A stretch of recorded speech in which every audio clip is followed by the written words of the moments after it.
Mm, mm, mm, mm.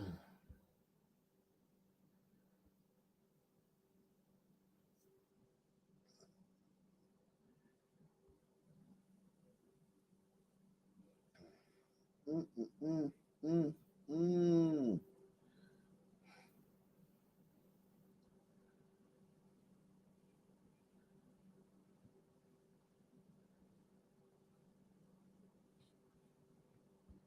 What it do? What it does?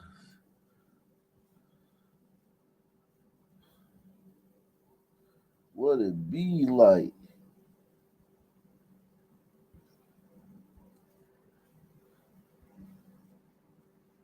Okay.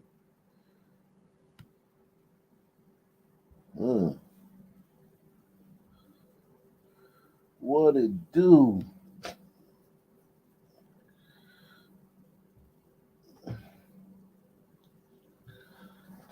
Hey, fucking bullshit on, man.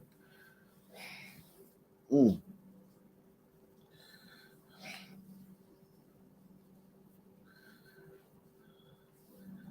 Hold on, let me come back, man.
Uh, what happening? What's happening? Yeah,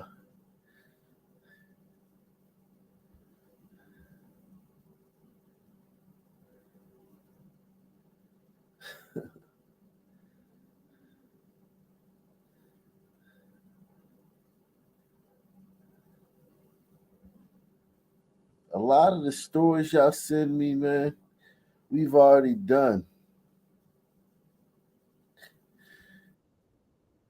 all this shit. Salute to y'all, man. This one channel, man, where a lot of the stories y'all send me, I've already done just by going around, just by going around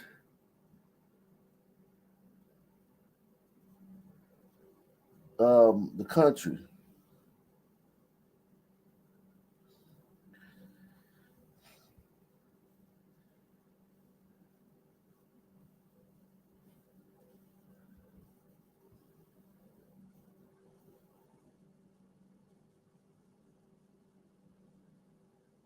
I've already done a lot of these stories. But salute to you. Keep sending them, man. Keep sending them, man. Keep sending them, man.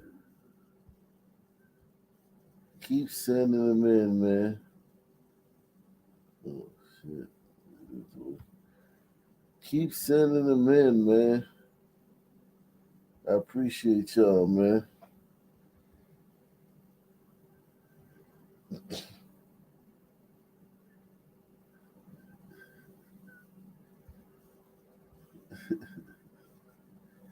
We gonna get into it, man.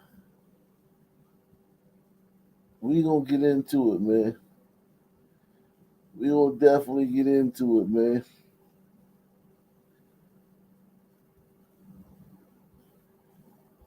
Shout out to all my gliders out there, man. It's been a rough couple weeks for gliders. It's been a rough couple weeks for gliders. Y'all gliders hang in there, man.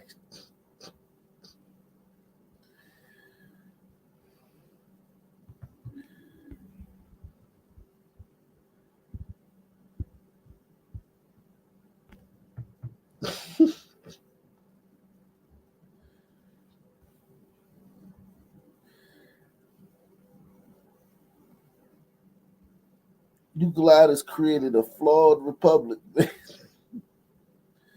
A flawed republic, man.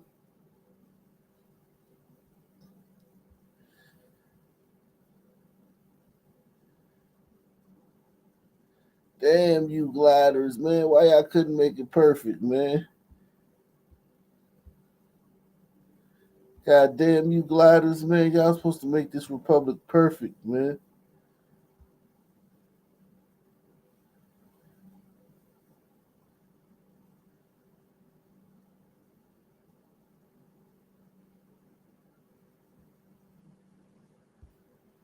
Y'all was supposed to make this republic perfect, and it's only damn near perfect.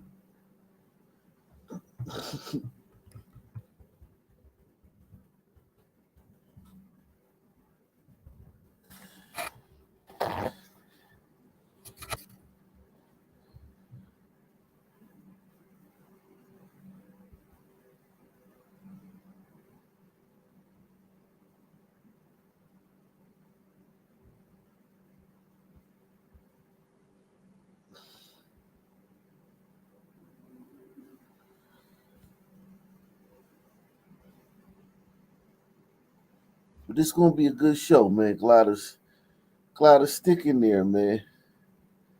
That's one thing gliders are good for. Gliders can play the long game. Hit one if you agree with that. Gliders are experts at playing the long game.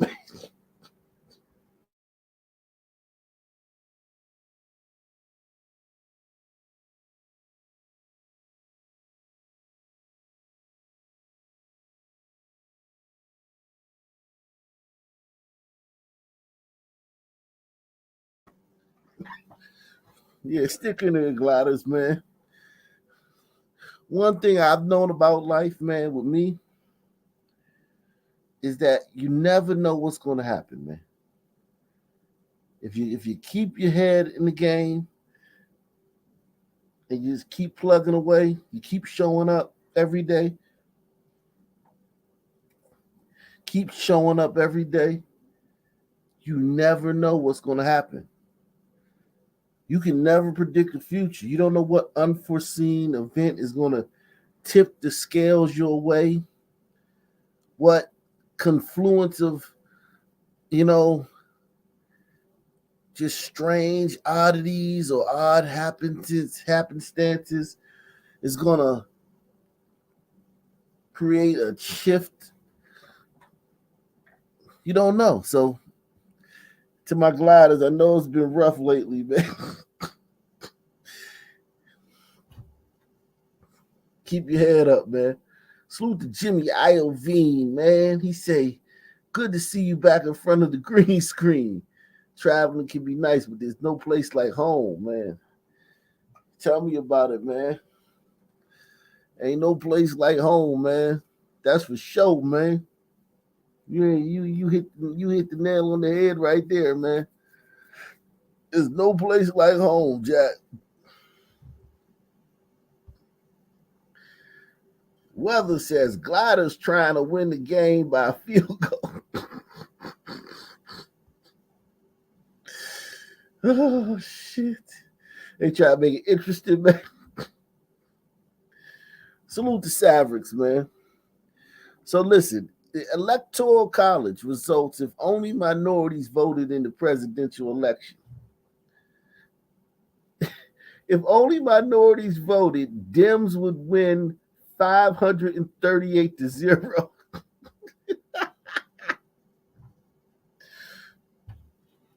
That's hysterical. If only minorities voted, Democrats would win the Electoral College 538 to 0.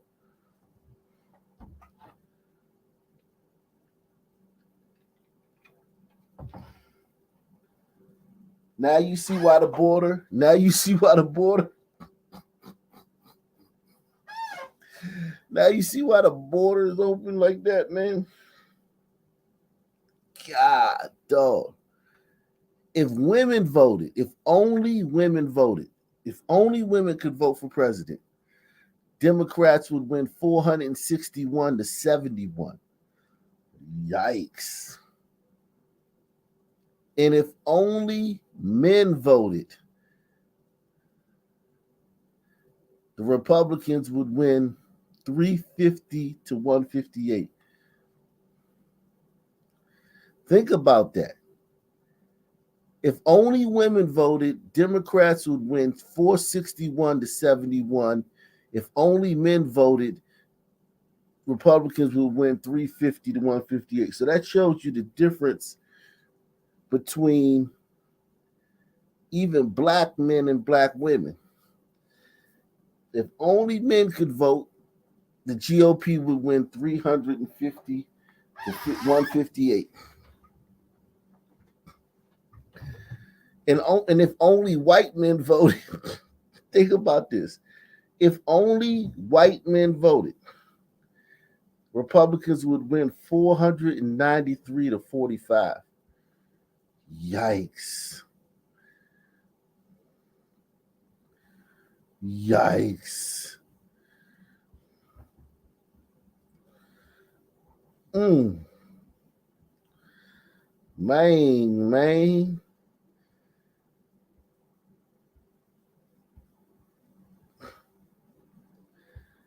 Ooh, baby, it's a wild world. It's hard to get by with just a smile, girl. Ooh, baby, it's a wild world. I always look at you like a child, girl.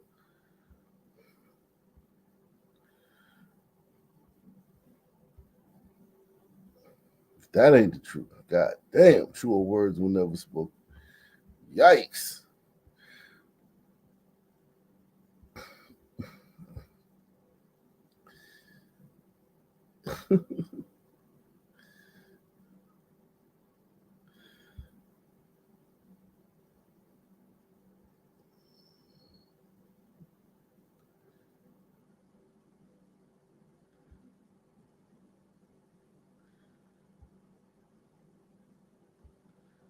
Ooh, baby, it's a wild world.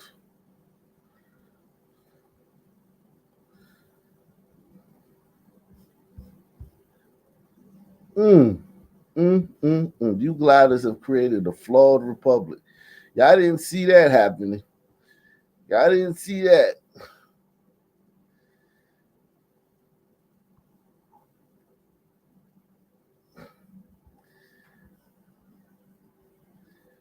Y'all didn't see how that could flip. How that could flip it. Just let a bunch of minorities in the country and let women vote. And poof. Just like that is Pakistan. You get Pakistan overnight.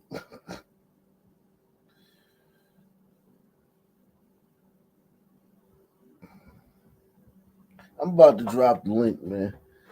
I had a couple of things I wanted to show y'all, man. I'm not sure if I can even find them. When did I save these things? I would have had to save these things.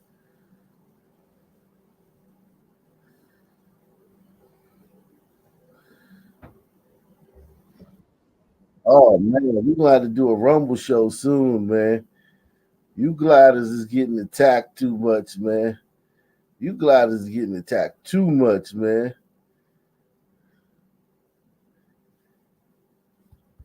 It's starting to get bad, man. I'm starting to feel bad for y'all, man. Y'all gliders is getting attacked in public, man. And y'all let a bunch of people take their kids to drag queen story hour cancel Scott Adams, man. Y'all gliders wrong for that, man. Y'all let a bunch of people take their children to drag queen story hour cancel Scott Adams. Ain't that some shit? When y'all gonna cancel them for taking their kids to drag queen story? Where my ones at, man? Can I get a one? Can I get an amen? When we gonna start canceling them for taking their kids to drag queen story hour? They cancel us every time we say something wrong, every time we say something tone deaf, every time we say something insensitive, they cancel us. We lose everything. And then after they cancel us, they go take their kids to drag queen story. It's like, what the fuck? How the fuck you cancel me and you just took your kid to drag queen story out? How the fuck are you canceling me?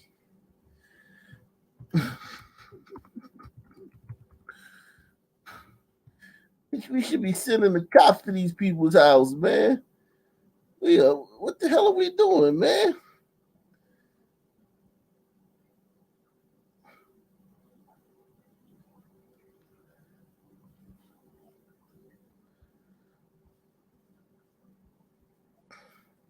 Now listen, man, I don't care. I don't care if them people did that stuff.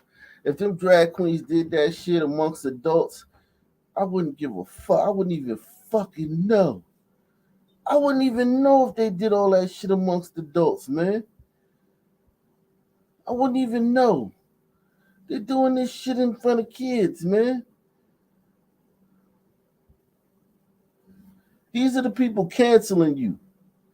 All these people in the fucking crowd, these are the people when you say something, these are the people that called the fucking newspaper and said Scott Adams gotta get his fucking um got Dilbert can't be in the newspaper no more. It's these people. These people in the crowd. They're the ones saying that Scott Adams, that Dilbert can't be in the newspaper no more. That the Redskins got to change their name. The Cleveland Indians got to be called the Guardians.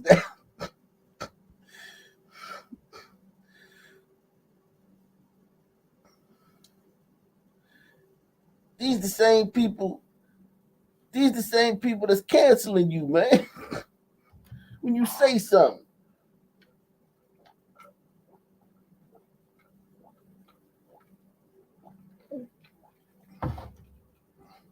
think about that.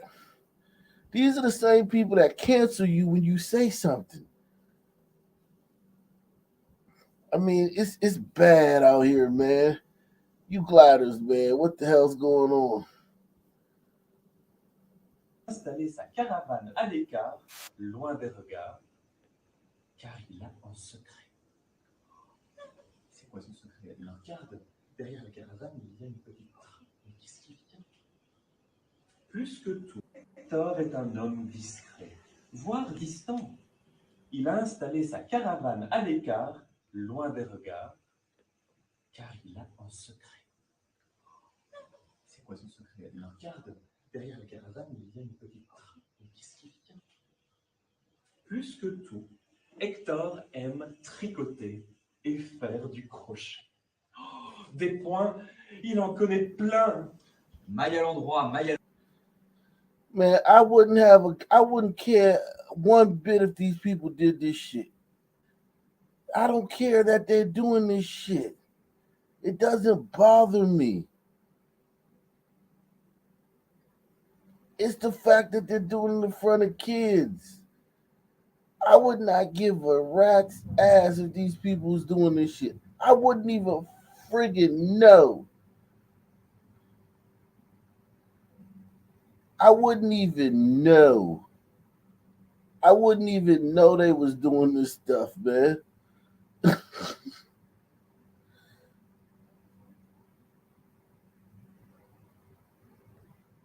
I wouldn't even know they was doing this stuff, man.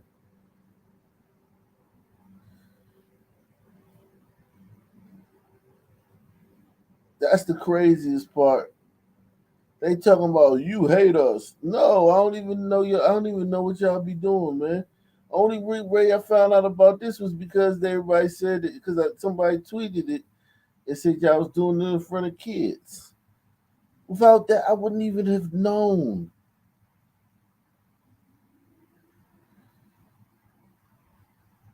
I would not have even known.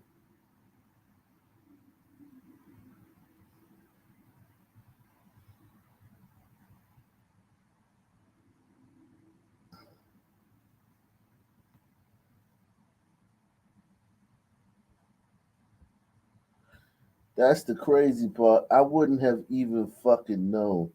Let me drop the link, man.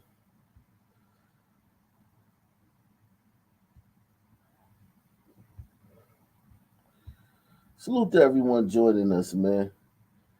Salute, salute to everyone joining us, man. Salute to all you people joining us all across the nation, man. All across the Arc Nation, man. Arc Nation. All across the Arc Nation, man. Salute to everybody joining us, man.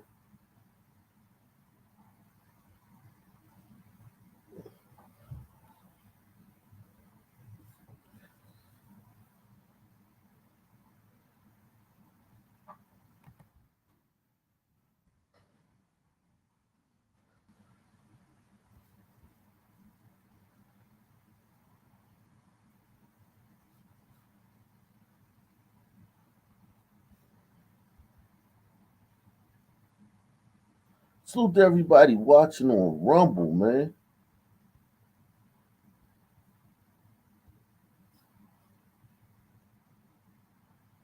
Ugh.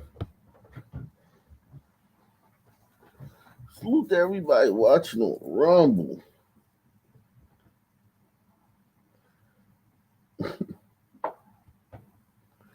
Salute, salute, salute, man.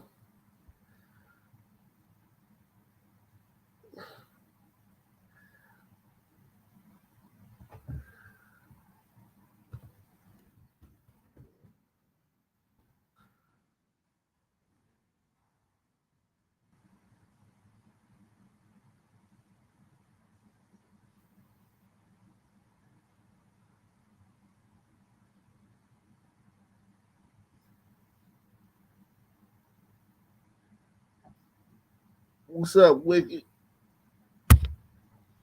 What's happening, man? Yo, what's the word? Ain't nothing, man. I'm hanging, man. Your mic is a little your mic is vibrant, man. How is it now? I don't know. It's just you just it's loud. You almost bust my damn eardrum, man. God. I don't use I'm talking to the iPhone. I don't use Oh, okay. I'm like regular. Okay. What's up, man? How was the trip, man? Oh, it was cool, man. I'm back in effect with a mask and a tech, man. Back, it was cool, man. It was very cool. I went to a couple of restaurants, man. Went to Ponte, the Haitian restaurant, and I went to another one. I can't remember the other one. Um, you know, What they I, serve it in the Haitian restaurant? What you I had get? I had some I think escovitch fish with rice, and that's about it. And the other one I had squid ink linguine with calamari, shrimp, and octopus. Mm. So no squid with calamari. So the linguine like spaghetti was purple because it was made with squid ink, and that was very good, man. Um, but yeah, man, salute, man. A lot of good people watching it, man. What's up, Stunner? What's good, Art? What's good, Nation? Ain't nothing, man. I'm hanging, man. Let's see what's going on in this great nation of ours, man. Hey, the reason why the Drag Queen Story Hour crowd can cancel us and we can't cancel them Uh huh. is because our supervisor's kids, who spend 27 hours a day on TikTok, is in this shit. the police chief's kids is in this shit. And these Mm, people are in our homes. They are in our homes pumping this frequency. As long as we still taking our kids to Disneyland and Disney World and all mm, the rest of the groomer groups, giving them our money, mm, they're not gonna stop nothing. mm, mm. Well, I mean, there's some truth to that. Let's see this. Now, I don't know why white people. I just it just amazes me that you guys are doing this shit too. This annoying shit right here. But we'll see. Let's see. Real quick, blue is my favorite color. I would love to take you out on a date. Oh, that's my boyfriend. Oh, you guys are together? Yeah. Oh. Can I take him out on a date? I'm Can asking I you. be choice? Should we rock, paper, scissors? Should I be choice? I don't really know how For real. to. Oh. Yeah. I don't really know how to fight. Okay, So I'm gonna you wanna go. Yeah. The whole way looking at her like shit. He, oh boy, looking like yeah. What's up? What's happening, man? Slide me that number, snow glider queen. But no, in 30 seconds after he gets Sharkeisha pregnant, she gonna be online talking about he ain't shit. Y'all can come get him. Yeah. Homeboy was like, what's good? Real quick, blue is my favorite color. I would love to take you out on a date. Oh, that's my boyfriend. Oh, you guys are together? Yeah. Oh. Can I take him out on a date? I'm asking Can I you. be choice? Should we rock, paper, scissors? Should I be choice? That glider woman is very brave, isn't she? She doesn't understand the danger. I mean, she's so brave. She's my hero, man. Like that shit could have ended bad, man. Like, salute to that sister. She has self-restraint. Yeah, I know. That self-restraint, man. That was I haven't seen that. I ain't even gonna lie. I haven't seen that, man. That was fucking insane. I was shocked by that, man. I ain't even gonna lie. I was shocked. That fucking I thought she was gonna pop off on her instantly. You gotta listen, man. You gliders, man. I get it. Everybody's doing these pranks now, but them shit's dangerous for y'all doing it to us. Now we can do it to y'all. We can do pranks to y'all. We can do all types of pranks, invade your personal space and shit. But I'm telling you, gliders, doing it to us is not going to end well. I don't really know how For real. to. Oh. Yeah. I don't really know how to fight. Okay, So I'm gonna you wanna go. Yeah. Yeah. Just stop doing this, gliders. Just stop it. I seen one where a glider was throwing gang signs at burritos. Yeah, Don't I do saw that shit in that. Chicago. Yeah. They'll shoot you, bro. Yeah, I saw that. I think he was downtown and he was in a very. That dude wasn't in no hoods. He was downtown. Yeah, you went up to some conspicuous dudes though. I remember. Yeah. Yeah, like this one right here. This one right here is circulating. Hit one if you've seen this one right here. This just happened. This one is bad. I can't even show you all this one, but I'm gonna just show you. I'm gonna just show you a little bit, just to give you a taste. I'm lying to you. Bro, I swear to God, Leah, I'm not lying to your ass. So this black girl accused her of stealing something. She accused the white girl of stealing something from her. And the white girl's like, yo, no way. I didn't steal nothing from you. I promise you. I'm lying to you. Bro, I swear to God, Leah, I'm not lying to your ass. I swear to God. And that was the softest punch. That was the softest punch of the whole thing. After that, she hit her about another 100 times, and they were all harder than that. Listen, man.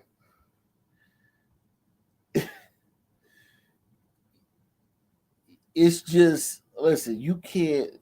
It's not a match, man. This girl in the black.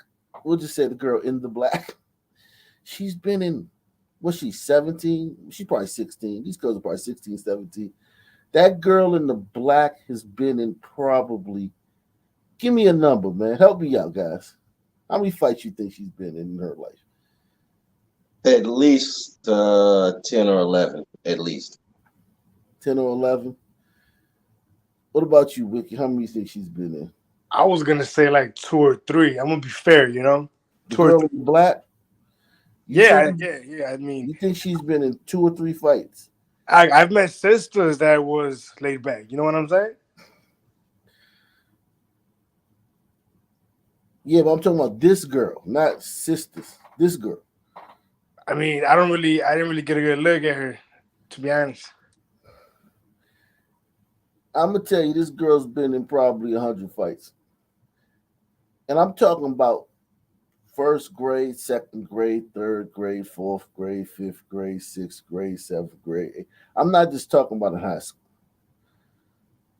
I'm talking about this girl's been in 100 fights in her life. Does that include like group attacks on a person? Everything it includes any physical confrontation where punches are thrown.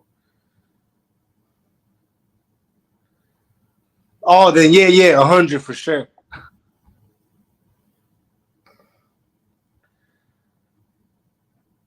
And this glider queen, she thinks that she's going to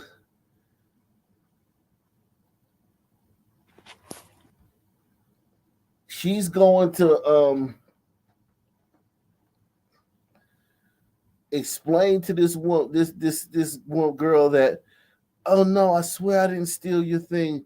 And I believe the glider girl. The glider girl ain't steal nothing from that guy from Boom Shika. Boom Shika just wanted a reason to whip her ass, man. Who thinks she really stole something from her, man? Probably some little hombrito girl just sitting in the corner rubbing her fucking hands, just giggling. I mean, let's be honest. White people steal land. You know, they steal ideas. They probably stole her shit. Yeah. You said, how do you find this fight, Superman? I think this fight is called let me see what's this thing called. Who's this guy who posted this? Matt Couch.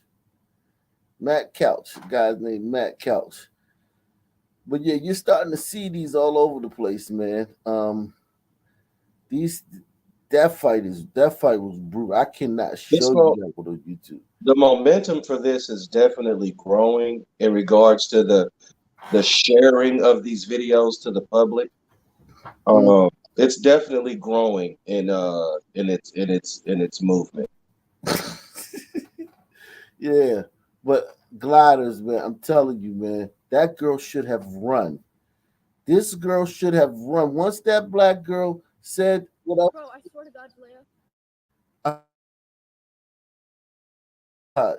you got all this flowy, straight shit flowing out of your hair," you ain't, man, she wouldn't have mattered if you stole a goddamn piece of fucking paper, a fucking piece of notebook paper from her. You getting sentenced to 50 lashes, man. And that girl's a ginger, so that's like the whitest of white amongst us. I'm lying to you. Bro, I swear to God, Leia, I'm not lying to your ass. I swear to God. Look at that technique. Look at that technique.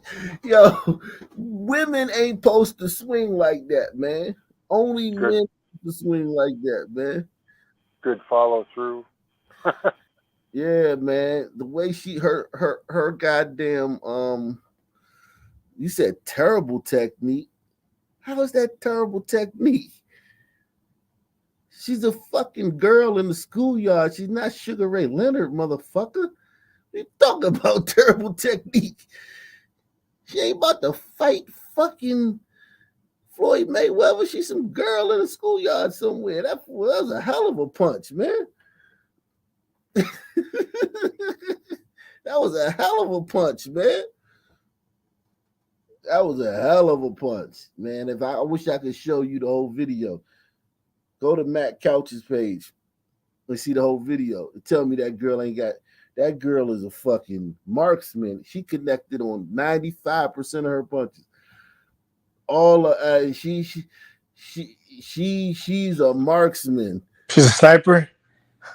Yeah, man. That little girl is a marksman. Don't get here talking about some. Ain't nobody say she was a goddamn gonna be an Olympic boxing champion. That was a hell of a punch, man, and it landed. She's rolling her shoulder and everything. I mean, yeah. She's bringing it and a bag of Tic Tacs. Listen, man. The fight was between these two. Okay? That's the thing a lot of y'all are dumb about. The fight is between the two people it's between. Okay?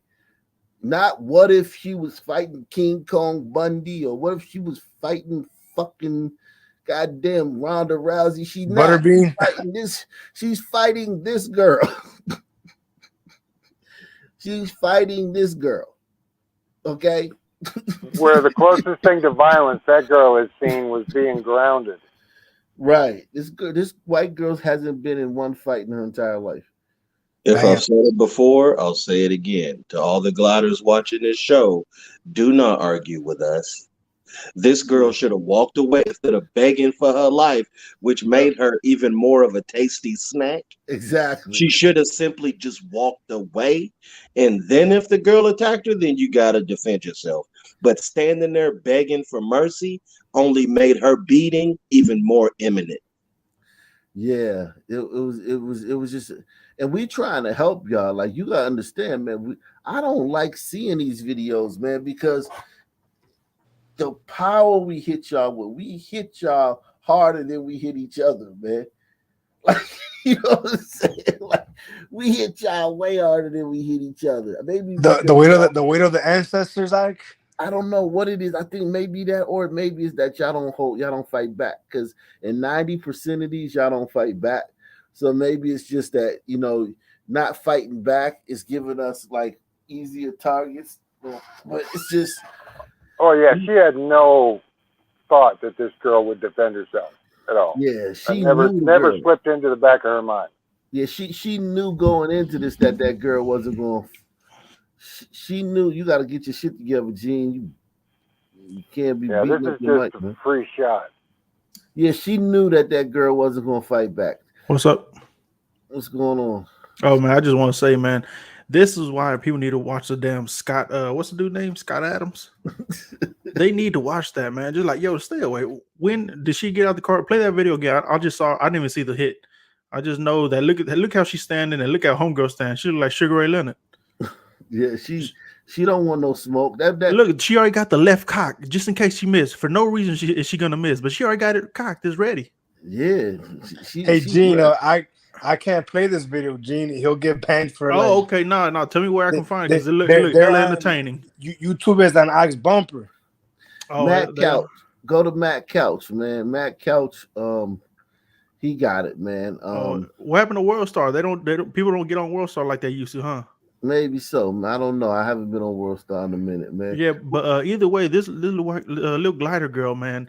I mean, she has never been taught anything about when these sons come up to you like that. It don't matter. You could be 100% right. Yeah, and this girl would still be beating her if she could. If this black girl could, she would still be beating this girl. Oh yeah, when she was punching her, she had her knees bent.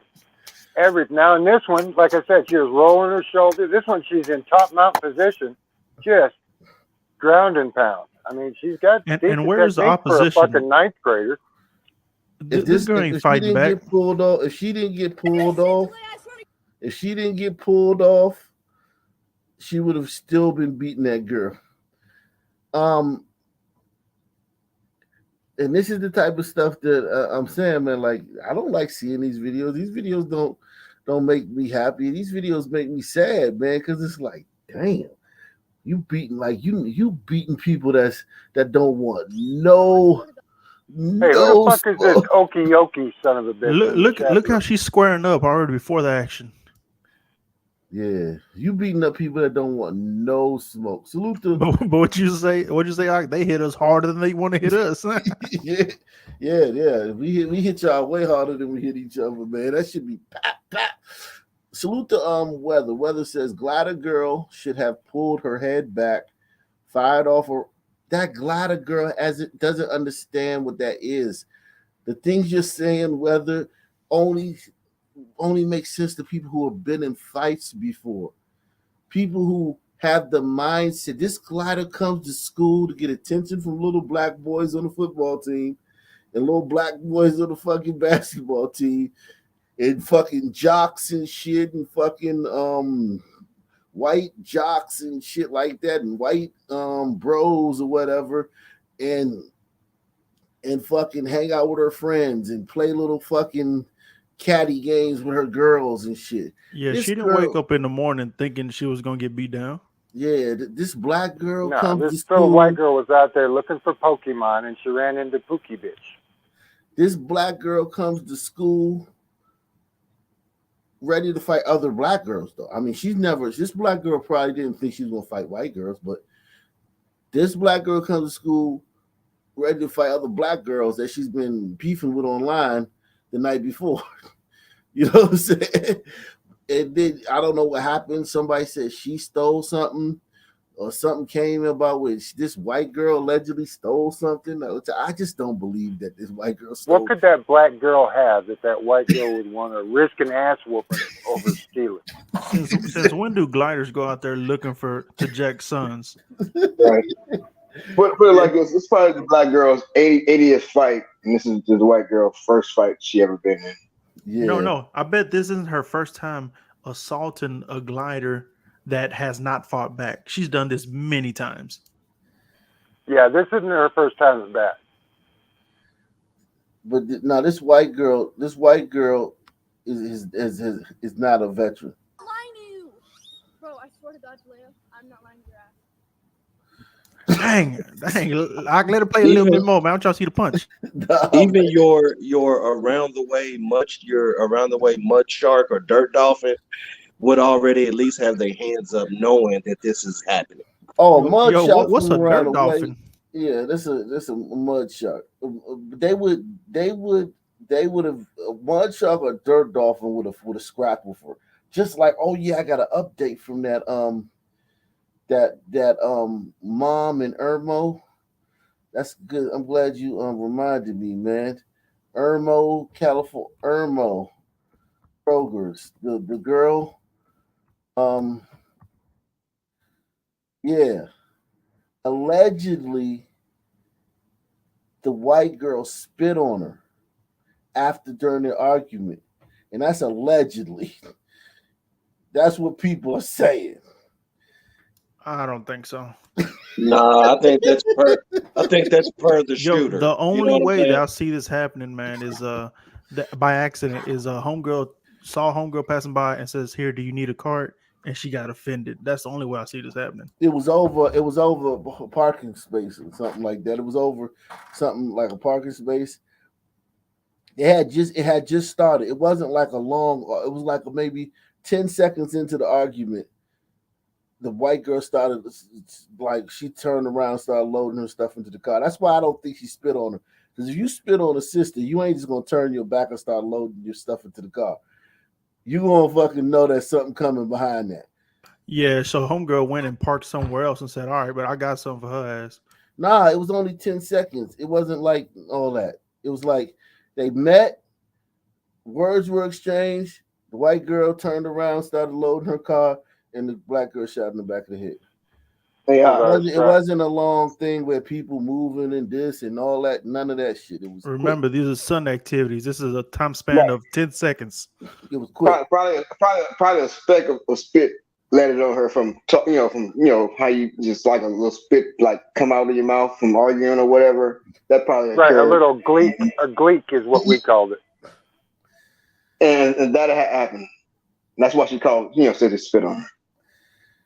Yeah, that was a crazy one right there, man. She blew that girl the back of her brains out. She probably got paid that little $750 and got out on bond. Yeah, here it is after allegedly being spit on. So yeah, now this gives her this gives the black girl an out now. You know what I'm saying? Like, oh, you spit on her? You don't spit. That's the worst thing you can do to somebody. You know what I'm saying? Spit on somebody. Even though first thing some men do to you is spit on Yeah. you. The family of Harrison is saying that. So people who weren't there. These are people who weren't there. And look, Shocking. This white guy says she felt threatened. Second Amendment rules. And then another black girl says, post her GoFundMe. So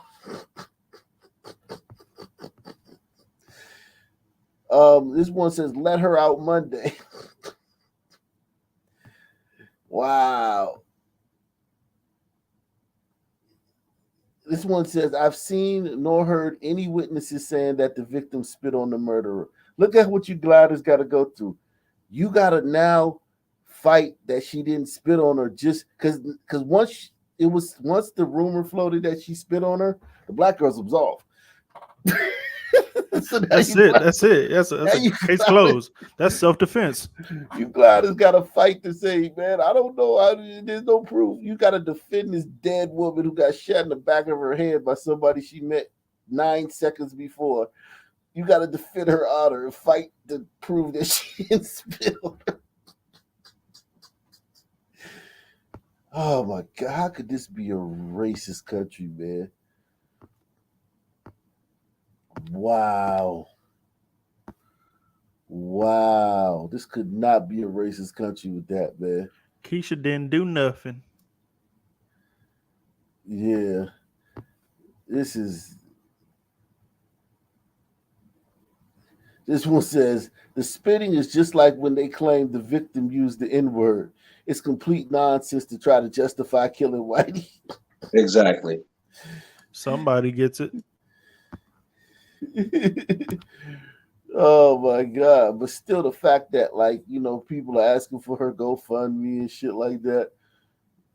You know what I'm saying? Oh man. This one says Second Amendment crimes are so prevalent that the punishment for the crimes should be reduced. No more than 10 years imprisonment. That's a super glider right there. Not a surprise. A white woman pushing a black woman to the brink. I'm sure she was warned before being shot. She should have complied with the shooter's instructions to back off.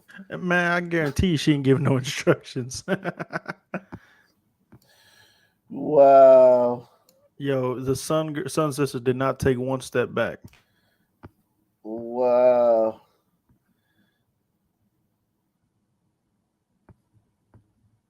Wow. That's crazy. So they just running with that. That's the new narrative. Oh, she spit on the 20 years from now, regardless of what happened, even if they have a court case and that don't come up one time in the court case. Like they got a whole trial and spit don't come up one time. Every black person gonna be like, yeah, that's that white lady who spit on her. That's all they gonna remember. And they gonna say it like they was there too, man.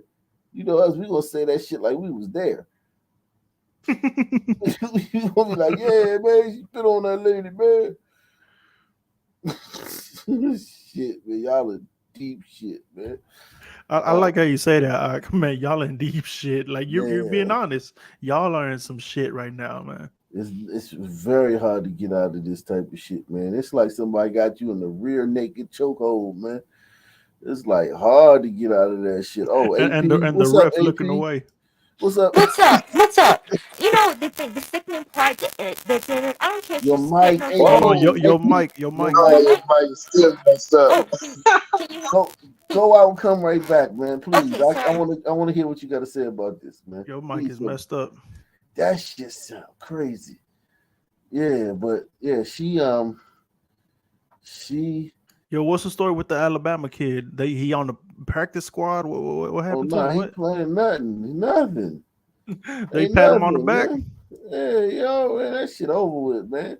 That shit is old news now, man.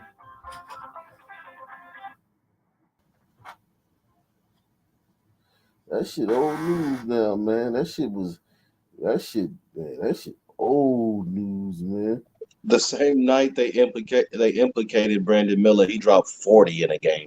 Yeah, that was it. He was inspired off that shit. Yeah, once he dropped that 41, man, that was a wrap, man. They don't protect black women unless there's actually a dead black woman. Hold it down. Go ahead, AP. Hey, what's up? Is this better? Yes, much better. Go ahead, y'all. There you Hold it go. down. Well, I want to say this. I don't care if she spit in her face and called her an N-word. This woman pulled out a deadly weapon and shot this woman. And the thing that angers me is that anytime a Sun person does something, they make an excuse for them for their violence. The same thing they did for that kid that beat that teacher to nearly beat her to death. They said she took a switch from him. And later on we found out that didn't happen. But however, Sun Man can kick, spit, attack, and shoot at a police officer, and the police officers are supposed to take it and not use any violence. Explain that one to me.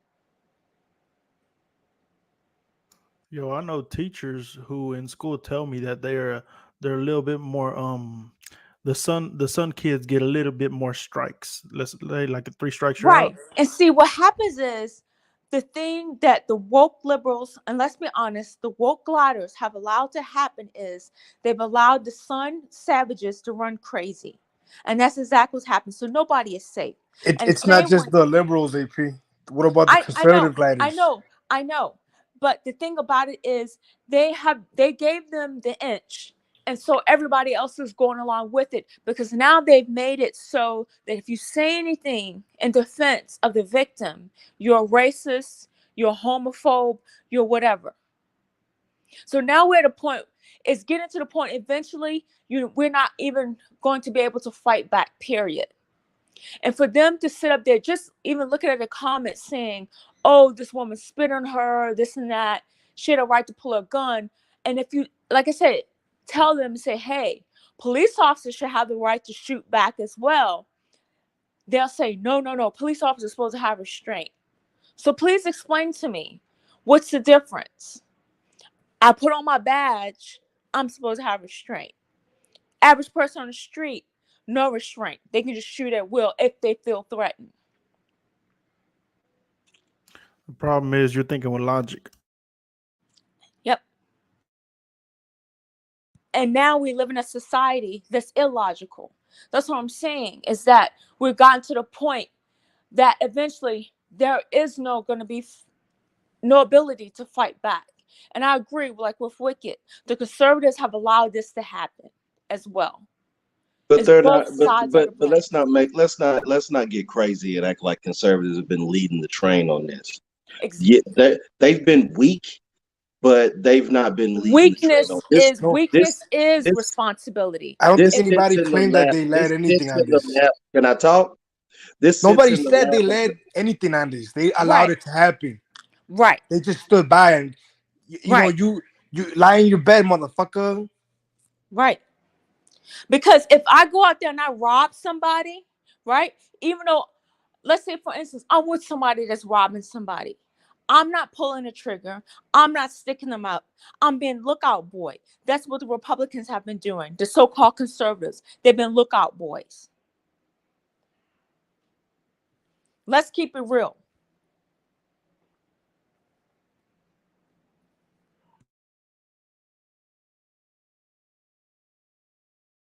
I mean, at the end of the day, I think it's obvious. The liberal gliders are the ones that have their head up their ass. Right. It is what it right. is. So why waste time with the devil's advocate bullshit when we No, know no. when we know who's doing the shit. But it's just a matter. It's not even devil's advocate. It's just speaking a fact, stating a simple mere fact. It's Right. not. There's not. No one's that doing devil's advocate with that one. Like the conservatives, they can pull this fake narrative about they pro-life and all this stuff like that, buzzwords, and they're pro-Second Amendment. However, at the same time, they are allowing things to happen in this country that are putting our lives in jeopardy. And one of the biggest ones is the crime bill. And never forget, let's keep it real. Donald Trump helped sign off on some of this stuff too. You know, and I'm not just blaming him, but other conservatives as well. The so-called criminal justice reform. How the hell can you talk about criminal justice reform when we can't even get justice for victims? Exactly. And the same thing. Many of the people, AP, that are listening to you right now, they're in the process of their red pill process, right? And they're starting red to pill slowly process see, is over. It's time to swallow the black pill. We're at the black pill time now. If you haven't swallowed a red pill by now, I don't know. We're at the point that there is not going to be. We're not be able to turn the ship around. Right. And that's the scary part. Look at this woman. Go ahead. I'm sorry, Wiki. Go ahead. Yeah, I don't even know, to be honest, at the point we're at, if a strict crime bill could even solve this problem we're in at this point. At the rate we're going. This is a cultural problem. It can't be solved with laws and legislation. This is cultural. Just like Denzel said, this is before you even leave the house problem. Exactly. This ain't got shit to do with no government, no liberals, even. Right. This is about who is at your house. Right. It's only getting worse too, dude. But at the same time, when people speak up, people are not even allowed to speak out against it. Right. That's the part I'm talking about. Like where I want to see the taco truck story. Right, because the conservatives are squashing all of the free speech and canceling everybody on social media and everything. And let's be honest. Let's be honest. Look at this thing that's happening with Ukraine. And I know there's some people who are pro-Ukraine, pro-Russia, whatever. For me personally, I don't give a flip. Because if you can give $200 billion, and you know, I'm a person, I'm against welfare. You know how I am. I come down hard on that. But if you can cut food stamps from people here in America, but you can send 200, they have no problem. Both Democrats and Republicans have no problem sending $200 billion to those people. And not only that, bringing them here, setting them up as so-called refugees. We have a problem. We have a big problem. Hold on. I'll take them UK and Russian refugees over some people. No, I don't want any of them. Have they been vetted? Hold on. Let me say something. They're family oriented. I don't give a shit. They can be family oriented in their own country. The problem is we have Americans here. Never forget, that's our taxpayer money. And like I said, I'm against free stuff. Okay. But you can't give free college tuition, but you can give those people money. Hello. And once again, you're giving them $200 billion, which we know is being flushed down the toilet. And we know eventually, let's keep it real. In another 10 years from now, all those weapons that we're sending over there, China's getting a blueprint from, Iran and all the other countries for it. Because those people are big arms dealers. Okay. So we're going to be fighting them in the next 10 years or so. Using that prototype of Can we talk about stuff that we can actually do something about? Like, let's get this at a street level. Stop taking your kids to freaking Disney World and Disneyland. Stop watching ESPN. Stop hanging out with people who, anytime they hear anything conservative, starts calling everybody racist or homophobic. No, I do even better. If you have a child in public schools, your ass should be there all the time at every meeting, fighting on a level. Because believe me, when people stand up, they do listen. I had got the LGBT stuff taken out of my library, my local library. I come in there, I see books on boys kissing. And I was like, this is not appropriate. So you can do even better. You can do local stuff. But see, the problem is everybody's waiting for somebody else to speak up. Why? That's the thing. See, liberals don't do that. Because you'll get canceled and lose your job. That's why. Yeah. And so that's another thing that's allowed to happen. But if more people stood up together, that's the thing. But they don't do that. So you're left out there holding the bag. Yes, they'll cancel you because that's it. You're the only one out there speaking. And so that's why Who's standing up for Scott Adams? AB, who's standing up for Scott Adams? AB, none of them are standing up for Scott Adams. Oh, there's a lot of people are in his tweets, his fan base, and a good majority publicly. No, they got their face covered up. You know, they got a different account that they use. It's not public. You know, they hide in the shadows. Put it this way: if you're far right, you're in the closet. LGBT people, they can't sit there in the closet anymore. They're not in the closet. People who are on the far right, we're in the closet, in the shadows. Salute to Nate Ways, man. He say that ass whooping for no reason was good for that girl. Bill's character. She'll have a little better reflexes next time. Or maybe she'll have the shakes. That's true. I agree with that. I mean, that's her first fight, though. Hold on. How you know she's gonna be the same? She probably gonna have the shakes for the rest of her life. Yeah, that's true. She might need therapy. Right, that's true too. Her mom may just have gotten a $40,000 a year private school. She might piss herself every time she hear a rap song. She might piss herself. That was a $40,000 punch, man. that punch cost mom. She need all type of counseling. She need all type of counseling. Hey, Hank, thanks for having me. I just shared a link that that's connected to like a video I see on Twitter, and I don't want to spoil it. I just want you to see it for yourself, and trust me, it definitely gonna help with this. In the back, the source of the video. Yeah, I put it in the private chat. Is it the taco truck one, the taco one, or no? Oh, no taco truck. It's a different truck. Oh, you seen it? Everybody done seen it. And one other thing before I go, I want to say about the gentleman that was shot here in Oakland this past weekend. That was an attempted robbery. They tried to make it seem like he said some words. They say something. No, those guys tried to rob him. And what happened was when he walked away from them, they shot him. Oh, wow. And see, that's what the thing is. Even that's what I'm saying. I don't get the mental part. Even with Asians, I talk to them. I say, look, you guys have economic clout. Get your head out of sand. Stop acting like, because with Asians, they're like, okay, if we're invisible, nobody pays attention to us, we'll be okay. And I keep telling them, that's not going to happen. You guys need to use your voices that you have. Like some people, they don't have the clout. They have the clout through politics, but economically, if every single race say, hey, we don't want sons coming in our businesses, sons will be out. I tell you that straight up. Of course. Yeah, this the video. But these people are afraid to lift their head even up to say, hey, our people are getting killed. And for the media to make it seem like this guy says something to them, that wasn't what happened. They tried to rob him. Yeah, tigers don't have a voice.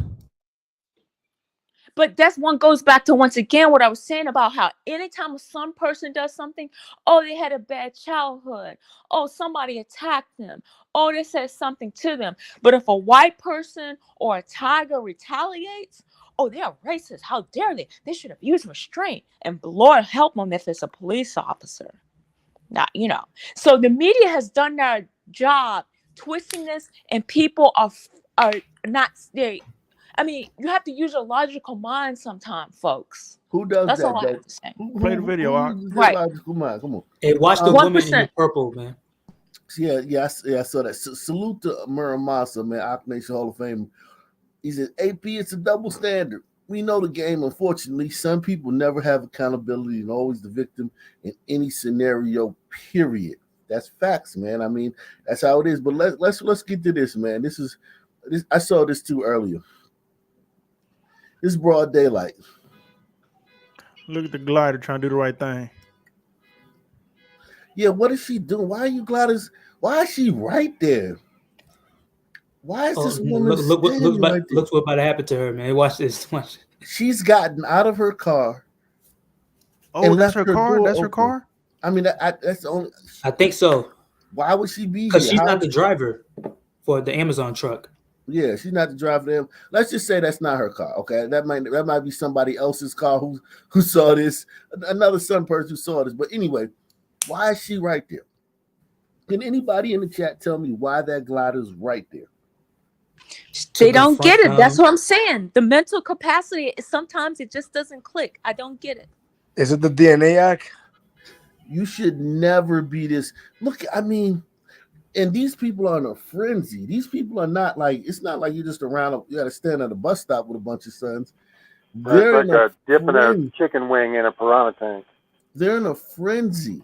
Still, she saw one more son than her. She should have got the hell up out of there. It looks to be near a school because they all of them got backpacks.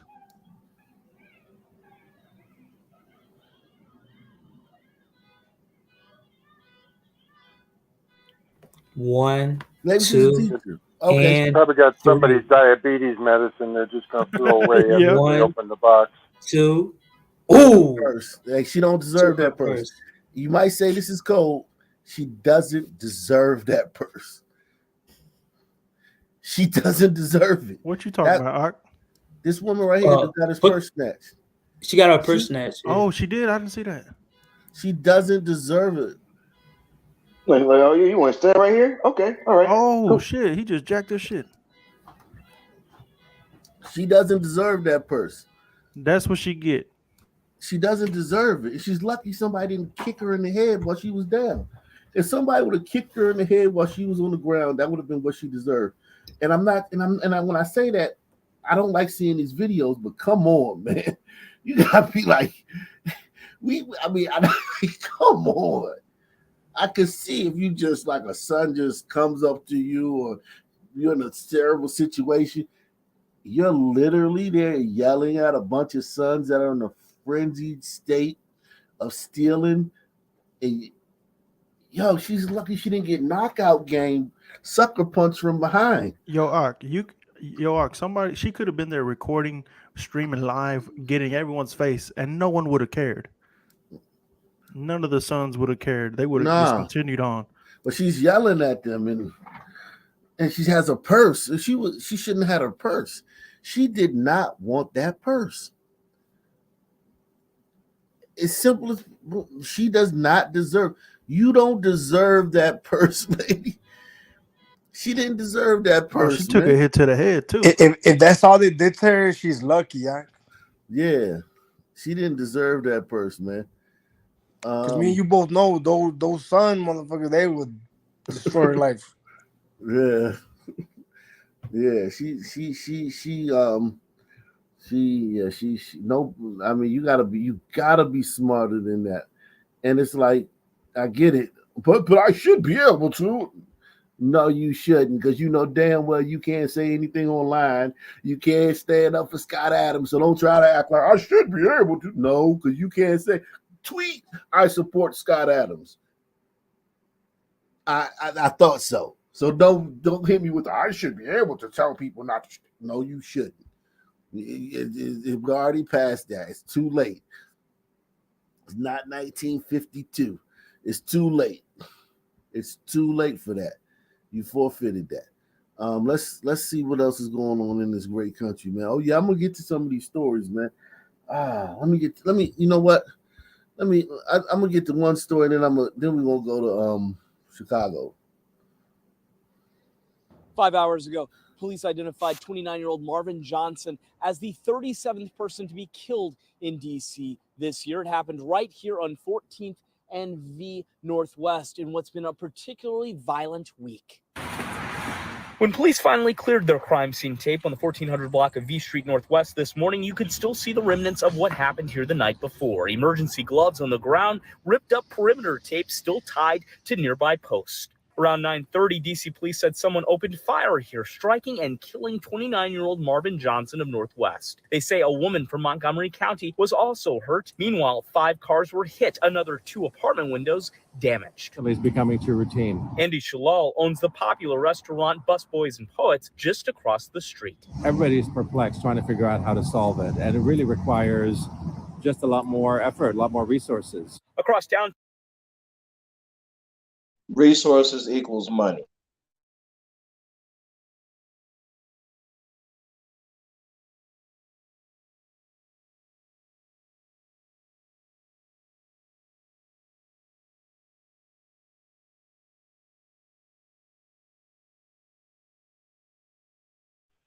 Did everybody go away, or? I think Ox on mute. These people are paying $1 million for these fucking houses over here, man. This is a affluent. This neighborhood is fucking expensive, man. They're probably paying more property tax right there in that area than some whole sun areas of town. Let me show you something right quick, man. Let me show you something right quick, because I gotta move along because we gotta get to these stories. But let me just take you to Zillow, because I frequented this neighborhood a lot when I was in DC. Let me just take you to Zillow, right? So right here you got a condo, 90,000 for 800 square feet. I don't know how that happened, but 1 bedroom, 1 bath, 800 square feet, $439,000. These are just condos. Now look at this condo, 2 bedrooms, 2 baths, 969 square feet. That's like an apartment. $900,000. It's expensive as shit. Look at this. A townhouse, 2,200 square feet, 4 bedrooms, 4 baths, right in this neighborhood. $1.1 million. Look at this piece of shit, this little property right here. This shit right here. Somebody turned that into a house. Some white guy right turned that into a house, because I know a guy who did that. Turned like a alleyway warehouse into a home. $1.3 million for 2 bedrooms and 2 baths, to where your door opens up to the alley. And these people got to pay this much money to wake up and some sun man be lying dead in your fucking doorstep and shit, or bullets flying through your fucking window. Look at this: 2 bedrooms, 2 baths, $2.2 million. 3 bedrooms, 3 baths, $1.7 million. You paying all that fucking money to live around a fucking group of Negroes shooting dice on for in front of your fucking house at 2:00 in the morning. I got one even better for you, Ak. In like San Francisco in the Bay Area, you have one down there. They have apartments like almost $1 million a month, and they're stepping over heroin needles when they come out. Yeah, the homeless bums. And when the neighbors try to put in boulders to keep the homeless from sleeping on the sidewalk, the city council and state came in and removed them. So imagine you paying almost $1 million a month for the higher level high rise, and most of them go like the 6,000, 7,000, 8,000 a month plus. And you stepping outside, you get harassed by homeless people, fecal matter, attempted robberies, attempted sexual assault, you name it. That's a new America. And that's what they want to do to the suburbs. When I lived in San Diego, I was paying about $1,300 a month for a 600 square foot crib, and right outside was bums and drug addicts and all that same shit AP was just talking about. Oh, it's worse. It's when worse. I got fed up, but I know, but when I got fed up, I packed my shit and I moved away. Like the homeless in LA, all the nice areas, they've taken over that area, the beachfront property, all of that stuff. They've driven down the property values, and like even the exclusive areas like Beverly Hills, etc., they're having break-ins. So, I mean, hey, wow. That's crazy. Let me move along with. Was also hurt. Meanwhile, 5 cars were hit. Another 2 apartment windows damaged. It's becoming too routine. Andy Shalal owns the popular restaurant Busboys and Poets just across the street. Everybody's perplexed trying to figure out how to solve it, and it really requires just a lot more effort, a lot more resources. Across town today, more people gathered at the site of another senseless shooting that happened just 2 days prior. It was here in the parking lot of the Safeway on Alabama Avenue Southeast where police said someone shot and injured an innocent woman as she sat in her car. Local advisory neighborhood commissioner Kelvin Brown said the woman's still in the hospital. We want to live in a peaceful, tranquil neighborhood that's safe. Community activist Ron Moden organized this gathering. He said district leaders need to address violent crime with more urgency as homicides are already up 37% this year, according to police. He says he's holding a community conversation about gun violence all the way in D.C.'s Cleveland Park neighborhood Sunday because he wants the entire district talking about this issue as one. So he's going to a 90% white neighborhood. So what are they going? So he going? It's your problem too because we all live in the same city. No, we moved away, and now that place Cleveland Park he's talking about, they've had a rash of shootings the last couple of years from Sunmen coming up there, carjacking people, getting into it, going to like little strip malls and hanging out and getting into it. So Sun violence has already come up to Cleveland Park. But he's trying to, like, this guy, he's part of a group called the Peaceaholics. He's been doing this for years. It's no solution, man. He like that Nigerian preacher the other day. It's no solution. No, that Nigerian preacher actually has hope.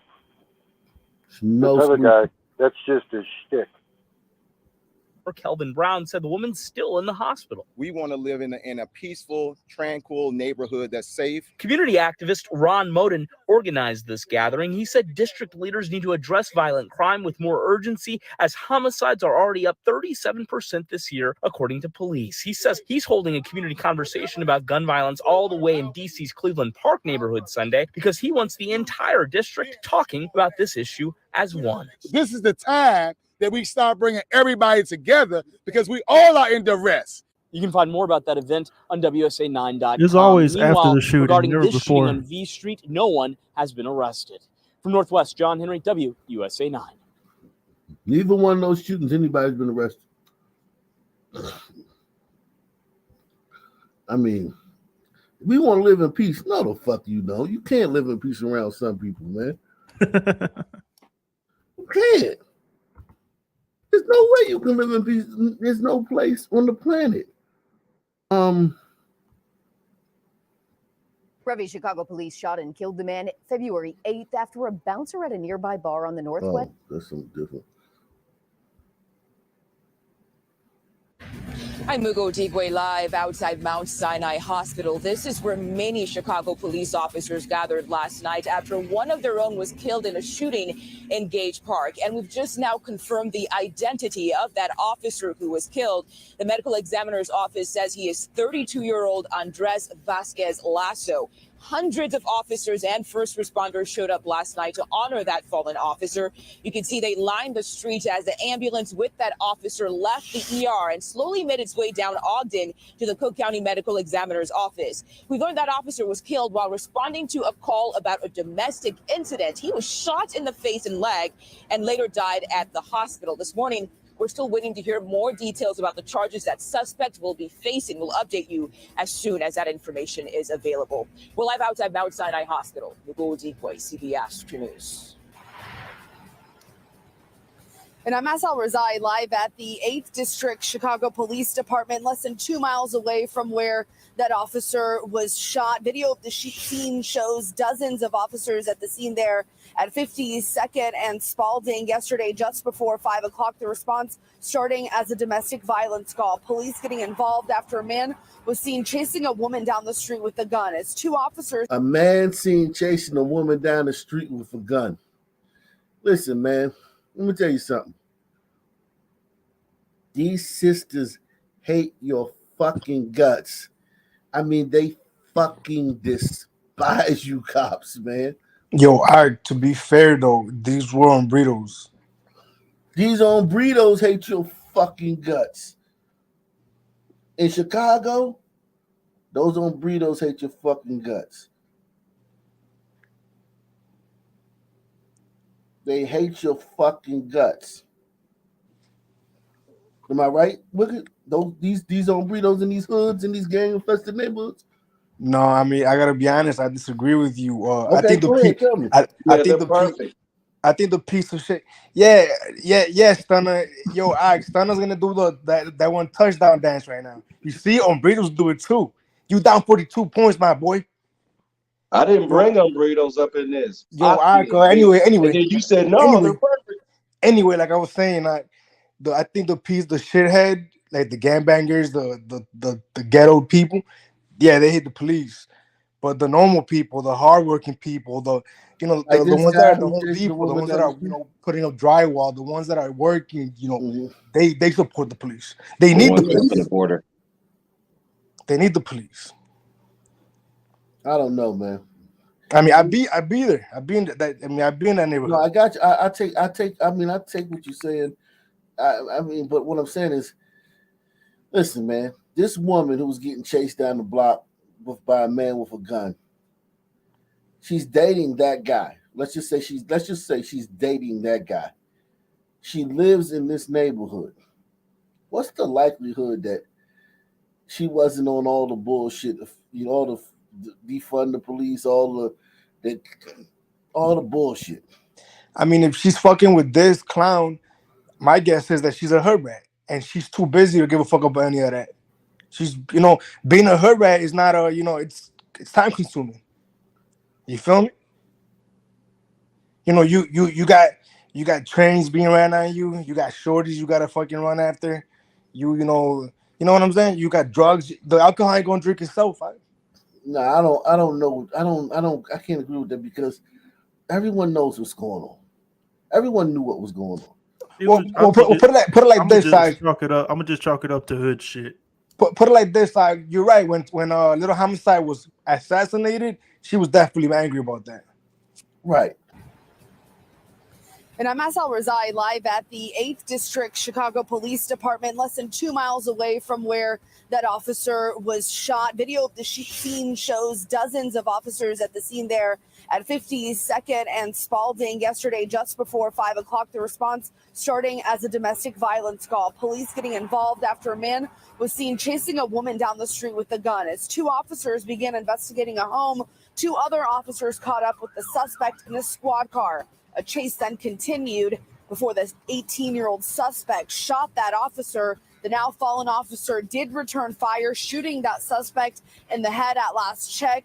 He was taken to the hospital. The suspect in critical condition. This is an ongoing investigation. We're told that will be handed over to the Civilian Office of Police Accountability. Live on the Southwest Side, Asal Razai, CBS 2 News. No, but get this though. Here's this ain't gonna surprise you, but. So this clown that killed this officer, right? He just this past August, he was involved in they shot another gang member. The police went through this fucking insane chase, apprehended him, and Kim Fox's state attorneys refused to charge him. So they let him go, dude. He should have been in the county. Yep. Well, And because of those people, this officer's dead now. This guy is dead, and they're still wanting to bring him up in front of the accountability board to make sure it was a good shoot. But there's no accountability for the judges and the district attorneys who are releasing these people, who are allowing innocent people to be killed. And see, this is the part that angers me, is that we hear over and over about police being accountable. Police are doing that job. Granted, there are a couple of police officers sometimes who go overboard to do whatever, but on a whole, police are doing their job. Their job is just to grab the bad guys. And these are the people releasing them, and they're killing us. Yeah. They're killing us. But there's no accountability for that. Right. To be fair, I don't think it was a good shoot because he didn't die. But to be fair to the officers, these piece of shit motherfuckers refuse to die. Like I've seen like the most insane shit where they don't die. It's like, how are you not dead right now?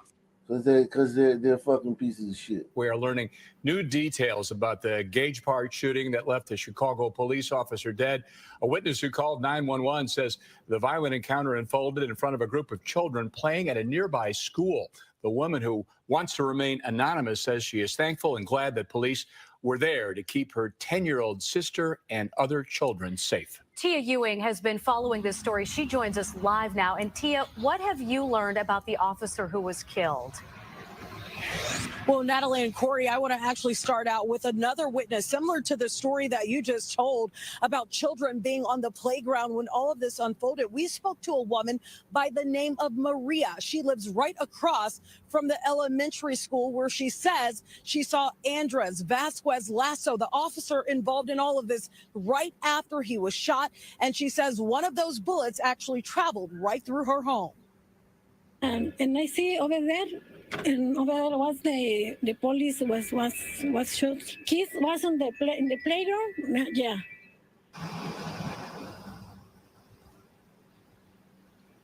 Well, this is that bullet hole that went right through her window. Maria says CPD actually came and retrieved it for evidence. Now, we captured video of fellow officers adding ribbons outside of the 8th District Police Station where the officer worked. Horses from the mounted unit were brought out as therapy support for officers. Word. I was like, what the fuck did she say, Wiki?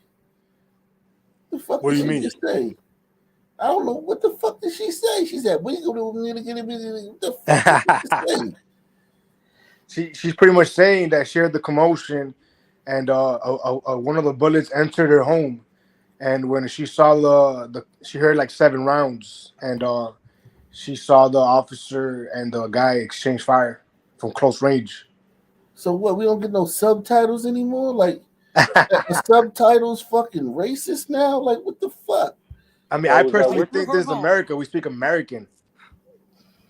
And I see over there, and over there was the police was shot. Kids was on the in the playground. Yeah. It was in front of an elementary school, right?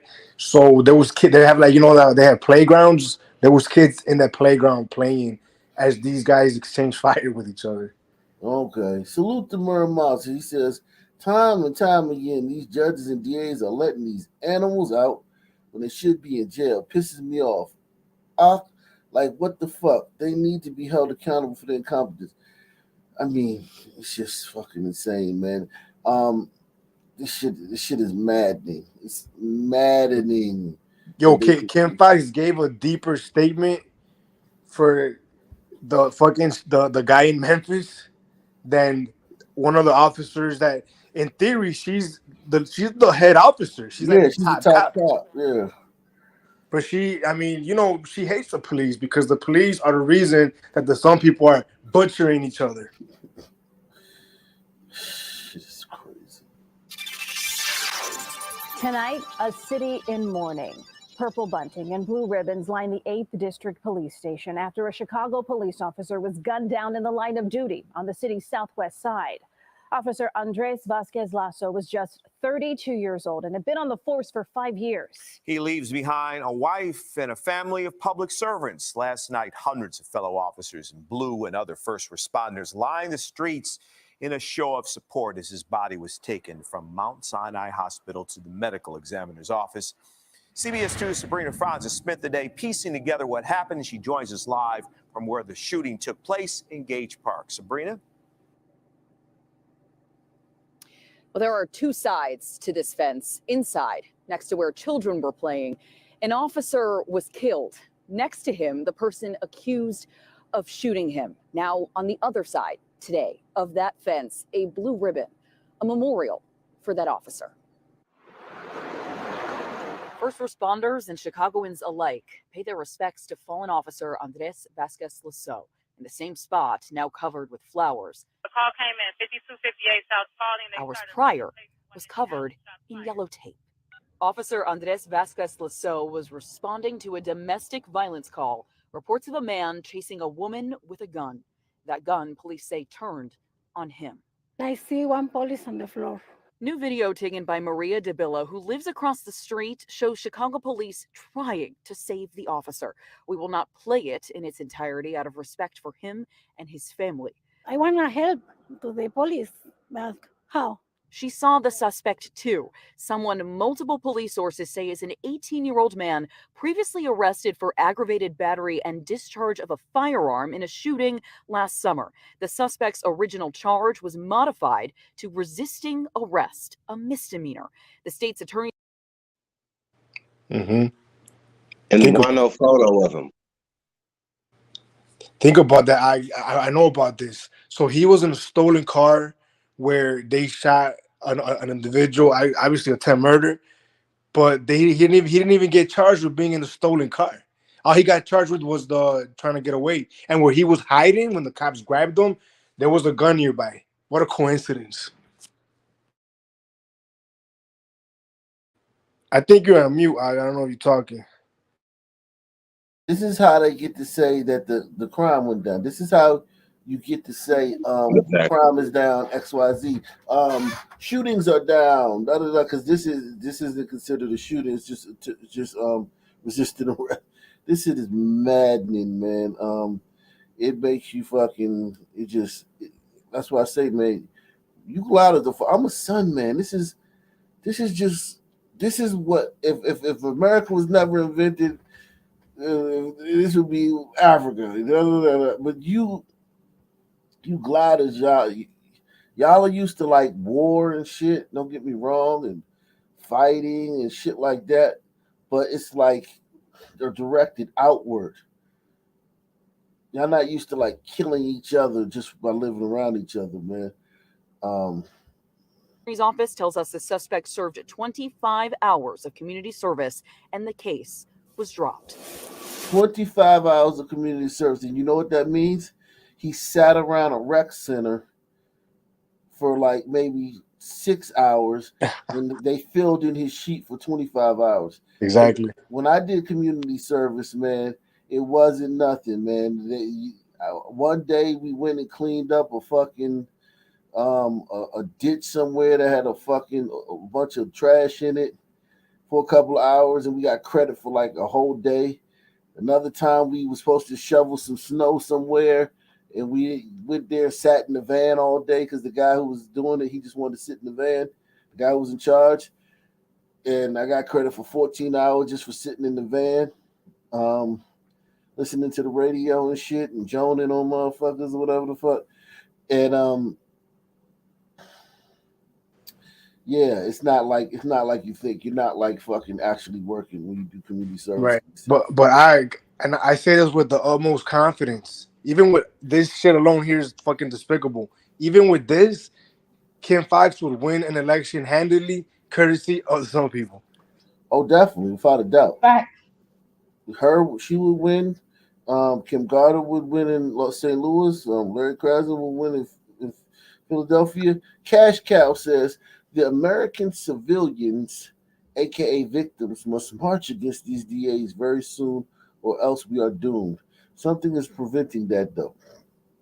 Well, you know what's preventing that is you guys, the people who would march for that, don't have the same kahunas as the people that will march when a fucking crackhead career criminal gets shot by a cop.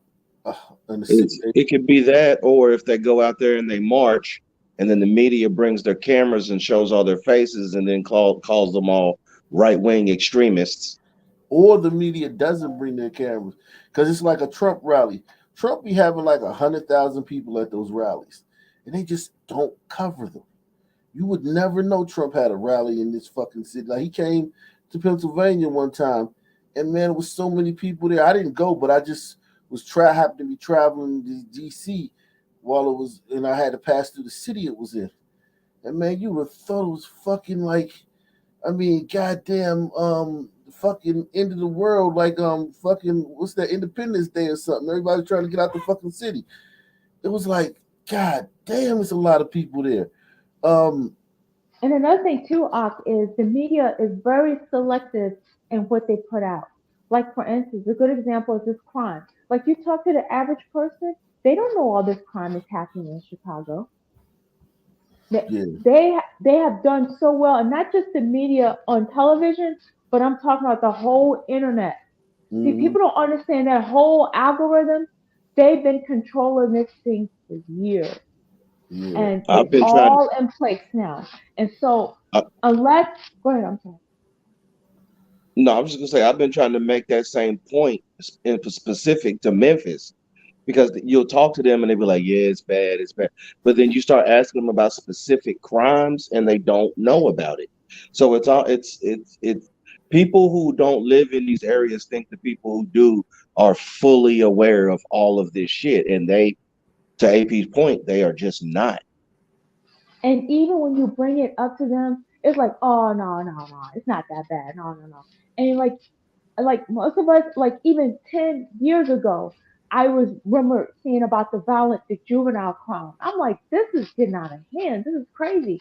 But now it's completely out of hand. And so these people are not going to realize it's happening until the gun is in their face. And even then, they will make excuses and say, well, next time I'll be aware. Or he I don't want jail for him because it's going to ruin his life. Exactly.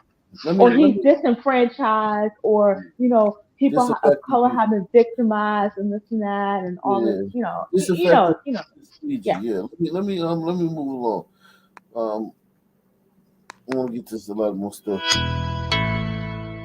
Ja Morant is one of the most electric young basketball players in the NBA, and a guy who's responsible for the Grizzlies now being a threat in the Western Conference, and looks like that'll be the case for years to come. But unfortunately, he continues to find himself in trouble, and this time it sounds pretty ridiculous. The idea that Ja Morant, a multi-millionaire, a massive star in the NBA, would be punching a 17-year-old kid a dozen times all over a basketball game, a pickup basketball game at his house, not really something that you want one of your big stars to be getting into. Grizzlies Ja Morant accused of punching and flashing a gun at a 17-year-old. Now, Ja Morant's only 23 years old. He's a young guy himself. There's no doubt. But when you're this type of guy in this type of place with that type of money, this type of status, leading a franchise, you can't be getting in to dumb shit like this. But it looks like Ja Morant is living the thug life at home. Ja Morant of the Memphis Grizzlies has been accused of punching and flashing a gun at a 17-year-old, according to a police report. The police report initially obtained by the Washington Post shows Morant allegedly punched the teen 12 to 13 times during a basic basketball game at his house last summer, just 4 days after he assaulted a mall security guard. Here is the entire quote from the Post. Last summer, in an encounter that had not been previously reported, the head of security at a Memphis mall told police that Morant threatened him during an altercation in the parking lot, leaving him alarmed enough that he filed a police report. A member of Morant's group shoved the director in the head, he told police. No arrests were made, records show. 4 days later, Ja Morant repeatedly punched a teenage boy in the head during a pickup basketball game at Ja Morant's house, the boy told police. Morant and his friend struck the 17-year-old so hard, they knocked him on the ground and left him with a large knot on the side of his head, according to a police report narrative written by deputies who did observe the boy's injuries. Now, Ja Morant has a slightly different story, and we will get into his side of the story. The teenager later told detectives Morant went into his house and reemerged with a gun visible in the waistband of his pants and his hand on the weapon. Morant, however, told police that he, quote, swung first, but only after the teen threw a ball directly at his hand. Morant believes the teen aggressed him first before it escalated. So somebody threw the ball at your hand, not your head, not your chest, that they threw a ball at your hand. And that was enough to make you punch him in the head 12 times, a dozen times. That's what Ja Morant's excuse is to police. Morant also told the police, the boy shouted as he left, "I'm going to come back and light this place up like fireworks." Morant filed a police report about the boy's language. Who believes that? It's unbelievable. Who believes that? That the boy said he's going to come back and light the house up like fireworks? Hit one. I think it's a lie. You do? Yep. I don't think that any dude that would be at Ja Morant's mansion out where he stay at would even be on this type of energy. Now, after he got beat up or whatever, first of all, when this story first came out, it was just that he got punched once and then he left, right? So this story keeps growing and growing as time goes. But yeah, I don't think after he just got punched 12 times by several grown men that he's turning around screaming, "I'm gonna light the house up." More than likely he was crying like a baby and saying that he was gonna sue somebody. That's an ideal time to yell that for some kid. I think I'm gonna come back and light this bitch up, motherfuckers. I think he said that shit. Memphis, because this is one of the best high school basketball players in Memphis that was out there, and I think he really did say that, and I do think that he threw the ball at John Morant and the ball hit him in the face. But Yeah, I do. I definitely think that shit was on purpose. it's too many. No, it hit him in the hand, not the face, the hand. That's what. Well, that's what No, they it said. said it went through his hands and hit him in the mouth chin area. It's too many incidents, man. Too many incidents for this guy. Hey, And what about the laser one, right? What are the odds that was an actual gun and not a laser? right, exactly. Who's just walking around with lasers? Like, come on. Nobody. Yeah, exactly. So, this guy's had a lot of incidents, man. This is the difference between us. This is the difference between us. Like, when we get famous, we want to be thugs. We want street cred. He's in Memphis. Think about it. He's in Memphis. That is listen, man. This ain't gonna end well if he doesn't get it together, man. He's beating people up. He's fucking, you know what I'm saying? Like, it's not gonna end well in Memphis, man. He's doing it in the wrong city. Maybe he should do this shit like I don't know. I don't know where you Sacramento. Yeah, I don't know where you can do this shit at, man. But Memphis ain't the place, man. And all it takes is one person. It's just like with Pac. All it took was one guy to just be like, "Oh nah, you got the wrong one," and it was over. Nipsey Hussle, everybody, every rapper you want to name, fucking PNB Rock. All it takes is one guy. Young Dolph. Yeah, one guy to not give a fuck, and it's all over. This guy's got a $500 million contract. He's got $200 million from the Grizzlies. He got another $200 million from Nike, and he got like $100 million from Powerade. So this guy's worth $500 million at the age of 23. He's running around with goons in Memphis, acting like a jackass. Didn't Nike young guys, every night? okay, I was gonna say, and young guys would just rob him and just to get street cred. Right, They'll but rob. Right. he hangs around a lot of guys, so it's like I don't know if he could get robbed, but I do think his entourage could get shot at, and a bullet could find his ass. You know? Yeah, the only black rapper that I know of that died at old age is that guy that yelled all the time. You know what I mean? Oh, God. Well, actually, a lot of rappers died of old age, but they died in their 50s of old age. Broken and relevant. Yeah, Black Rob, DMX, Shock G. DMX, that's what it was. A lot of guys died in their 50s though. Rappers died. Bushwick Bill.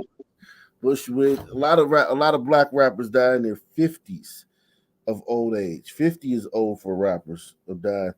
But yeah. This shit ain't gonna end well. And I hope that here's the thing. I hope this guy can get it together, man, because people are comparing him to Allen Iverson.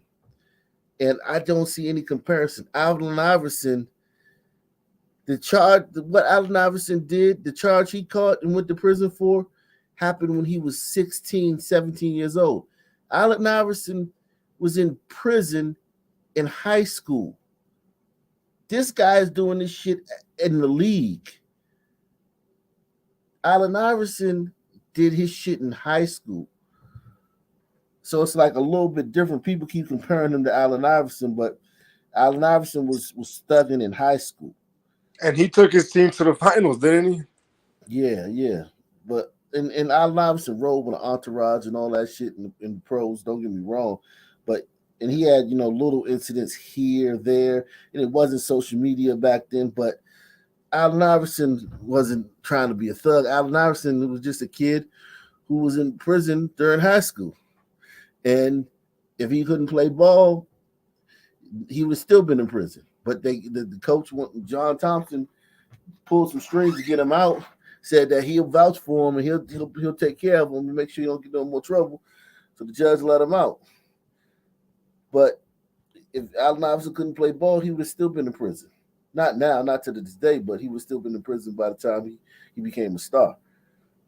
I think an argument can be made that Allen Iverson did kind of lay the path for this kind of behavior moving forward.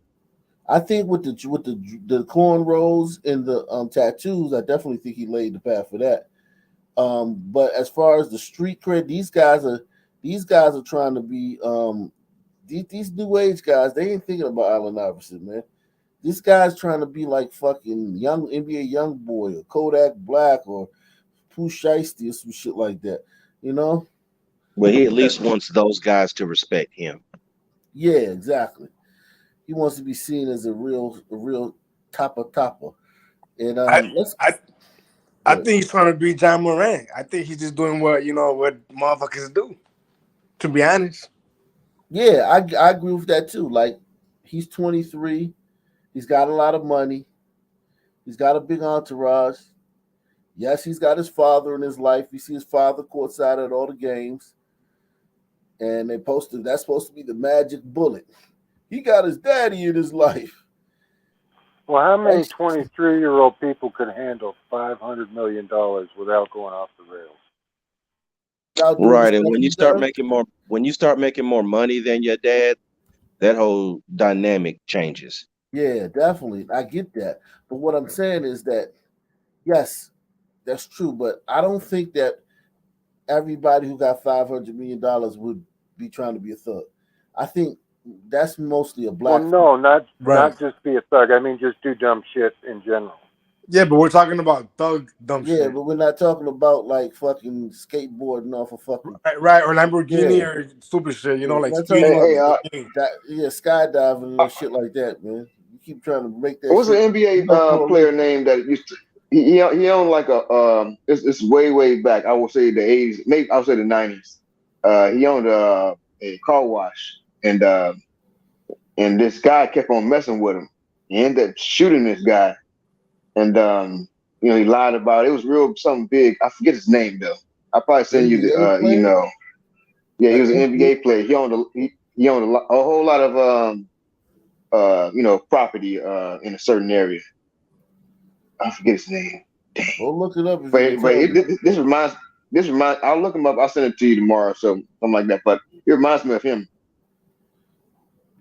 Well, all this stuff right here, it's just the wrong city, man. Let's go to Memphis, man. Let's see what's going on in Memphis, man. Let's see. I just think this is the wrong city to be doing this shit in, man. If you wanna be a thug and shit, and not even, I'm not even trying to say like I titled it fake thug, but I agree with Wicked to a degree. I mean, Stunner. He's just being him. Like I agree with this. I don't think he's going off out on a limb, or whoever said that. I don't think he's going. I think this is what Sun men do. You get money and you hang with rappers and you want to show that you just as crazy as they are. Yeah, I agree with that.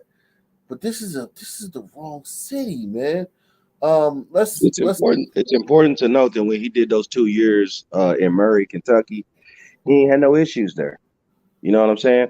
And I just find it odd that as soon as he touchdowns in Memphis, now all of a sudden he's, you know what I'm saying, he's on his thug thizzle. Right. I'm telling you, it's something about the energy when you in the NBA or the NFL and you in one of these cities, and you know what I mean, the hip hoppers are around and you getting high on hip hop too, and it's just a bad mix, man. Yeah, I mean, I can go back to Chris Webber. Chris Webber, when he played for the Bullets back in the day, they Wizards. Now they call it the Wizards, but the Bullets. Chris Webber was known. He knew motherfuckers in all the hoods. They would come out to his fucking house. He lived in a gated community in PG County. He'd have motherfucking hood niggas out his house. I could have went to his house one day, but because we was balling at the gym, and I don't know, for some reason I just didn't end up going. But Chris Webber smoked a lot of weed back then. He had all types of niggas. I'm talking about, he had a lot of dangerous guys that he was hanging with too, like gangsters. I'm talking about like motherfucker. And it was like, wow. And this was 25 years ago, man. was like 96, 97 when Chris Webber was, so it's like, yeah, this stuff has been going on for a long time, man. The man accused of going on a shooting rampage and then live streaming part of it was back in front of a judge this morning. Ezekiel Kelly was in court where we learned several charges already handed down were being transferred from one court to another. Prosecutor detailed their plan to WREG's Jarita Patterson. Thursday morning, Ezekiel Kelly was escorted into Criminal Court Division 3 for what prosecutors say is another step in a long journey to justice. We have added 2 additional charges, and this stems from the murder of Dwayne Tunstall. That case, as Your Honor knows, went through General Sessions. Probable cause was found, and it was bound over. And so to just clean up the process, we have added that set of events to the 26 previous counts. All set to be heard in Judge James Jones Jr.'s courtroom in total. So now he's charged with 28 total counts. Today's hearing was a reindictment. Simply stated, it is the process of reissuing a formal accusation that a crime was committed. But as you heard Assistant DA Chris Lero say, this is an effort to reorganize an already complex case. It's a procedural issue that just cleans up the indictments and puts all of the day's events on one indictment. Kelly, who's accused of going on a shooting rampage in September of last year, killing 3 people, hurting 3 others, while also causing Memphis to go on lockdown, has been locked down himself for the past 6 months. His public defender, Jennifer Case, who will continue representing him for the 2 additional charges, transferred from General Sessions to criminal court, quickly issuing a plea. Enter a plea of not guilty and request a report date. Set to happen in just over a month. He live streamed it. He live streamed all the murders. And with that, Ezekiel Kelly was escorted out. In total, Kelly is facing more than 24 charges. They're all set to be heard before Judge James Jones Jr. The next time he is set to appear in court is April 13th. We'll be there as well, bringing you updates every step of the way. Reporting inside CJC, Jarita Patterson, WREG, News Channel 3. Man, rough town, man. It's going to be hard to... Police in Clarksdale, Mississippi are still searching for a man wanted for shooting into a crowd at a nightclub last week, killing 1 person and wounding 2 others. As WRG's Mike Sirianni reports, suspect Marcus Jerome Miles was awaiting trial for a 2017 murder when that shooting happened. Okay, so this is a suburb of Memphis, but it's still Memphis Metro. Woo! Police in Clarksdale, Mississippi are still searching for a man wanted for shooting into a crowd at a nightclub last week, killing 1 person and wounding 2 others. As WRG's Mike Sirianni reports, suspect Marcus Jerome Miles was awaiting trial for a 2017 murder when that shooting happened. Well, I mean, he's a pretty dangerous guy. Clarksdale Police Detective Sergeant George Johnson referring to 24-year-old Marcus Jerome Miles, wanted for 1 count of murder and 2 counts of aggravated assault. Those charges stem from a shooting the morning of February 24th at the Celeb nightclub on State Street. It was quite a bit of people inside the club. They was partying, having a good time. A fight broke out. 1 subject left outside the club and came back inside the club and started shooting. Witnesses identified Miles as the shooter. A woman and 2 men were wounded. Police say 1 victim, a man, died this morning at a Memphis hospital. Police also saying Miles was shot in the shoulder during the incident, treated and released from a Clarksdale hospital before he was developed as a suspect. A warrant for Miles was issued Monday, but so far he has managed to evade arrest. We've been out working since the day it happened. So we've been searching all areas, following up on all leads that we may possibly get. We haven't had any luck yet. We've learned Marcus Miles has been indicted for the 2017 murder of 18-year-old Davion Hill and was awaiting trial when Thursday's shooting happened. The owner of Celeb nightclub declined to go on camera, but said What can you do with somebody who's awaiting trial for a murder, and they're at the club fighting, and then they leave the club, go get a gun, come back inside the club and spray the joint? Like, what can you? And Bill, do you compare that to some white kids who go off roading like in an area that's like not really that safe or something? Right, or a DUI and they kill somebody. You know what I mean? Like if they kill someone in the DUI, someone in their car. That's not the same shit. They're both wrong, but it's different. Yeah, they're both Right, kids. different dangerous activities. Yeah, but one affects you and the other affects the public. Right.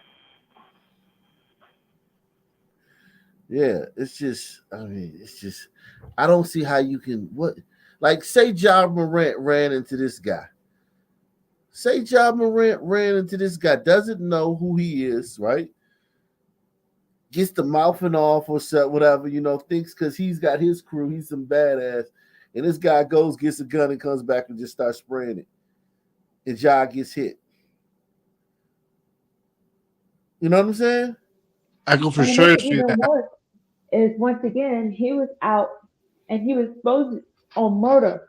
He had a murder case, and a judge let him out. Now this judge is going to get to sleep tonight, and whatever night, no problem. But you have people that are dead, and no accountability. As the shooter, we've learned Marcus Miles has been indicted for the 2017 murder of 18-year-old Davion Hill and was awaiting trial when Thursday's shooting happened. The owner of Celeb Nightclub declined to go on camera, but said the shooting, which occurred as the club was closing, was the first shooting at the business, and the club will remain closed as security measures are reviewed. Police indicated last week's shooting had gang connections, and they are concerned about acts of retaliation. In Clarksdale, Mike Suriani, WREG News Channel 3. And as a result, Clarksdale police say Marcus Miles should be considered armed and dangerous, and anyone found to be helping him hide will also face charges. By the way, if you can help police locate Miles, you're urged to call Clarksdale Police. That number is 662-621-81. And how many times has that empty threat been said? Oh, if you don't, you lied about where he was, so we're going to put you in jail. That never happens. Food banks in Memphis and across the country are bracing for a surge in demand. It's because extra SNAP benefits for roughly 30 million Americans ended this week. This afternoon, we take a look at how the Mid-South Food Bank is preparing to see an increase in demand as they try to put food on more tables. For many families already struggling during the COVID-19 shutdown with job losses and now rising inflation, they had been able to qualify for extra money for food. But those benefits have ended, even as the cost of groceries continues to rise. It seems like the cat eats better than I do sometimes. I'm thinking other families, could use that extra $100, especially the ones that have children. The Supplemental Nutrition Assistance Program, or SNAP, is run by the U.S. Department of Agriculture. SNAP helps low-income families buy food and, during the pandemic, allow participants to receive the maximum monthly benefit to cushion the blow of COVID-19. But those extra benefits ended this week, even as congressional leaders clashed over the need to help families versus abuse. It uplifted over 2 million people above the poverty line. $93 billion over the next 10 years. The pandemic cannot be used as an excuse. At the Mid-South Food Bank on South Perkins, many families rely on SNAP benefits. We've seen an increase over the last couple of years of about maybe 10 to 15% of people needing SNAP benefits. The food bank has SNAP outreach coordinators in Tennessee and Mississippi to help people with applications. They're bracing for a surge. With SNAP being cut, we will see an increase of people coming to our partner agencies and needing food. So we will see like more people coming in. Now, as many people look for new ways to help feed their families, the Mid-South Food Bank says they'll be around to help. As long as we have it and we, the food's coming in, the money's coming in for us to purchase food. And if anybody wants to donate money or food, that will help our community. You'd be a fool if you donated some money to that shit, man. Salute to Eric S, man, for the cash app, and salute to David, man. You'd be a fucking fool, man. Just donate some money to this fucking food bank. All these fucking people you're sending this money to are fat. All their kids are fat, and they're all gonna be pregnant next year. As we may see this surge. And the Mid-South Food Bank also says many families can find additional help by visiting mobile food pantries, brick and mortar pantries, churches, and soup kitchens, all in the Memphis area.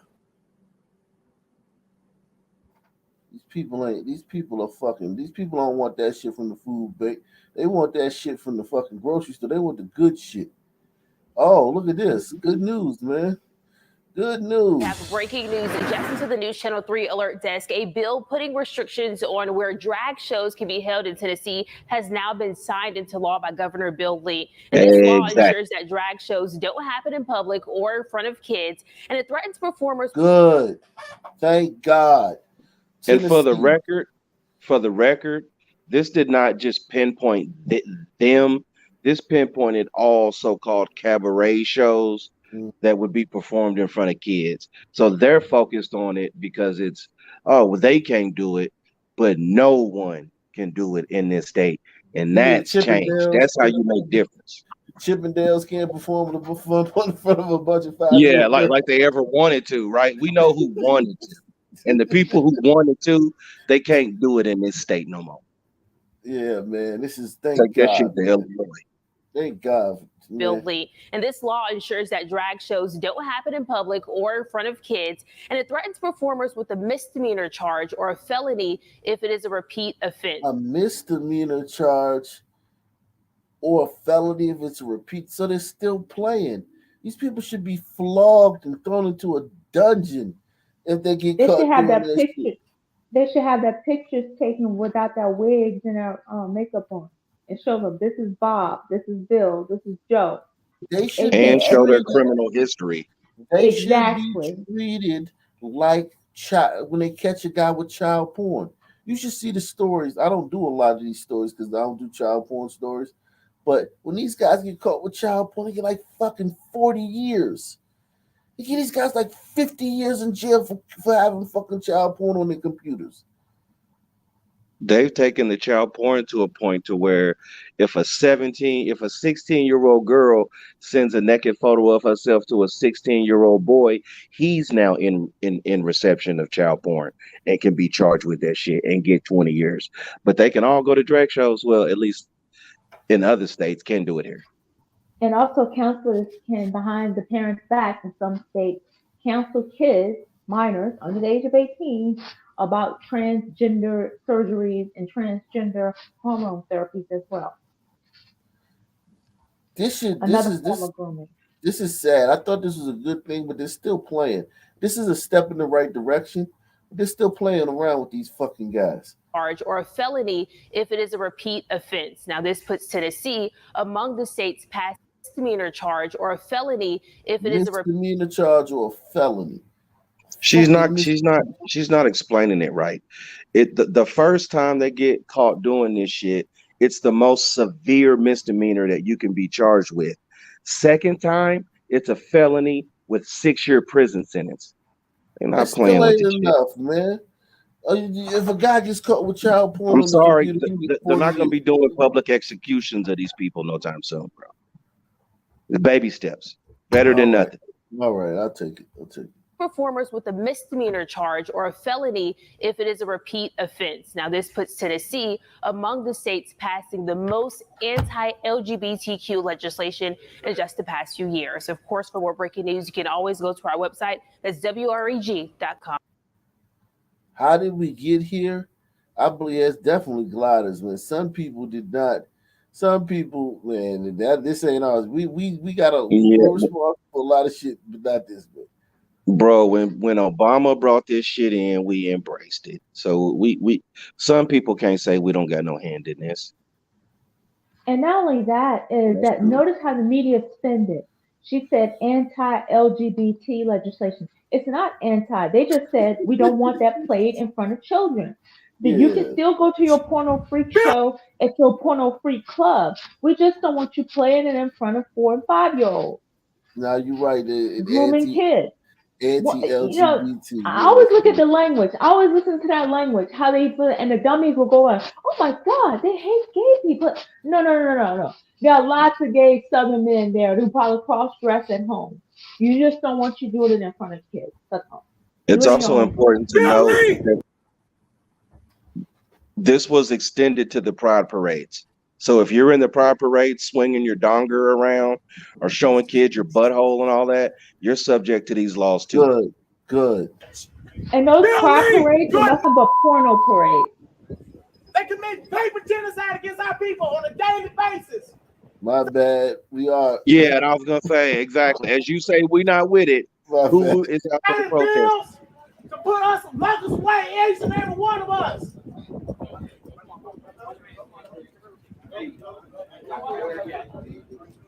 Body slam is where the Scorpion unit at, man?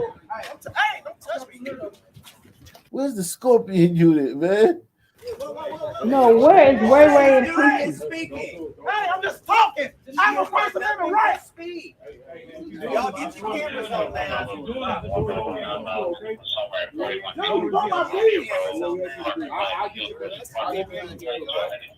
Hey!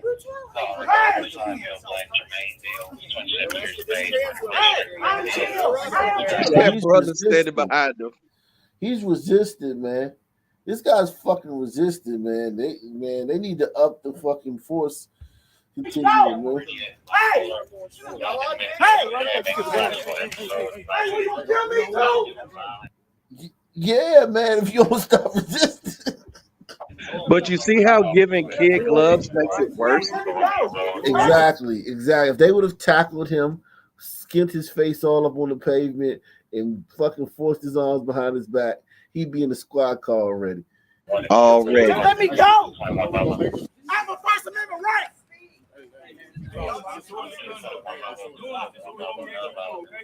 Oh my God, he got blue. My beads. I'll get your beads. Hey!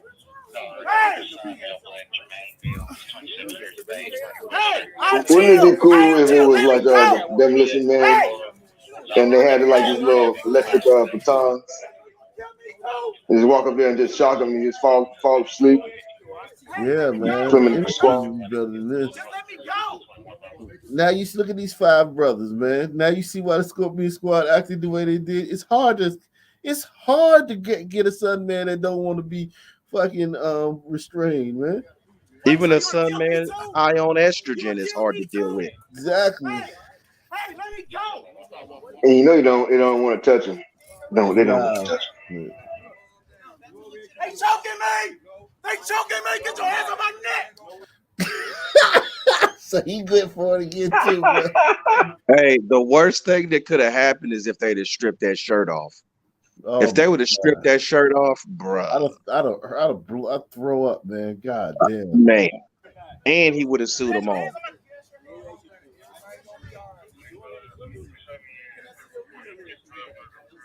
See, they be extra nice because what happened to Tyree. This gonna get one of them killed, man. This shit won't, because they haven't patted him down. They don't know if he has a weapon yet. They don't know if he has a gun under that fucking skirt. That fucking the motherfucker could have a bomb strapped to his body and they wouldn't even know still. Right. They're playing around with this guy. He could just whip out, boom, and then one of them's dead. This is excessive force. Yes, it is. 10 of y'all. Hey, what am I being detained for? What am I being arrested for? I have rights. I have rights. I have rights. Somebody should have said, "You're not acting ladylike." That's right. Facts. You broke my tradition. Oh my God, there wouldn't be no drag shows in Iran or Saudi Arabia. That shit would not fly. You wouldn't even do that shit. Somebody wouldn't even do that Oh, shit. it's fly, all right. They'd fly right off a building. Exactly. Exactly. Bill Lee's a fascist. Stand up, man. We don't want that league right here. Stand up. Okay. Hey, what call we taking? You ready? What call we taking? I'm not kicking nobody. Bill Lee's a fascist. Oh my God. Bill Lee. Man, y'all hating the family. What am I being paid for? My first name is no, man. Shit is Bitching, sad. screaming like a little girl while he's wearing a This China nonsense. Express fucking tablecloth. This is neither here nor there, but smashed at a tall police officer. Okay.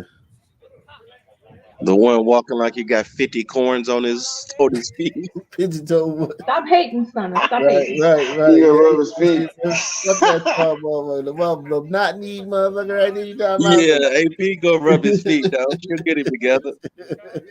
Sure would. Put some lotion on. He needs some lotion on his elbows too. That's all right.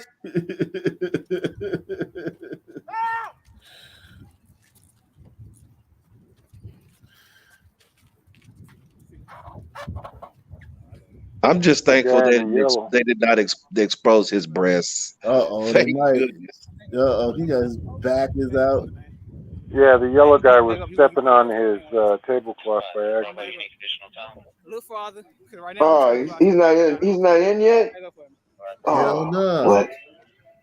It should have been straight there. They messed it up like they did with Floyd. He should be straight into the doggone vehicle. Door closed. You could tell these dudes would have never been on the Scorpion Squad. They'd have never got the fucking call for the Scorpion Squad. These are fucking amateurs, man. Come on, man. Aiding and abetting and genocide.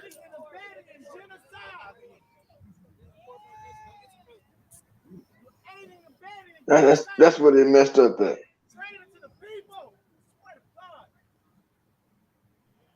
I bet you in 10 years, one of those 5 cops is dead. Yeah, they're not gonna make it. They're gonna run across the sun, man, who wants to die, who got a death wish.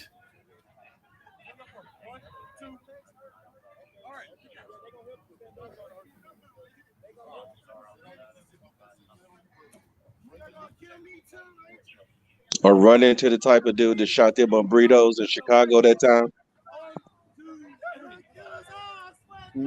I don't remember that one. You got it from Doug. You what? You don't remember when the dude shot the party? Oh, like he was fucking shit. Rambo. Talking about Silas, what was his name? Something. Silas, Yeah. Samuel, some shit. Yeah. Motherfucker was dead. Oh my gosh, that guy was fucking Terminator, man. Yeah.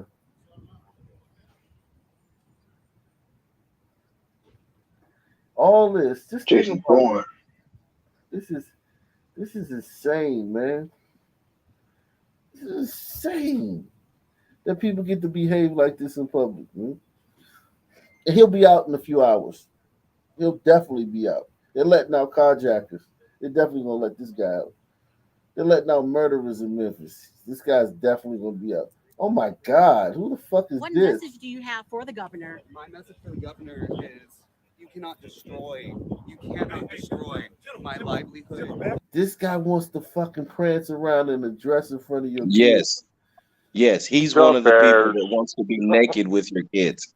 And the people who would take their kids to fucking sit there and watch him prance around in the thong will simultaneously be on their phones tweeting that Scott Adams needs to be canceled. Back up, please. Sir, back up. You got back up, sir.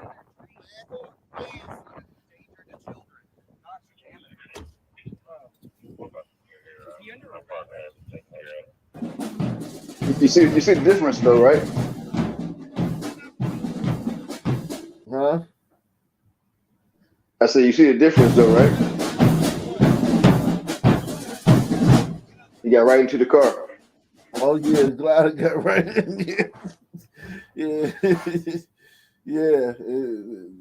It's different. Like you said, differences, man. It's differences between it's just differences. That's all these are, man. Um, Have breaking news. differences, man. He didn't put up a fight. He was willingly going along with the police. Yeah, it's just differences, man. That's all it is, man. No jail time for a Memphis woman accused of crashing her car into a home and killing a former professional basketball player.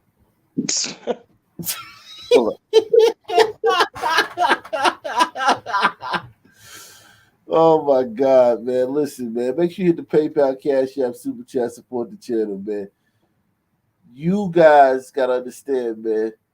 Like we talked about earlier, I think someone said, you just wouldn't know that this stuff was going on if you didn't subscribe, if you weren't a part of our nation, man. I wouldn't know that this stuff was going on. Shit. No jail time for a Memphis woman accused of crashing her car into a home and killing a former professional basketball player. WREG's Bria Jones joins us now to explain how the woman was granted judicial diversion and how the victim's family is coping. Bria? Well, Greg and Seth, the family of Galen Young, is still processing what happened in court this week. His sister telling me this is not the justice her brother deserved. Galen Young's family is hoping time heals the pain of his untimely death. The 45-year-old father's life stolen as he slept. We will always love him forever and ever. Young was killed in June of 2021. According to the Shelby County District Attorney's Office, then 19-year-old Miracle Rutherford was behind the wheel. Her name is Miracle. Of course, her name is Miracle. She's been nothing but a fucking curse and a fucking. She's brought nothing but despair and fucking heartache her entire life. Right, she's 20 years of being a nightmare, but now she's Miracle. Jesus Christ. Forever and ever. Young was killed in June of 2021. According to the Shelby County District Attorney's Office, then 19-year-old Miracle Rutherford was behind the wheel when she crashed into a home on Horn Lake Road owned by Young's mother. She was charged with reckless vehicular homicide, failure to exercise due care, and driving without a license and insurance. This week, So, she just. Jesus Christ, man. You know how your parents taught you to grow up and make sure you had all your I's dotted and your T's crossed? This a motherfucker ain't dot not one I and crossed not one T and still ain't get in trouble. How many baby daddies do you think she got? Well, she's only 20, so I would say 1, 2, maybe 1 or 2. 3 babies, 4 baby daddies, something like that. This shit's sad, man. God damn it, man. This shit is so sad.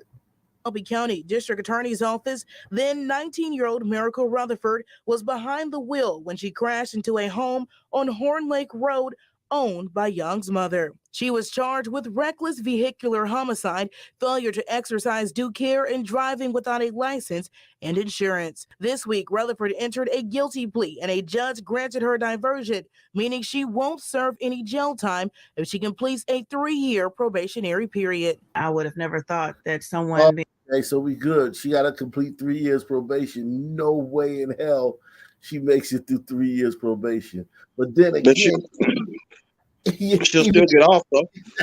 Exactly. Even if she violates her probation 50 times. Somebody in the chat brought this up. Do you think she referred to her car as the Miracle Whip? Oh my God.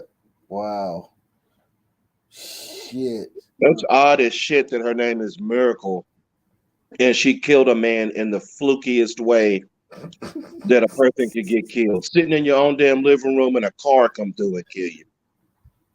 Driven by Miracle. Any jail time if she completes a 3-year probationary period. I would have never thought that someone being charged with vehicular homicide reckless would be offered diversion or probation for killing someone. Attorney Ravonda Griffin says, unfortunately, this outcome isn't unusual for someone without any previous convictions. With her being a first-time offender, 20 years old, and the lack of intent and how difficult it will be to prove recklessness. Young was a Hillcrest High basketball standout and former professional athlete turned coach. He was visiting family when he was killed. His sister. So he was just visiting. God damn. He was just visiting. The odds. I picked the wrong day to sleep on the couch. Jesus Christ. This is a sad story, man. Sister says the family didn't even know Galen was dead until hours later when they were cleaning up the damage and discovered his body. Oh, shit. It just gets worse. They didn't even know he was dead. So he comes over. It's possible the wreck didn't even immediately kill him. Yeah, he could have died suffocated underneath all the rubble. Yeah. Exactly. So he comes to town. You know, you come to town, you just hanging out. Everybody in the family doesn't know you're there yet. You just hanging out. Some fucking she-boom with the fucking spirit of the fucking shadow of death hovering over her. Fucking drives a car in the fucking house. You're up under all this rubble. The family comes home. Damn, there's a car now. Oh, we gotta Where's Jimmy? Jimmy's car is out front. Yeah, we gotta clean Where all did this Jimmy shit go? up. Oh, and then they find the body. Oh my god, what a terrible. This guy, man. Unfucking believable, man. This fucking wretched. 3 years probation. Goddamn DBC. No license, no nothing. That it probably wasn't even her car. And he's gone. She doesn't care, and I promise you, she hasn't thought about it. I bet weeks go by where she doesn't think about this shit. She might not even know the dead guy's name. For her, going to court is an inconvenience. That's how I think. Exactly. And she mad about probation. She probably mad. That's the thing. She's gonna violate her probation because she just out of having an attitude about it, just out of rebelliousness, because she got to do that shit. But she's not gonna get punished for that either. God damn! What a fucking these son sisters are death spawns, man. Over there, the DA, over there, fucking bullshit driving down the street. It's fucking. And the white leftists can't get enough of. Yo, our death spawns in the literal sense. Yeah, exactly. With her being a first-time offender, 20 years old, and the lack of intent and how difficult it will be to prove recklessness. Young was a Hillcrest High basketball standout and former professional athlete turned coach. He was visiting family when he was killed. His sister says the family didn't even know Galen was dead until hours later when they were cleaning up the damage and discovered his body. The decisions that she made is why my brother's not here today. Must have been a hell of a mess to lose that big motherfucker in the rubble. Yeah, this big six, he like 6'8" or some shit. With his little biracial kids, man. He was winning, man. These look like little Latino kids too, man. He had him a little Latina somewhere. Oh shit, man. He was living his life. That sister knew that shit. Her spirit knew. He tried divesting. He tried divesting. Her spirit just found him. She was like the spirit of sisters past. She locked in on him like radar. The ghost. Went through three rooms and a sun deck to get to him. She knew it was a man. It was a son man that was happy as hell, just divested as a motherfucker, living his best divested life. There's a happy motherfucker in that White House right there. I'm gonna get him. Oh shit! I bet she had that same look on her face when she drove through the house. Of course, if she knew her mission was completed, she knew it. Soon as she did that shit, she knew her mission was completed. She like the Terminator. Fucking god damn. Just evil, man. That brother didn't sleep. She went in and killed him, man. She completed her mission, man. Hey, man. She Job understood well the done. assignment. Yeah, exactly. Exactly, man. She found him, man. Like her whole life led up to that moment, man. She was like, she was like, it's like a cell. She like a sleeper cell, man. Yo, but she's not done yet. That's the crazy part. Right, exactly. She just getting stuck. That was her first. She's like a sniper. That was her first kill. She's literally now she's out here taking her license. You notice they didn't say nothing about taking her license or nothing. She's What license? Nothing. One license. She'd have to have She one sure to own take a it license. away. or just suspending her ability to drive. She's Right. out here walking around now, man. Damn, and she gonna spit out about 5 or 6 fucking goddamn bank robbers before she's done with it too, man. She's Little just gremlin eggs. oh, Yo, she's seasoned now. She's a vet now. damn, she did that brother dirty, man. Man. Not just him, but those kids are, they're gonna have to live with it. Yeah, those little biracial kids, man, they was gonna grow up with their daddy. That's probably gonna make the NBA now. They might have to play overseas or some shit. You see how happy he looks right there in that photograph? He looked She happy saw in that everything. shit, and it was over. It was on. Her spirit She had to get knew. him. She knew it was happy, brother. Damn, Once that's again, what a tragedy, man. That's tragic. salute to Scott Adams. What did he say? Get away from some people. Even But he don't tried even though, visit. didn't it? It looks like he Yeah, but tried. he came back and visited. He came back and visited, and look what happened to him. Oh, so he fucked up. You were saying he fucked up? No, that could Yep. have been a stray bullet. Something was gonna get him. It was a stray bullet, goddamn something. He wasn't. He It should. was Shaniqua or a lightning bolt. Something was going to kill this happiness. He should have stayed away, man. He should have stayed It's away. just like the man. dude that was in the little singing group from Baltimore who went home and then got shot on his front porch just sitting out there doing nothing. You try to come back and the shit is waiting for you. Yeah. It's waiting as if you never left. It's almost as if you're being punished for coming back. It's almost as if the gods, the Sunistan gods, are like, they let you go, and then you came back, and they're like, oh my god, you came back. All right,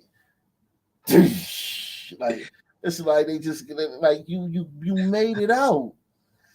And then you came Right. Like You must not want to leave, bro. Now you can't leave. It would be like if somebody had you in a chokehold and you couldn't breathe and you were gasping for air and you somehow you wriggled your way out. Something happened. And then you fucking turn around and charge the motherfucker again with your head down and shit, you put you right back in the fucking head. Right back in the What the fuck?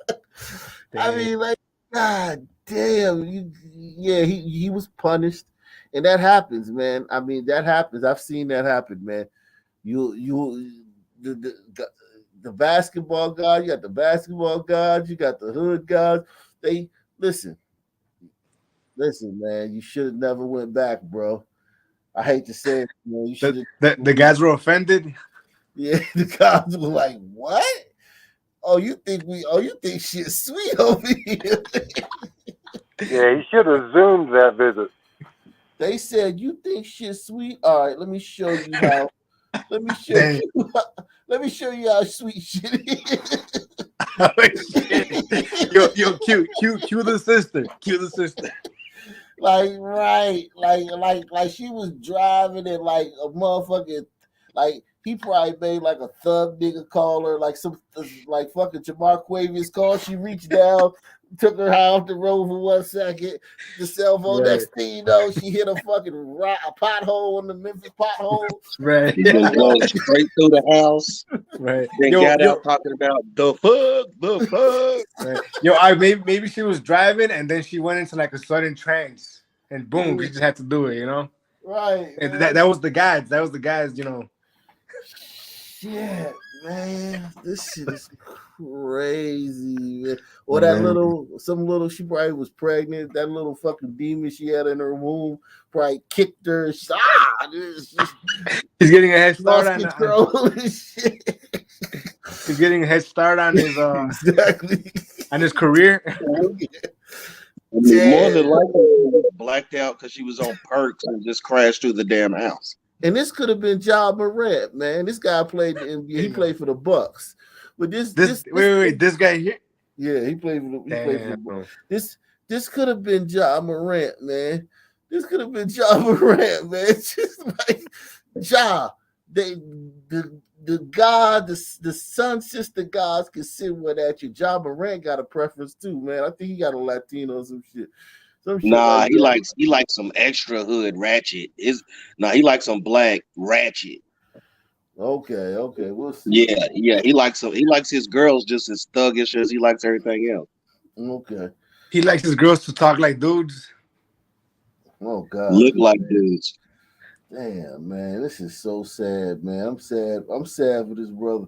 All jokes aside, I'm sad for this brother, man. How difficult it will be to prove recklessness. Young was a Hillcrest High basketball standout and former professional athlete turned coach. He was visiting family when he was killed. His sister says the family didn't even know Galen was dead until hours later when they were cleaning up the damage and discovered his body. The decisions that she made is why my brother's not here today. And she did apologize to the family in court. According to the DA's office, the diversion charge is usually dismissed from the defendant's record after completing probation. Wow, so there'll be no record that this ever happened. She'll be running around telling somebody, I ain't got no criminal record. I ain't never been in trouble before. Yeah, I thought only Bruce Jenner was allowed to get away with running over somebody. And he had to change sexes to do it. Now, can somebody explain to me how that attorney said it was going to be difficult to prove recklessness? If you're operating an uninsured vehicle with no driver's license, I mean, that by definition is being reckless. Exactly. What are they talking about? Brother Like, believed in second chances, and the judge on the defendant's record after completing probation. My brother believed in second chances, and the judge gave her a second chance. Rutherford was released from jail on her own recognizance. Young's family says they are currently reaching out to lawmakers to see about getting stricter penalties for vehicular homicide. For now, reporting in the studio, Bria Jones, WREG News. Even if my brother did believe in second chances, I wouldn't even say that. There has to be some kind of punishment. He's dead. And she was breaking the law on so many ways. And another thing, and gets an OR bond. I didn't mention her cock string. How many want to bet she was either high or drunk? Yeah, definitely. She looks like she's on pills. Just in the photo, she looks like she's coming down on pills. Let's just say it was the car's fault. You know how gunfire erupts. Some people, you can't blame them for anything. It's never their fault. So let's just say it was a car erupted. The car's fault. It's still her responsibility to make sure the brakes or whatever on that car works. So that thing, like someone mentioned before, the lawyer saying we couldn't prove liability, that's BS. Yeah.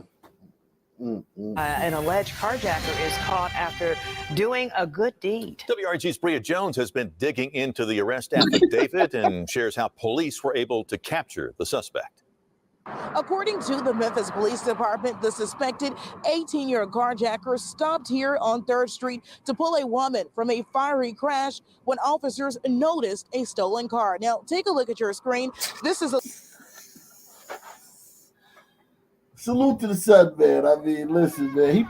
They carjack so much and they ride around a stolen car so much. He might have just thought it was normal. Like they don't even think like the car is stolen. It's just like a car. So yeah, I mean, he just saw some woman burning up and he went to go save her. Salute to DeMonte, man. I mean, I would say he should get off easy, but that's already gonna happen. Yeah, he's already getting off easy. Yeah, they should give him a break, but we already That goes without saying. An alleged carjacker is caught after doing a good deed. WRG's Bria Jones has been digging into the arrest affidavit and shares how police were able to capture the suspect. According to the Memphis Police Department, the suspected 18-year carjacker stopped here on 3rd Street to pull a woman from a fiery crash when officers noticed a stolen car. Now, take a look at your screen. This is a look at the suspect, 18-year-old DeMonte Abraham. Now, he's accused of carjacking a 60-year-old man outside a store in North Memphis last Thursday. The victim told officers he was robbed by 4 men dressed in ski masks. Police say the suspect stole a 2013 Chevy Captiva. The next day, the officers responded to a car fire on 3rd Street. Officers say one of Abraham's friends was driving reckless with 3 other people in the car when he hit a tree and his car went up in flames. Oh, so one of his friends was driving reckless when he hit a tree. Thank God that tree was right there. Why couldn't that tree be there when our buddy was fucking sleeping in the house, man? Salute to this tree, man. The tree saved life, man. So okay, his buddy was driving with other people in the car, so that's why he stopped. So he wasn't no good Samaritan. That tree's already done more good than a lot of these motherfuckers, you know. Yeah, that tree is fucking. That tree. Yeah, he's done more good to stop crime than the DA over there in 6 years. That's very true. Somebody should carve BLM into that fucking tree, man. A 2013 Chevy Captiva. The next day, the officers responded to a car fire on 3rd Street. Officers say one of Abraham's friends was driving reckless with 3 other people in the car when he hit a tree and his car went up in flames. Abraham and 2 teen girls got out of the stolen car to pull out a woman trapped inside the burning vehicle. That's when officers noticed the stolen Captiva on the scene. Abraham is now facing They carjacking Captivas now? Yikes. multiple charges, including aggravated robbery and carjacking. For now, reporting in Southwest Memphis, Bria Jones, WREG News, Channel 3. Isn't a Captiva like a little cheap throwaway car? Yes, it's not much, man. Oh God. Yo, but I'll give the Sun teams credit though. Like as much as they carjack, you know, they don't kill as many people as you would think. So they're showing restraint, you know. Yeah. Oh, we they got could some more definitely kill burritos. In honor of you, Wicked. I know Umbritos do it too, right? These are good kids, and just I don't know. It was racism. It was Jim Crow. Yeah, Juan Crow. Yeah, we saw the crime stats the other day. Justice of the News Channel 3 alert desk. We have just learned a grand jury indicted 2 people in the death of Pastor Atura Easton Williams. That's 15-year-old Miguel Andrade and 21-year-old Edward Rodriguez Tabora. They have both been indicted on 2 counts of first-degree murder and especially aggravated robbery. Now, to break that down, the district attorney's office says 1 count of first-degree murder relates to the premeditated killing, and the 2nd count relates to the killing during a robbery. Now, Pastor Atura Easton Williams was shot and killed in her driveway last July. And we know Andrade has posted a $200,000 bond and is being charged as an adult. And Tabora is still at 201 right now. So this guy's home. They executed a pastor, a female pastor, a black woman in her fucking driveway. Like within moments of encountering her, they just shot her and took her car. They didn't ask for it. They walked up, blew her brains out, and took her car. And this motherfucker's walking the streets. Now, April, Alex, this is a story that... You know they got a record. Yeah. These umbritos are just giving some people a taste of their own medicine. True indeed. Nah, according to the crime stats, umbritos attack gliders more than anybody else. Which I personally think it's surprising considering that we're perfect, you know. Nah, we know y'all not perfect. We saw the stats, bro. Y'all actually surprisingly kill gliders just a tick behind us. What were the numbers? Do you remember them? Nah, Ock pulled it up. He got it. Son is gonna be like, you guys were like 60% less than us. That's pretty close, right? Yeah, it's a lot, but yeah, it pales. Dude, stop addressing me, man. You don't want talking to me, yo, little bitch ass motherfucker. Get out your feelings. Bitch has Go to Disney World. Go to Disney World and let them groom your kids, bitch. Right. I know you ain't talking with them little whoa, tiger come on. faggots you got walking around with you, motherfucker. Come Hey, on. but my You kids a live in a geechee, house bro. in Come which on their now. dad You're a protects their straight life. geechee, man. You're a geechee ass motherfucker. What did you just say? Man, stop What did he addressing me, just say? geechee. Dude, go to Disneyland, bro. They waiting on you. Salute to Caleb West, man. Caleb West is This is why we can't have nice things. one of the main reasons why I'm pro-abortion. Imagine how many lives could have been saved. Yeah, facts. You wouldn't talk that shit to my face, bro. That's like same shit to you, motherfucker. Same exact shit to I you, would dog. You talk. wouldn't I talk to would me like talk it that. to you. What I the fuck would is wrong talk with to you, you. dude? What the fuck? Look, Stunner, look. It's a matter of fact that this exchange right now, you started it. You the one that addressed me. So I don't give a fuck what you ain't got talk to going you, on. bro. At the I end ain't of say shit to you, at bro. the end of the You day, address me. Stunner, that some people are destroying this country, and that's a matter of fact. Period. And your people are getting here Not every day. not So nearly we as much as destroying it, you but y'all guys. want to be here though, Not right? But nearly, you want to be here though, right? not nearly as But much you as want to you be guys. here. Not even close, Stunner. Not even But you close. want to be here though. You want to be here. Hold And on when they now. get Hold on here, now. Hold on. they're Guys. going to where you live, bro. They're not coming to where I'm at.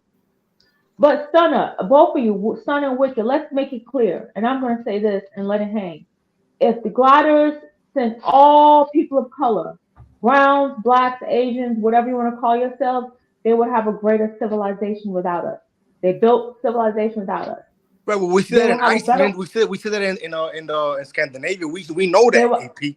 They will have a better world without us. So this argument Some here is. people are destroying this country. Period. I agree with that. So if we're on the Pull same the page, pull the stats up, Ock. I know, Stunner. This is a problem why we can't move ahead because we are Yeah, fighting because over bitch ass stupid shit. Umbritos keep No. opening their mouth and It's no. addressing But motherfuckers Shut that up, don't the know nothing only faggot. about. people we Shut your should get faggot ass angry. up. Oh, I give up. The only people That we should faggot get ass angry up. at is I the pay people that are property tax, destroying ho. this country. Man, We shouldn't nobody be gives a fighting fuck, amongst I ourselves. motherfucker. Fuck pay is wrong with property you? taxes and I pay federal income So what? taxes. So what does that You mean, don't. motherfucker? What does that mean to me, motherfucker? It means I got skin in the game, bitch. So do I, motherfucker. So do I, pussy. So do I, Sure you do. pussy. Yeah, bro. They don't, I contribute more to this country than you, motherfucker. COs don't make more than 50K, bro. I contribute. Okay, right. If you're I not making contribute more than 50K, you, you're motherfucker. not Put it paying like that. federal income tax. You might as well get food stamps, bitch. Right. If you don't make at least 50K, Stunner, I if you contribute don't more make than you, at least 50, motherfucker. Remember if that. you don't make it, you make more than Remember me. that, faggot. I contribute more than you, No, you don't. motherfucker. No, you don't. No, you don't. Okay, right.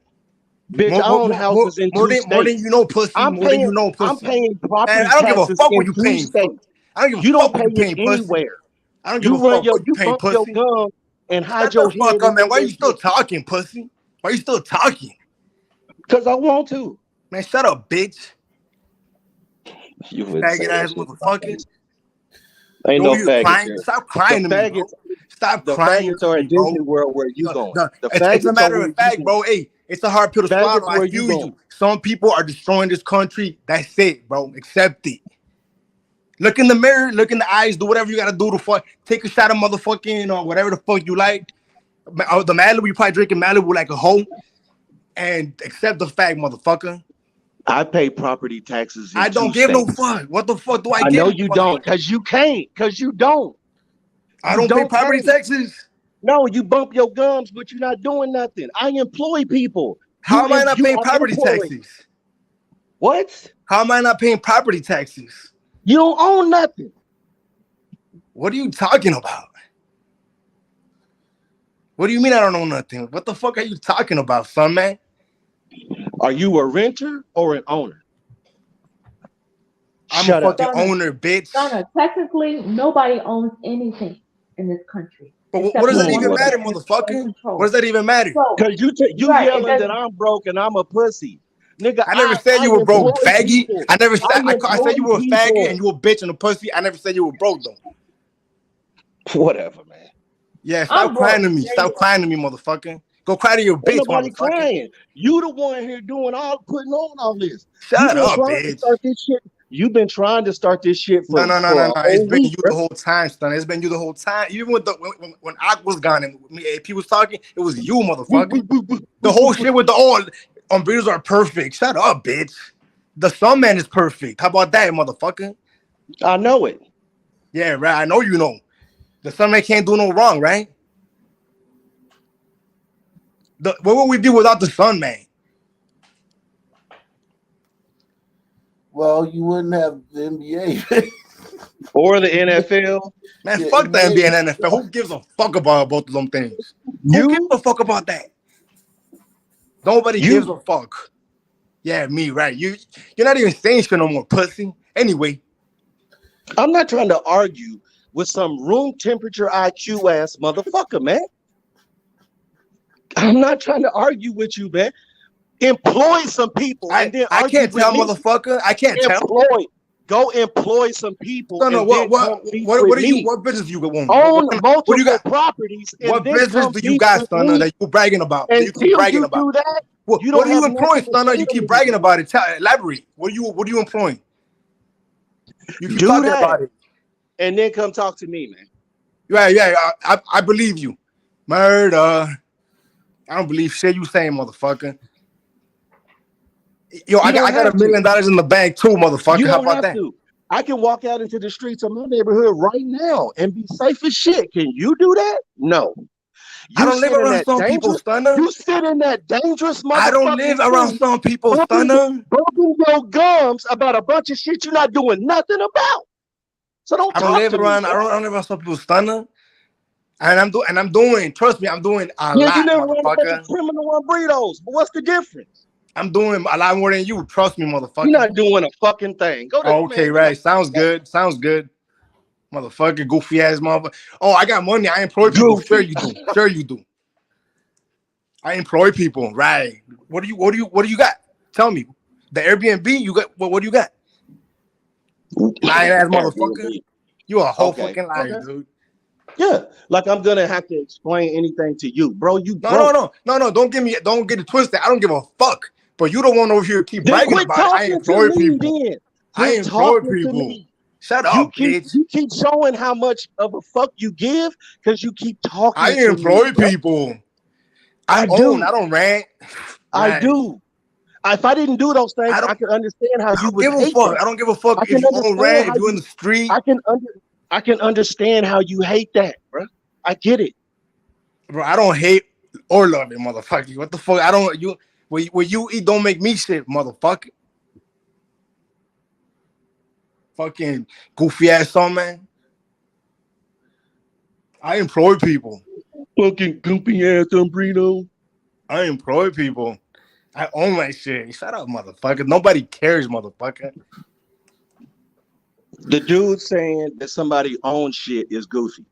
Dude saying somebody owning multiple properties is goofy. The dude who lives in a fucking war zone with his family is saying somebody else is goofy. Okay. A war zone that the Sun Men are creating a war zone. It don't matter who's doing it. It does matter. That's the whole point. That's the whole point. That's the whole point of this shit. No, you mad at me because I'm pointing out the fact that the Sun Men are destroying this country. That's why you mad at me. It don't matter who's shitting in the toilet. You still live in the shit. I don't live nowhere near some people, Stunner. Trust me when I tell you, my neighborhood is probably safer than yours. Trust me when I tell you that. You a fucking dummy. I fucking promise. I put my. You have no idea what you. I put your kids on it, motherfucker. You put your kids on what? You do what? Your kids on it. My neighborhood is safer than yours. We'll see. Well, we'll see. Oh, okay. We'll see. Shut the fuck up. Anyway, yeah, we'll see. But we'll see. This is why the Black and Brown Coalition will right. Son over here hating like a motherfucker. Put him on a poll. And this is why the Son can't help but hate. You won't be back, bro. You Son are can't help but hate.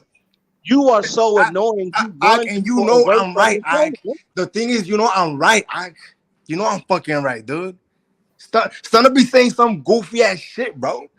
Like, yeah, 2-parent households, right? Put him on a poll. There's no way that Trey Songz would shoot that stupid bitch, and there's no way that the one Migo guy got murdered, he would rape that bitch, right? Put him on a poll. I put a Betty poll lose. up, man. But Betty lose. let me see. We got Brenda, the lovely Brenda. What's up, Brenda? How are you, man? You muted. You Hi, muted. Brenda. Sorry. Hi. How are you? What are your thoughts on not this shit, but what are your thoughts on the things you've been seeing tonight, man? Um, well, I was more curious to ask you because I know you had said one time um, that white people just need to leave and make into their own new place because it's lost. I said And that before Scott Adams, for the record. oh, well, do you really believe that? Yeah, I think that America's done. I think as far as for you guys.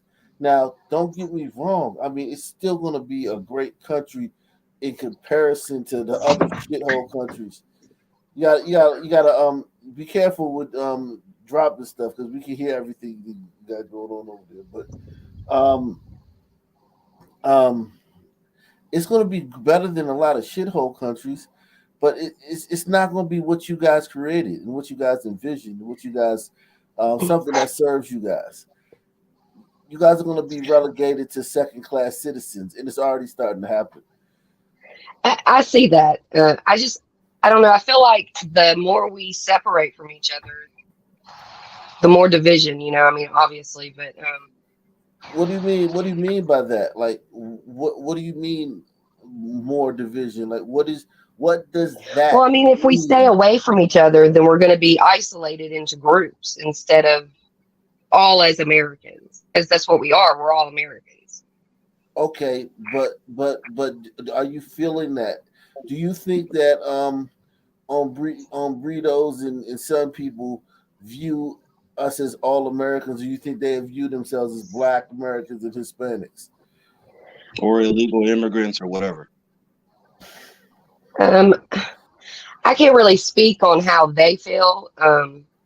Well, hold on. You just said we're all Americans, so you have to be able to speak on the. How can you say we're all Americans and this is dividing us if then you turn around and say you can't speak on how they feel? You just did. You said we're all Americans. Can I just cut in real quick? The problem is, Brenda, is not everybody sees themselves as an American. And I think that people need to wake up and realize that the reason we talk of separation is because even among the Sun people, we're tired of dealing with the ignorance among us. And I was told years ago when I was a kid that my father told me, he said, Sun people are gonna get us all killed. And we're living in that time now. No, seriously. He said 80% of our people need to be wiped out. And that was the issue. The thing I was taught as a kid, and I make no mistake, I'm just being blunt with you. The ones that were sent here to America were the ones our people didn't want. Those are the ones that were captured and sent to America. And the thing about it is, here in America now, you talk about seeing everybody as American. I'm gonna tell you something. There are people that have a hatred of you just because of your skin color. And it's not just only sons, but they're also bringing a lot of people from these Middle Eastern countries who hate gliders. I'm telling you. Yeah. And the They reason I know despise that is because they come up to you and they start talking that crap, like saying, make a little comments, and then when you shut them down, they look at you like you're crazy. Yeah, Brenda, do you not know? Oh, let me see. Do you think that the average son sister actually likes you? Do you think that? Like, I just want to know where you're at. I mean, and don't tell me what you think I don't know. But do you think that the actual sister likes you out here in the street? I don't initially think they do when they first walk past me, but I live in Memphis or right outside of Memphis, Oh, and great. and I used to work in Memphis, and I worked at the post office, like the hub, the distribution center, and I had a black chick one time tell me that she didn't like white people. But the more we sat and talked, the more she kept asking me if I was white because she didn't like white people, but she liked me. So I think that no, initially they don't, but I think if they took the time to actually speak to me, most of the time they do end up liking me. So do you think that they don't like you because do you think that like it's racism or institutional stuff? What do you think what is the excuse that you think they don't like you? The reason they don't like you? I think it's because there's just been so much pent up stuff that's happened that I didn't have no control over. That just keeps getting pushed down people's throat, and some people accept it and some people don't. Like what? Give me an example of some of this stuff. Um, well, almost everything that's on the news, pretty much. So are you saying that without that some people would like you? I think it would make it easier to come together. Yes. I think that if you're only watching one thing, like, because not everybody watches every news station. So, certain media put certain things out and then, gears it to its audience or what they think the audience wants to hear or needs to hear.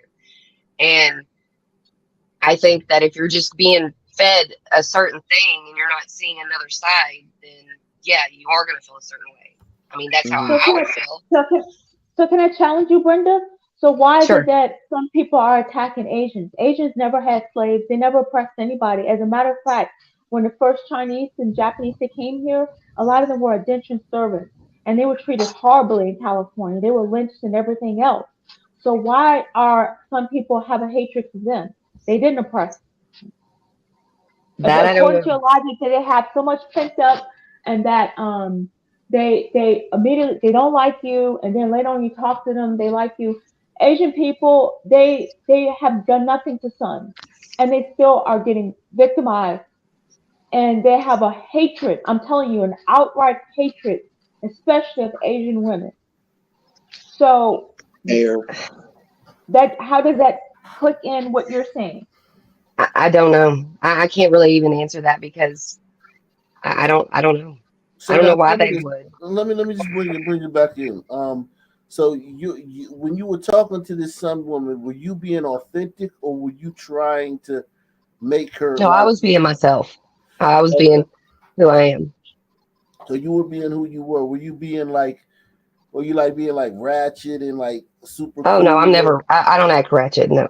okay. So you were just being you weren't trying to like lean Mm-mm. into the sun things that you think some people would like. You would just be authentic with yourself. No, I wouldn't even try to attempt to act that way because it would be ridiculous. So no. Hmm. Okay, so when you okay, that's good. That's good. That's good. Now, when you were talking to her and when you guys did you ever have a tense moment or was it all good? It was all good. Okay. Do you feel like that And if actually, when I told her I had Italian in me, she said, "Oh, that's what it is. You're not white." So I guess she considered that not white. okay, so she considers Italians not to be white. I guess. Okay. So did you take that in when she said, "Oh, you're not white, you're Italian." So she the only reason she could justify liking you was by erasing your whiteness. Did you digest that part? It wouldn't have bothered me either way, to be completely honest with you. It's irrelevant how someone else feels about me and No, my no. race. What I'm saying is like if you would have told me, "Oh, you're Nigerian, you ain't a fucking real, you ain't a black person, so you are that's why I like you," I would be like, "Wait a second, motherfucker, what you say?" You I know mean, what I'm saying? I can't control what people No, say, no one's saying that you can control it. No. I'm not asking. I'm not saying that you can control it. I'm saying, did you digest that as what she said? She said, your friend, your newfound black friend that thinks you're so cool, said, "Oh, okay, that's why I like you because you're not white, you're Italian."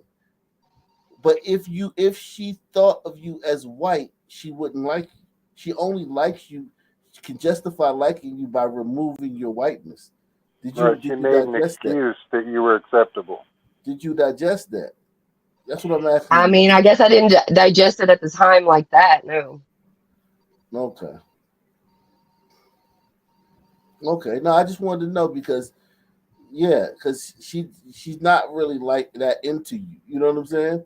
Like if she found out that like you voted for Trump, if she found out that you knew somebody who voted for Trump that you didn't cuss out or cut off, she would turn on you at the drop of a hat. You do know that, right? You do know that she would turn on you on the Well, drop of a hat, right? that would be her, not me. I mean, I can't do nothing about that. I mean, You would never tell I that can't. woman that you voted for Trump. I would I'm being because dead serious.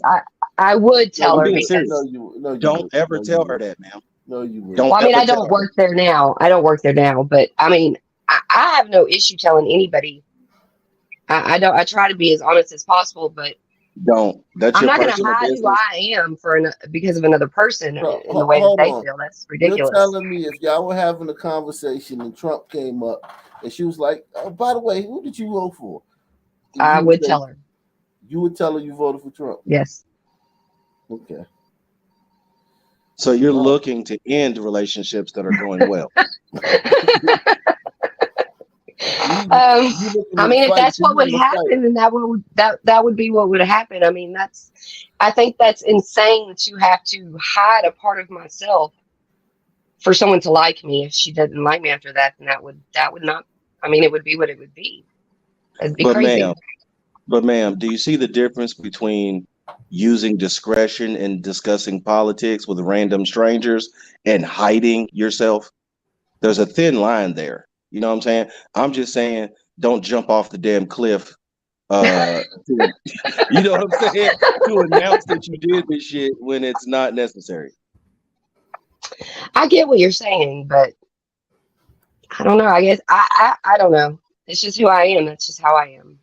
Did you ever get into a fight with a black girl? No. Never in your life? You've never been in a fight with a black girl? No, I'm not really the fighting type as far as out in public. I try to I don't know. I'm more of a peaceful person, I guess. I typically don't try to stir things up or act crazy. So people don't normally see me as a threat in a way, I guess. And I think that she wasn't like ghetto like that. It's like I don't see her. I could see her being able to sit and have a conversation with me and talk about who I voted for without her freaking out. When you see people fighting in public, what racial group are they normally from? I'm a stay-at-home mom, so I don't typically go out a whole lot. But I mean, if I was to go down into Memphis, it would be black people. Okay, so is there a place where you could go where you would see white people fighting in public? White people Yeah. fighting other white people? Where would that be? Like down into the country ass town that I live in. Mm-hmm. I can see some white people fighting there. No, do you see them? Not could you see them? Do you see them? Not typically, no. Okay. But I don't see a lot of people fighting when I go into Memphis either. But now, let me take that. I don't go into the neighborhoods and stuff in Memphis. You know, if I go into Memphis, it's normally into the city part and not like into the streets, like the neighborhoods and stuff like that. So I don't know what goes on there. Okay. Well, I mean, I do, but I don't go, searching for it. So I'm glad that you found a black friend, man, and I hope you and that sister. No, I really do. I really do hope that you guys have a great relationship, man. And I have a mixed family. I mean, it's not like she's the only black person I've ever met. I have a brother, a half brother who's Mexican. I have a nephew who's half black. I have mixed people in my family. I communicate with all different races. It's not like I'm just sheltered in this white town. Do you not find it annoying, Brenda, when Some people talk to you as if they know you don't have any contact with any non-gliders.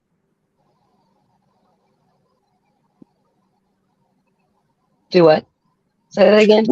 When Black people talk to you, and they talk to you as if you don't ever get feedback from other Black people or from Latinos or anybody. As a white person, does that annoy you? That the assumption is that you don't ever interact with Black people or Latinos, even though they're in your family? No, because like I said, I don't. I mean, what people think. I mean, if they want to assume that, that's fine. That's. What do you think about what Scott Adams said?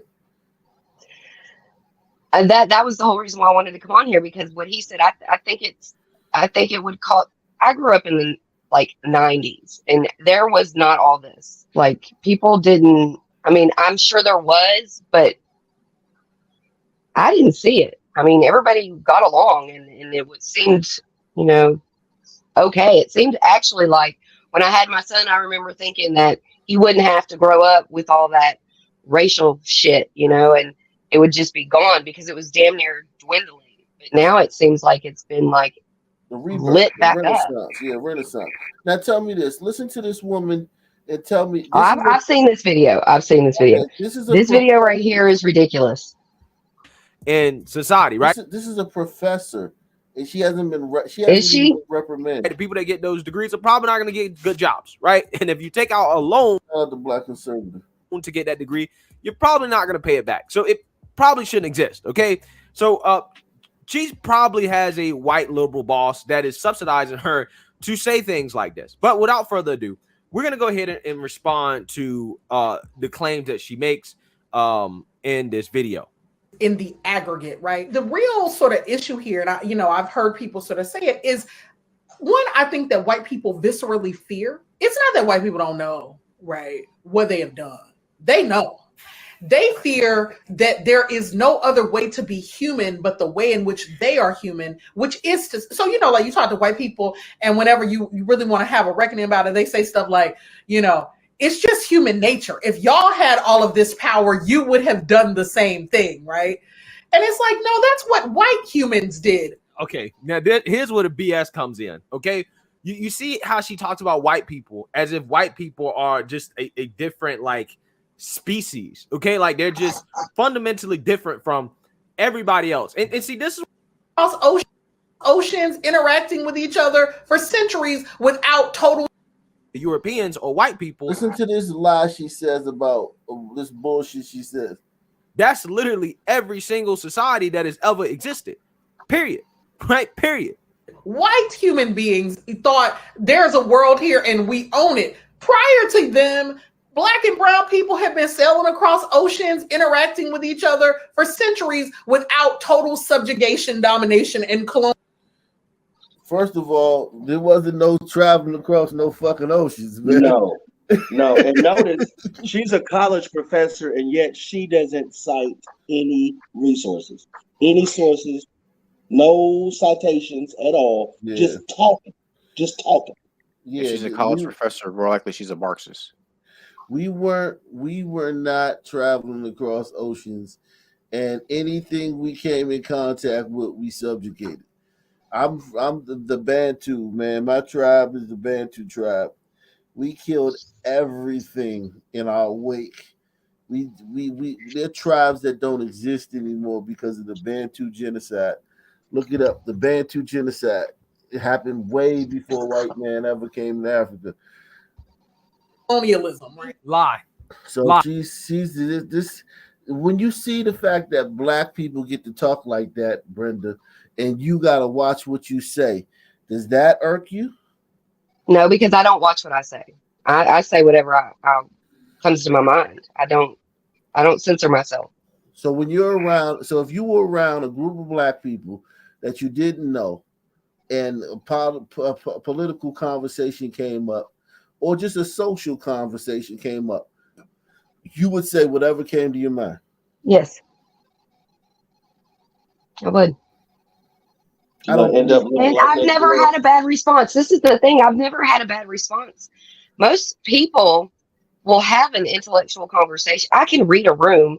If someone is, you can feel there's hostility, of course I wouldn't say something that would set them off. But if a person is intelligent enough to be able to have a conversation with you, then why would I not say something? It just doesn't make any sense to me. Well, let me ask this. Are you self-employed or employed by somebody? I am a stay-at-home mother. Okay, that's fine. There's nothing wrong with that. But what I'm saying is if you've probably been employed, if you were employed at a large company and you were had some notoriety like this woman does and can get on a show and said that about black people, you'd be fired. Yes, I do know Now, that there is a double standard. if you were black and said that, you're fine. Yes, and I understand that. I can see that. Right. I think it is. So the reason you have no problem saying anything to anybody is because it's fine that you're a stay-at-home mom, but somebody else is getting your income. Like, go to your husband and say, hey, go to your boss and say that. Guarantee you don't want to do that because you got kids. Right.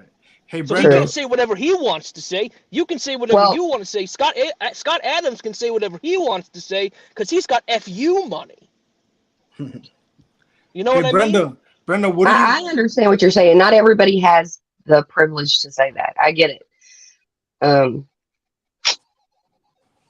But I mean, I can't censor myself. I just can't. And it is a privilege that I get to do that. But I refuse to do it. Hey, Brenda, what do you think about all these videos that seem to come out of like Sun teens demolishing glider kids? They're disturbing. They're extremely disturbing. That's it? Well, I mean, I could go down the list that I'm sure all of you already know of what I think the reason is, but what is the reason? Me personally, I think it is there's no males in the home and women cannot raise boys to be men. So you're saying that black girl, if you saw the one earlier, that black girl beat the shit out of that white girl because there's no men in the home? And I'm just asking. I mean, if that's what you think, just tell me, because we're trying to figure this out. You have the floor. We're trying to figure that. I don't understand. I don't understand the hostility of the black women. I don't understand that. They do seem very aggressive sometimes, and I don't know. I'm not sure why they picked up the masculine traits. I'm not sure why.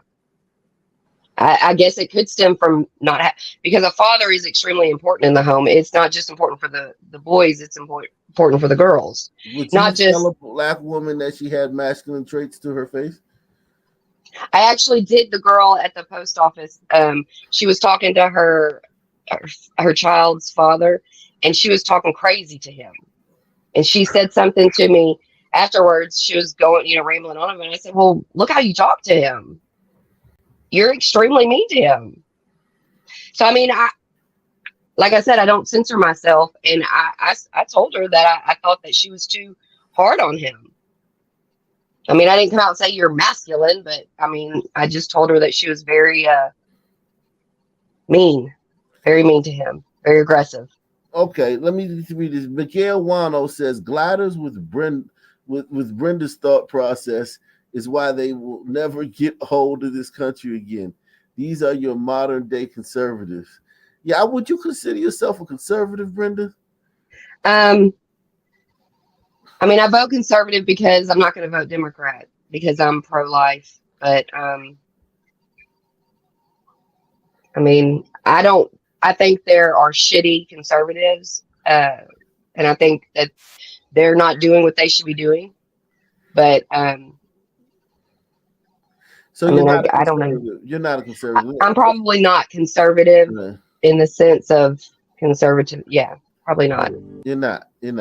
If you have to say, if it's not yes or no within like 10 seconds, you're not a conservative. So let's hear what some sisters got to say. Because I mean, I would love. You're fascinating, man. I find you fascinating, man.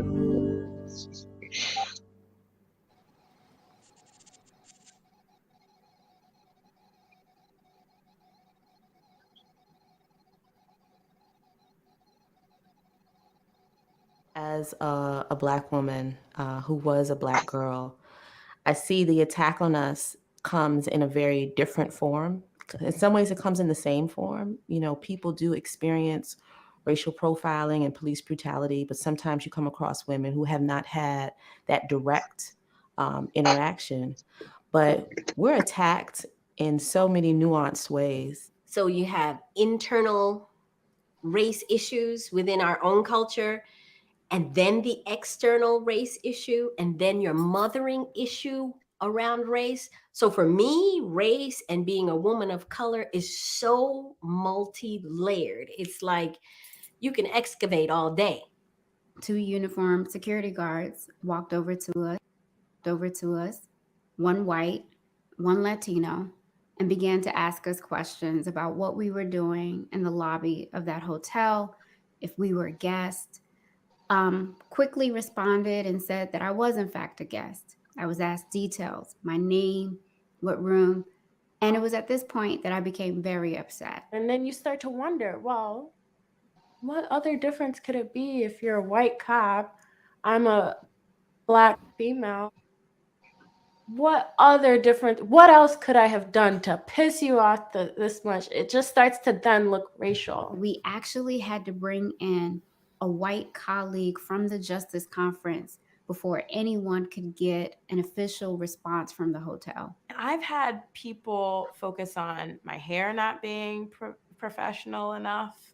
I had an executive director actually pull me into a room, and it went down a path of like, you know, just letting you know, like, I don't think that you're professional enough. And I kind of had to go through this whole, I had to actually pull back because I felt like I couldn't be emotional. All the other chorus girls were white. And I remember going up to the person in charge of costuming and saying, you know, why is it that we're dressed this way? Why is our hair doing this weird, just lumped together thing, and all the other girls get to do curls and pretty things? And she was like, yeah, but your hair can't do that. And I was like, you never asked me. But for me, it was really hard because I just wanted to dance and sing and be in the play. And I was being told, like, you're not good enough. Your hair isn't good enough. Your clothes aren't good enough. And we're going to make sure everybody notices that you're Black and everybody else isn't. And that colored my own thinking about myself. And I was like, maybe I am unattractive. Maybe I am like this monster. Who thinks that white people are telling this girl that she's unattractive? No, nobody's told that girl she's unattractive. Yeah. That's not a Sun person. Oh, okay. I was about to say. You know what I'm saying? You lost. But look, me 1 second. but hold on. I want to make the point of I've been in the one in the background yelling, it's the hair, when Brenda keeps saying, I don't know why the Black females are so angry. Your mic's jacked up. Stunner, what happened to your mic just now? Your mic just went crazy. You went like you're 500 feet away from the mic. I was saying, just know that in this It's still fucked up. It's still fucked up. What happened? Your mic just fucked up. Oh man, but hit one if you think. Hit one if you. Hey, Brenda, you gotta watch your mic. We can hear everything you do. Sorry. Mute yourself when you're not talking. Salute to Savage. Savage says, yo, here's a situation of gravity. Those who dispersed around the globe centuries ago can now absorb the technology and culture of those nations. Yeah, man. Does anybody here believe anything any of these women said? And if you do, just don't tell me what you think. I want to hear. I want to know, does anybody believe anything? Like, no. There's not one thing that any of these women have said that you don't believe. That you believe. I think that maybe some of it's true. Like, they asked me if I was a person that's supposed to be at this hotel, but I'm sure there was a much bigger situation around it that they're not talking about. That's usually what they leave out. Okay. So no one believes anything that these women have said. Hell no. Now, what about you, Brenda? Do you believe anything that these women have said so far? I think that they believed that they perceived it that way. That wasn't the question, though. Yeah, I know. Yeah, but that's fascinating that she can't but that's part of it. I mean, I don't know.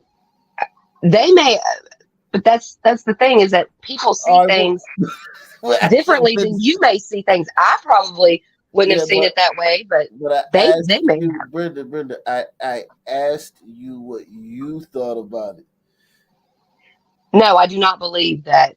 Okay, those things happen. But see how Brenda, see how we're supposed to believe you when you say, "Well, I'm around some people. I just say whatever's on my mind." You see how we don't believe that. You know what I'm saying? Then I'd call my mom and she'd be like, "Don't listen to them. Obviously, I gave birth to you and I'm gorgeous. So obviously you have to be gorgeous." So I always whenever I always felt bad, I'd always think about that. There was a huge population of Black girls who weren't dating anyone. And I wondered why that was, because in my eyes, they seemed to be beautiful and attractive and smart and intelligent and ambitious. And it just didn't make any sense to me why they didn't have a boyfriend too. Because all the Black boys were dating white girls and Latino girls, like at a lot of these high schools. And all the Black girls is left to fucking sit around and be mad just like you. What the fuck do white people have to do with that? And that same consciousness is also what I'm thinking now at almost 25 years old. Like, why? That's the world that I still see today. Once you accept your womanness, that's where your power comes from. It doesn't necessarily always come from your academic prowess. It doesn't always come from what you have. It comes from your perception of self. And when you accept that you're a woman and I'm a woman, hear me roar, that comes from a validation outside of yourself. And even if you want to say it doesn't, it does. My father would buy me books. And before he would give me the books, he would painstakingly shade in the characters in the books in brown crayon. I still have some of these books. I mean, I had like Cinderella, she was brown, like all these things. And of course, as an older toddler, you notice that they've been drawn in because he's not an artist. And he would explain, as much as he could to a 5 or 6-year-old why he was shading in these characters to look like me. I don't have a daughter right now, but if I did have a daughter, I would tell her that she's beautiful, that she's intelligent, that she's all of these things all the time, because I feel like we don't hear that enough in the media. We don't get that attention. What I would tell my white people don't tell. She not asking some people because she knows some people ain't gonna tell her that shit. Bruh, did the fat mammy a minute ago just simply say that they need more validation from the outside world? Yeah. I could have swore in that word salad that's what she said. More validation. We need more validation. And the girl that was crying just then, that's essentially what she's crying about. They're not telling us we cute enough. Every time you turn the TV on, it's Sister Girl magic. Yep. Why the price? Well, we've been called race grifters. We've been called hucksters, everything. And to be quite honest, what we charge is $5,000 for a dinner for 10 people, okay?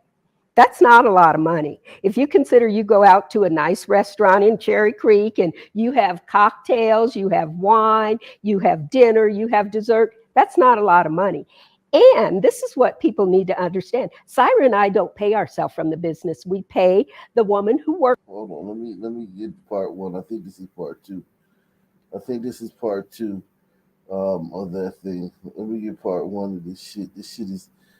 She literally just said $5,000 was not a lot of money to pay to attend a damn dinner, bruh. She is delusional.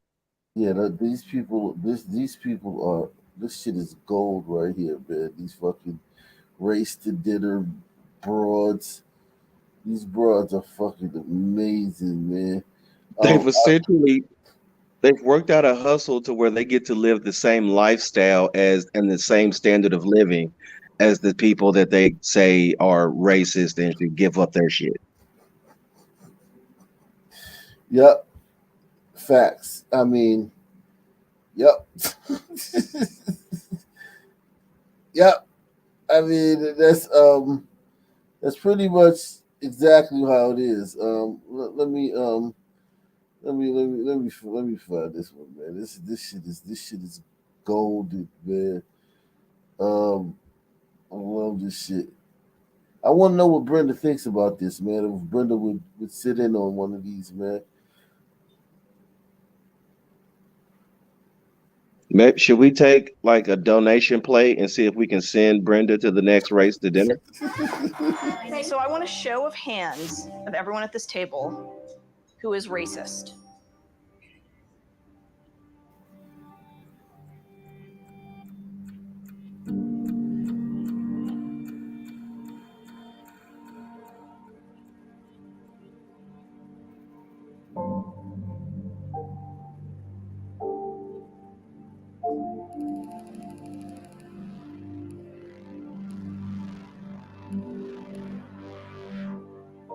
This was a clip from Deconstructing Karen, a new and fantastic documentary that profiles race. See, what do you think about that, Brenda?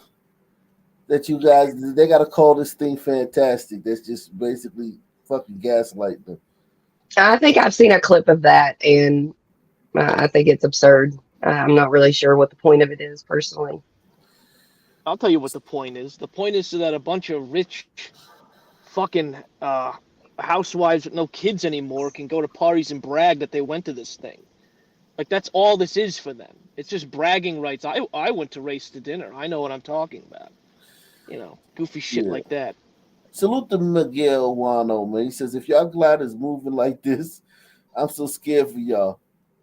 She's the woman in the video that got her purse snatched while they were stealing from the truck. No, I wouldn't have been that woman because I wouldn't have been standing there like a dumbass. So, no. Okay.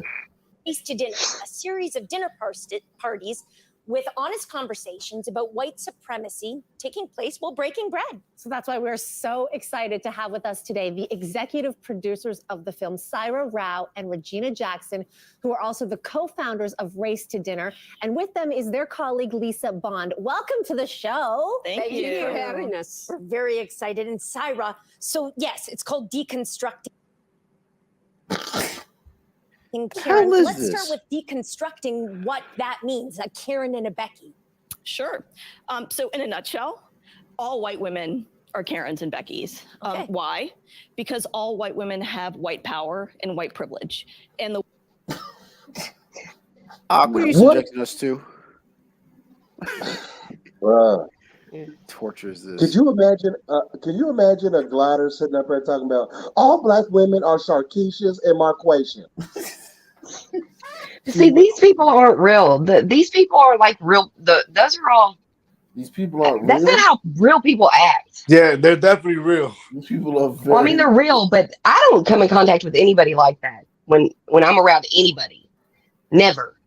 This is how I'm not around people like that. This is how all of them talk. It's reflected in like the politics and like you know the It, laws. it is, and I'm not sure how it got there because that's not how actual people act.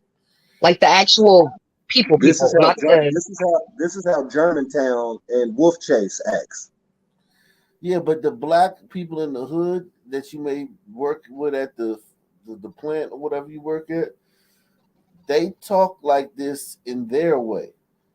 They don't use all. But why? Words. Why do they do that? Because I can't imagine they come in contact with people like that. Everyone's like this.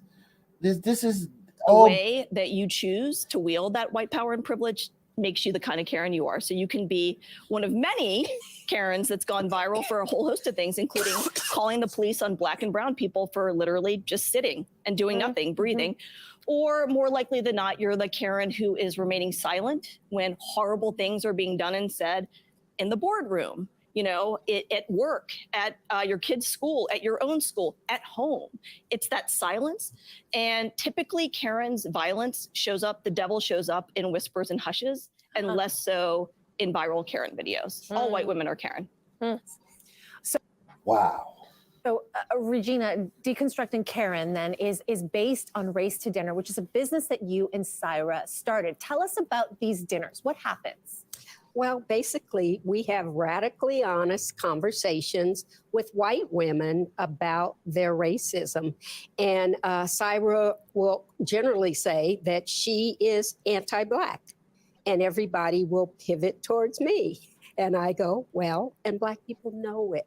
The gig is up. We know that every person who comes to this country as an immigrant believes themselves to be better than us. So, Lisa, you. But what does that have to do with the white women? Like, and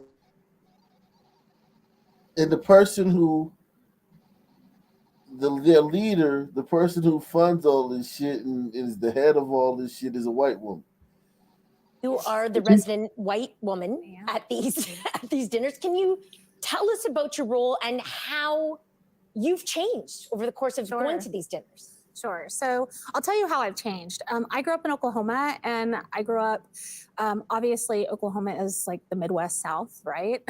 And I was raised to be nice, be colorblind. And then I went from being colorblind to I can't be racist, I have a Black boyfriend. And I can't be racist, I have Black kids. And then I'm not racist, I'm a nice person. And then I was like, oh my God, I'm a horrible racist. And I self-flagellated and I was like, oh. Jesus Christ. And when did you develop your eating disorder?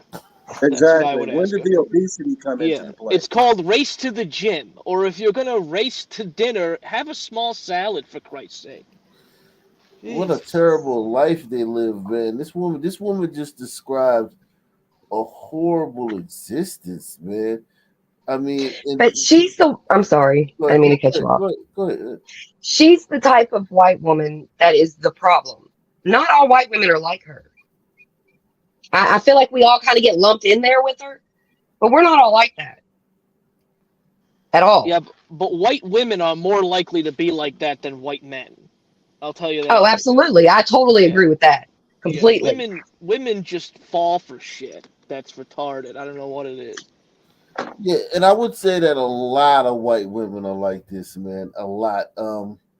I think a lot more than you would think, Brenda. Maybe. Yeah, I don't know. Out where I'm at, they're not.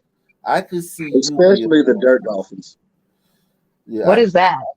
Mud sharks. I could see you being like that, Brenda. I could see you being. I could see you going to these dinners and coming out thinking that you were fucking racist. Nope, I would never say that because I don't feel that way at all.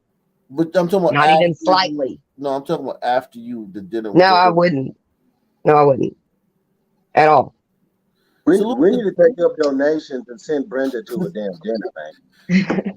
You could send me and I'd come out exactly how I am right now. I don't feel any guilt, racism, none of that shit. I mean, I don't understand what these people even talk about. They sound completely insane to me. Salute to Tonic T, man. Tonic T says, salute Op Nation and Scorpion Squad. These women constantly virtue signal. This only happens in first world countries. Shame. Yeah, that Indian chick could never do this in her own country. I grew up in Oklahoma, and I grew up, obviously Oklahoma is like the Midwest South, right? And I was raised to be nice, be colorblind. And then I went from being colorblind to I can't be racist, I have a Black boyfriend. And I can't be racist, I have Black kids. And then I'm not racist, I'm a nice person. And then I was like, oh my God, I'm a horrible racist. And I self-flagellated and I was like, oh, I can't be redeemed, I'm awful. And then I pivoted to actually, I am the white woman who is socialized to be racist by these systems and by these structures. I am socialized to live this way.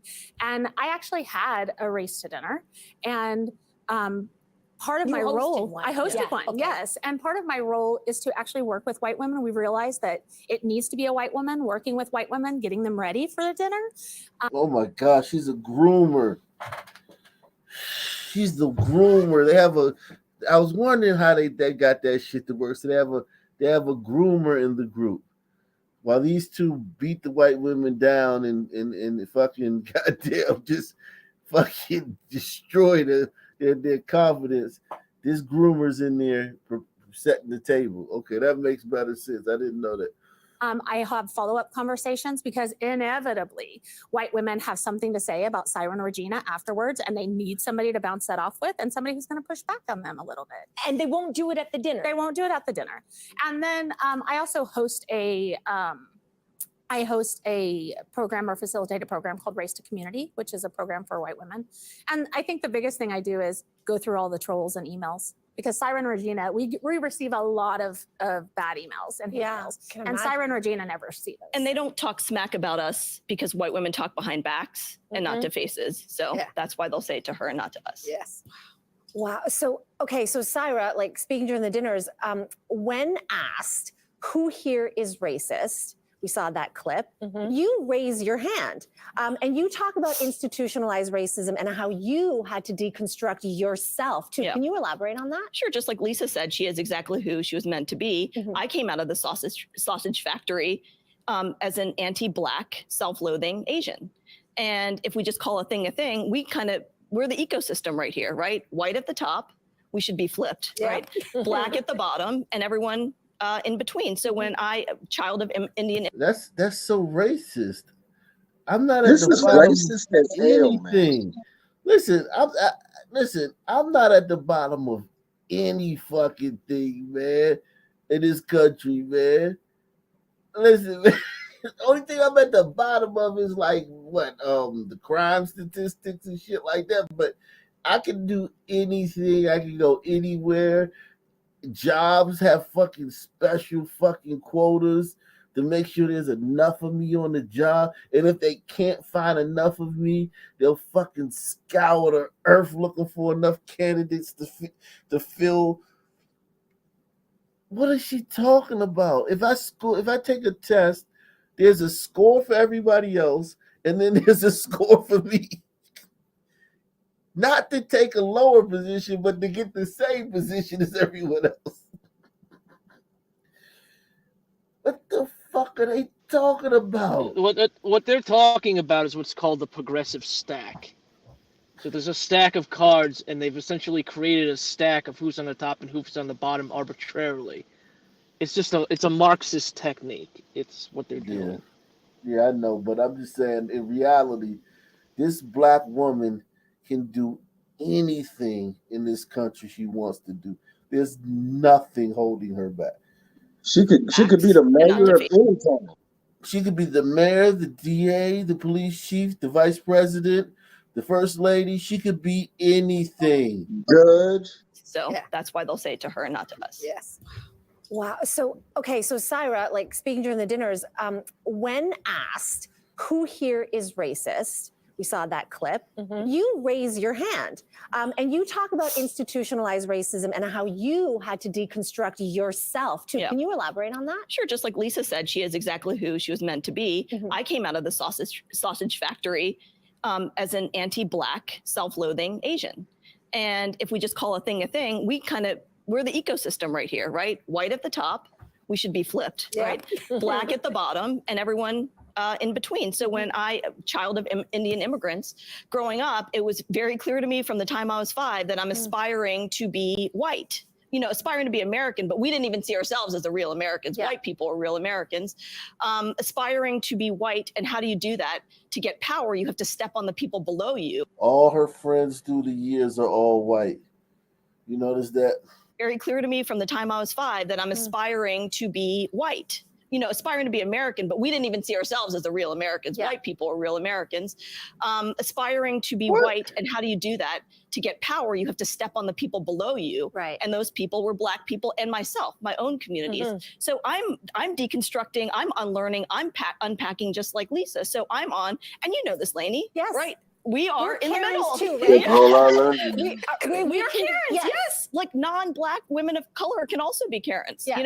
Absolutely. So I'm deconstructing my own inner Karen as well. I've been on the receiving end of racism from white people, and on the giving end of racism towards Black people. That Black woman, she's just eating this shit up.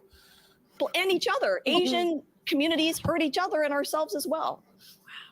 Regina, one of these dinners, you said you don't have any expectations of white women, and that in turn brought up a conversation about reverse racism.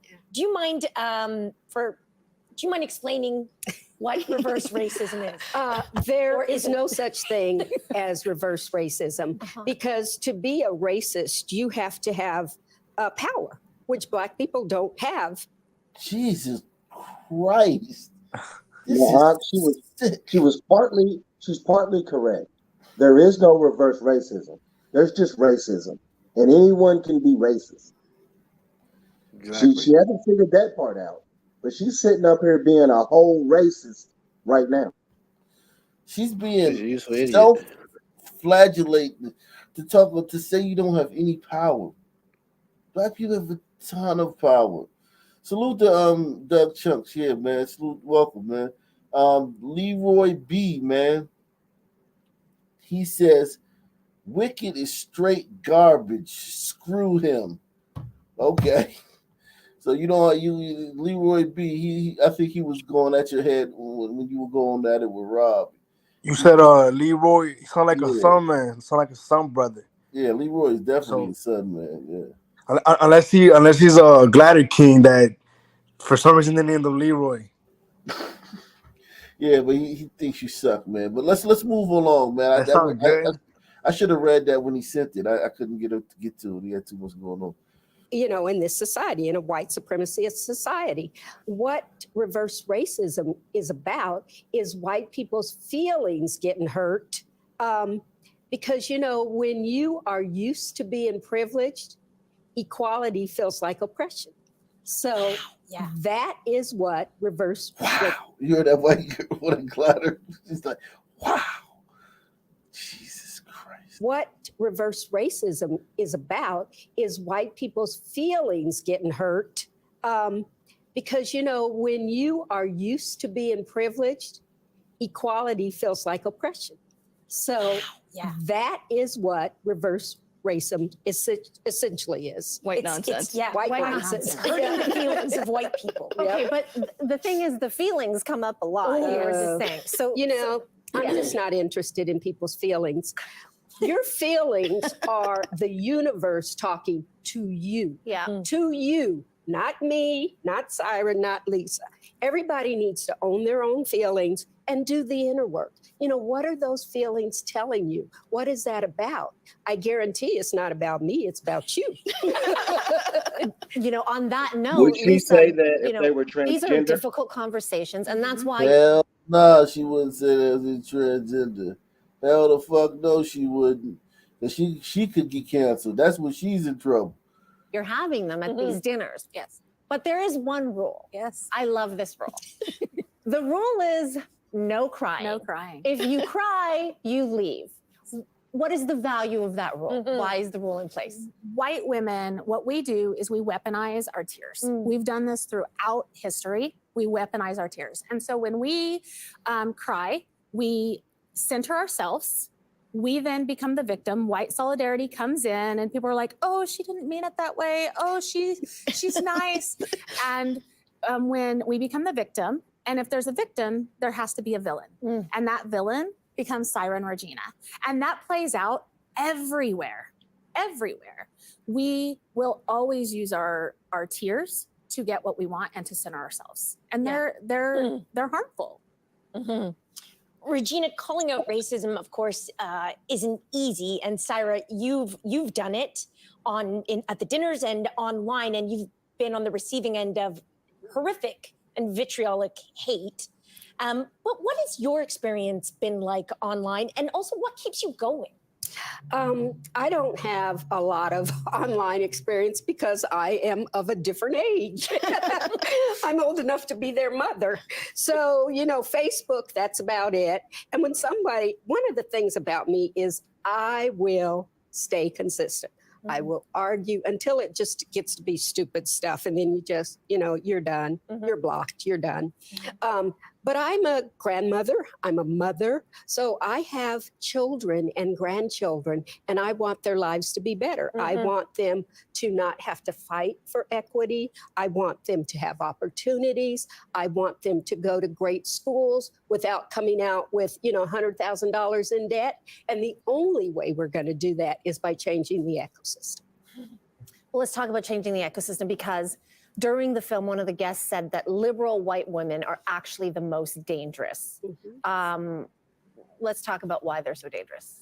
We are dangerous because we like to deflect and point across the aisle. We like to say, oh, that person is overtly racist, while ignoring the fact that we are actually upholding the systems and structures every day. Just like how Syra talked about how we're Karens. The way in which we wield our power is upholding these systems. And if we are not going to do the inner work and deconstruct our own whiteness, then we're not going to get anywhere. But liberal white women like to pretend that we're allies while actually wielding power in a completely different way. That's just maybe crying. not. Yes. Or crying. Yes. Or a mix of all of it. Yeah. But maybe the liberal white woman isn't saying the epithet, but they're sitting silent as others are. They're the Democrats. They're the ones who live in New York City. It's the bad Republicans. Frankly, white Canadians will look at white Americans and be like, that's not me. Yeah. It's like constantly kicking the can, so nothing ever changes. Okay, so let me say this.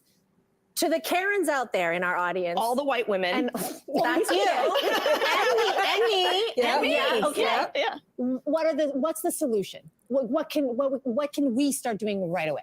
Give us all your money and your fucking men and fucking jump into the ocean and hold your breath as long as you can.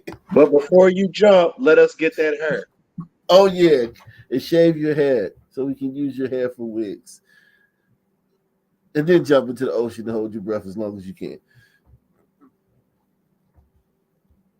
To me, the biggest thing is when you see people being harassed, denigrated, hurt, speak up. Yes.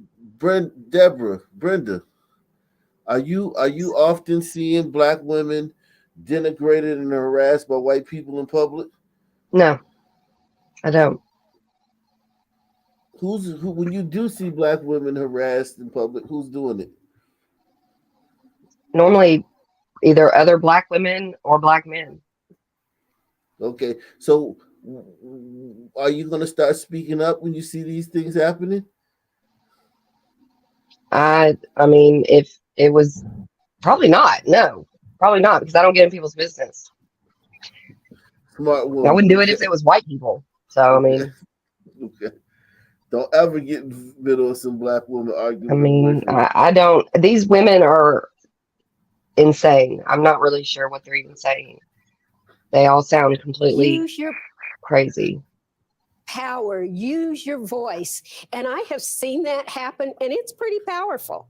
But I've also had to step in because no one else would say anything. I shouldn't have to be the receiver of it and trying to dismantle. Yes. That shouldn't be my job. Someone else has to get uncomfortable too. Right. Yes. And I think we do have to get uncomfortable, and we have to look at ourselves and see ourselves in every viral Karen video. We have to see ourselves, and we have to recognize the ways in which we wield power. Sure. Oh, viral Karen videos. Let me see. Let's watch some viral Karen videos. Let's see if we can. Let's see if I can go old auction pull up some viral Karen videos, man. Is T.O. gonna be in it? I don't know. I think I don't know if T.O.'s gonna be in any of these, but I think I can find some viral Karen videos. Let's see. This happened at the Fort Lauderdale airport the other day. Let's see.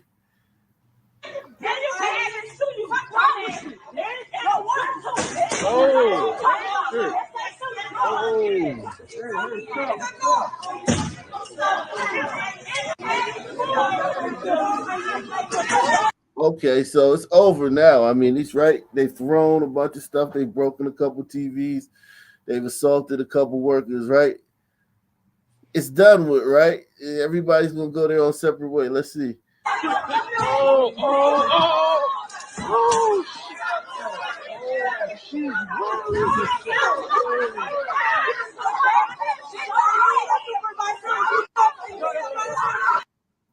shit, that was a nice little kick she got in right there. Did you see that? A bunch of ass whipping and the kicking ass and da da da da. Right, it's almost always in Florida. These airport videos. You notice that? Yeah, definitely. This is listen, man, I mean, Karens, man. Karens are out of control, man. I can't find that one with the lady at the taco truck, man. That's a good one. That's a very good Damn. one. Somebody send me that one of that lady destroying that taco Let me truck. see if I can find it. Yeah, please do. What are white people superior at? Exactly what white people are superior at. They're real good at violence. Violence, genocide. It's like stealing people's lives just because they feel like it. If you are white and you know this is happening and you say nothing, then you're a killer too. What exactly are white people superior at? Insecurity, pretending, fear, being fearful of nothing, being ignorant, Blame. letting their egos control their every move, superior at being dicks. What exactly are white people superior at? Oppression, gaslighting, lack of empathy, intellectualizing oppression. Did I say oppression? What exactly are white people superior at? Taking what's not there. Taking shit. Taking our ideas, Copycatting, Gentrification. appropriating things that do not belong to them. Taking over other people's cultures and making you believe that they invented it. Maybe they're thinking of it as repurposing. It's like recycle and repurpose. As my grandma would say, the white folk, they'll take it if you don't copyright it. They are very good at destruction of land, destruction of people, destruction of humanness. Republican, whether you're Democrat, whether you're conservative, like white people are really good at upholding white supremacy. How about claiming that, they are actually a whole separate race when actually white DNA comes from the Black female? So what exactly are white people superior at? Honey, lying, stealing, and cheating. Manipulation. Withholding information. Lying. Telling lies. My favorite one was the second one when you said they're good at violence. How hilarious. Yeah, what do you think about that, Brenda? I've seen that video several times. It's dumb. I think it's completely crazy that they think that. All of that is wrong. Now that you've seen all of these different examples of some people saying these things, do you still think that it's a small minority? I do. I think that the louder ones are out in the open. And I'm not saying that in Black homes that they don't feel it. I'm not in Black homes, so I don't know. But the community I live in, it's not like that. At least not out in the open. So how many people live in your community? Well, I'm about 30. We're not going to count Memphis because Memphis is whatever. But the community I live in, I don't know. Tennessee. You're in Tennessee. Are you in Shelby County? I'm considered Shelby County, but I'm more closer to Tipton County. I'm like right on the line. Got you. So why not count Memphis? Memphis counts. Memphis is like a whole nother planet compared to where I'm at. What's the demographics where you're from? It's a mix. My son's school that he's in, it's a pretty even mix. That's good. Diversity is our strength.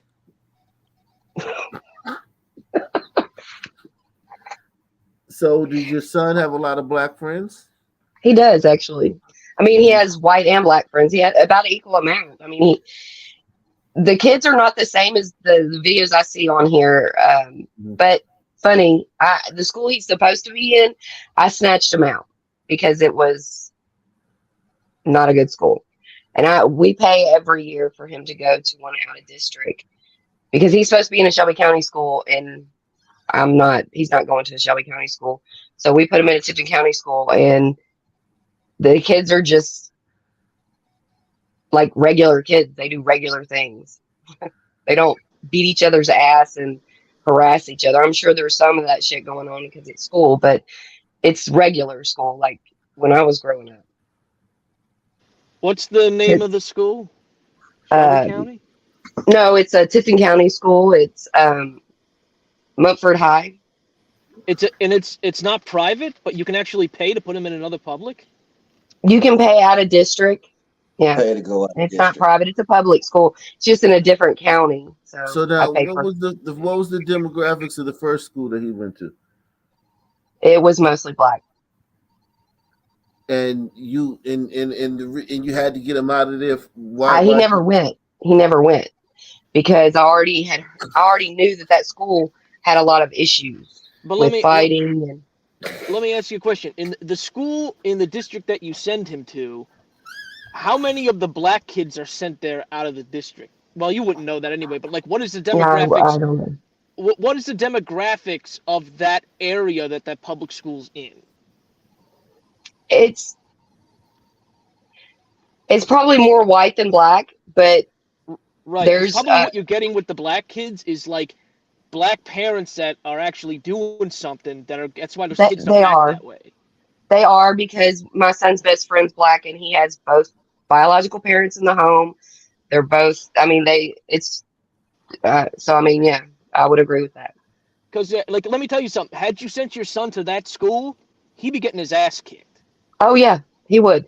And every day. He'd be getting called the white boy and be getting his ass beat every day. But if you were a black person with a black son and you sent them to an all-white school, that wouldn't be happening to him because I've been in both. And it's two totally different worlds. I've been in an all-black school and an all-white school with small black population, and they don't get attacked by the white students. Very interesting. Very interesting. My experience wasn't like that. I was in a school with about 1,600 white kids and about 100 black, and we had to let them know that we weren't gonna put up with no bullshit, but they did try it. Yeah, but did they do it? See, like, I went to a school where I was the only white kid. Literally. Me and my brother. Literally the only two white kids in elementary school. We had kids in the 6th grade trying to kick our ass when we were 5. Did you ever have a white kid in the 6th grade try to beat you when you were black? No, I did have an 18-year-old try to do it when I was 13. You know what I'm saying? So when you went to high school and you got that large disparity of age between freshmen and seniors, you know, so we had that issue. But, you know, again, once a couple people get whooped and you stand up to a couple people, you know what I'm saying, it goes away. I put it in the back chat. Okay, thank you, man. Buckle up. It's a doozy. It's just another Karen video, you know? Yeah, man. Yeah, another Karen video, man.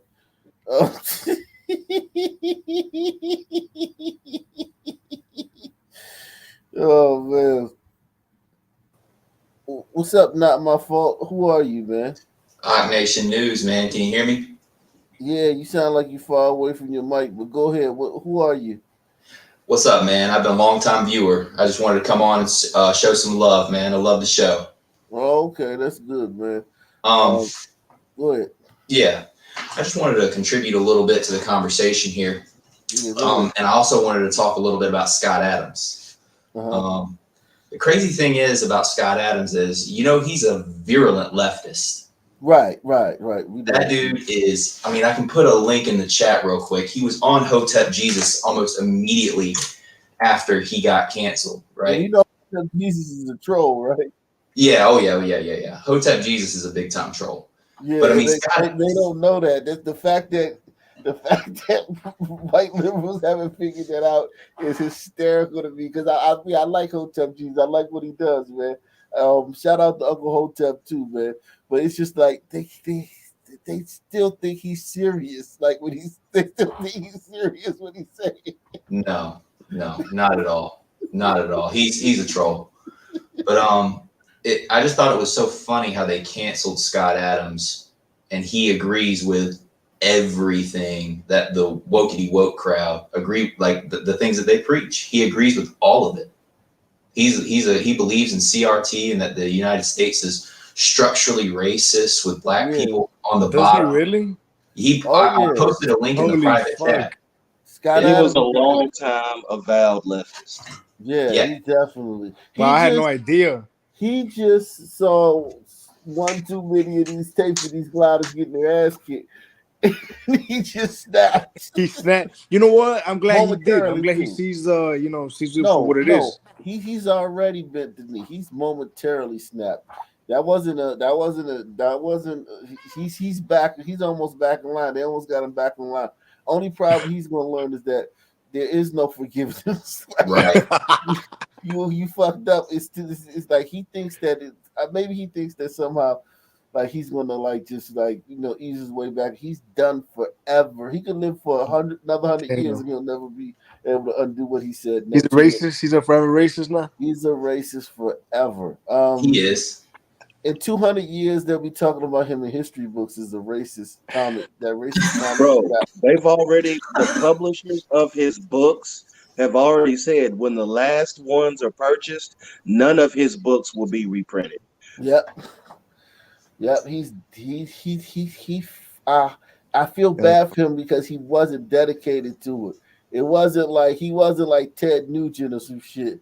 He's just some like pasty lib that just was like, wait a second. And he was very measured too. He wasn't off the wall. He wasn't calling people N-words or cursing. He was just like, wait a second. If they don't like us, we shouldn't be around them. And that's enough to die a racist, even if you live 100 years. It don't matter everything he did doesn't matter. That's the only thing that matters. Right? It doesn't matter what he does into the future. And I mean, this dude has donated and actually like given so much money to like impoverished Black areas. He's actually like put his money where his mouth is. Yeah. And they straight up just canceled his ass. You know, at this point, I think he should embrace it. Fuck it, right? Yeah, let's see this Karen, man. Karen Nisha. Hey. How they always throwing stuff at people. Hey, take it easy. You just hit me, right? And now she says for the camera, that's another trick that you gliders don't understand. He just hit me right. You just called me. Once we find out there's a camera rolling, we invent some slight or some, you know what I'm saying? It's justification. We're trying to, you know what I'm saying, get justification on camera. Yeah. And they do it instinctively. Remember that shit you did right before the camera started? And listen, whatever it was, it justifies this. Remember what you did? Hey. Okay, now whatever he did, I'm sure that's enough, right? No. I mean, come on. Like, she look at her face. She has no marks on her face. Her clothes are not ripped. I can't think of what he could have done where that didn't settle the bill, man. Like that should have squashed it, man. Like maybe they didn't have the green sauce and she lost it. Yeah, that's enough, right? It could have literally been that. And I think Brenda, you know that it could be that she got 2 containers of sauce and she wanted an extra one and they were like, that's gonna be a quarter. You do know that, right, Brenda? Most likely, yeah. They do stupid shit. Okay. Hey, take it easy. You just hit me, right? You just hit me, right? Who believes that this guy hit this woman before the camera started? No. No. Who believes that the media will report that man hit her? Yes. Yeah. You just hit me, right? Can you please come, please? Remember, this guy just hit her, but now she's doing all this and he's not going to hit her. Think about that. Right. He already hit her before she did any of this. Now she's going to do all this and he's not going to hit her. Think about that. Think about the shit they sell you. Right. You just hit me, right? You just hit me, right? Can you please come, please?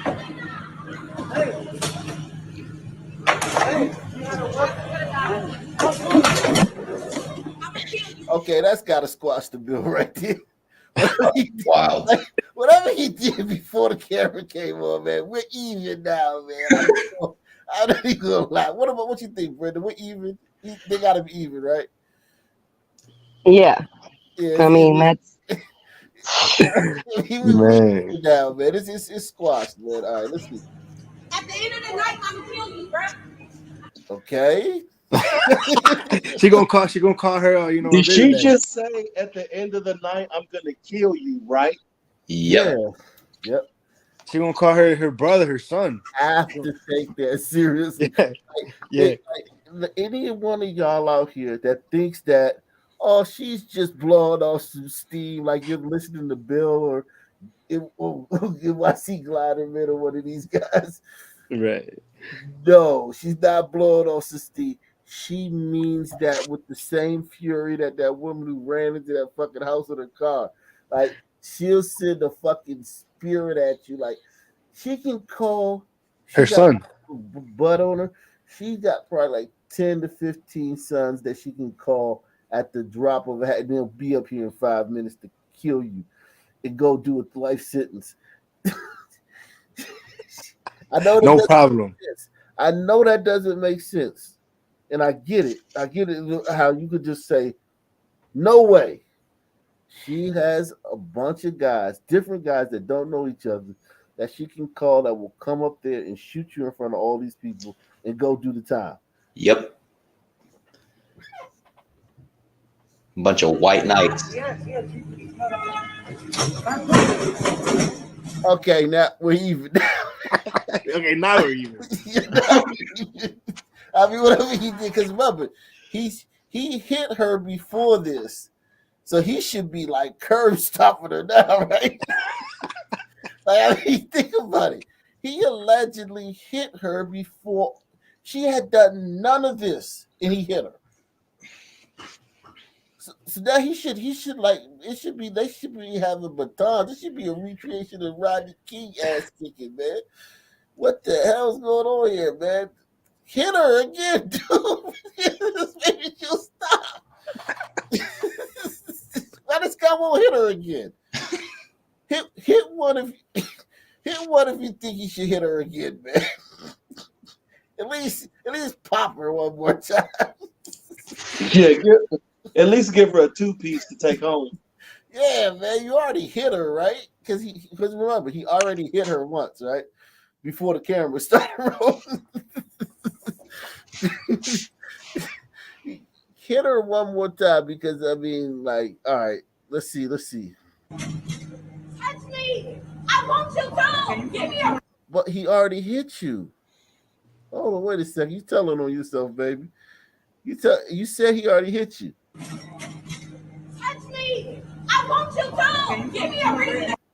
You give you a reason to do what? Like, what is she gonna do? Like, fucking, like, pull up the asphalt underneath the fucking.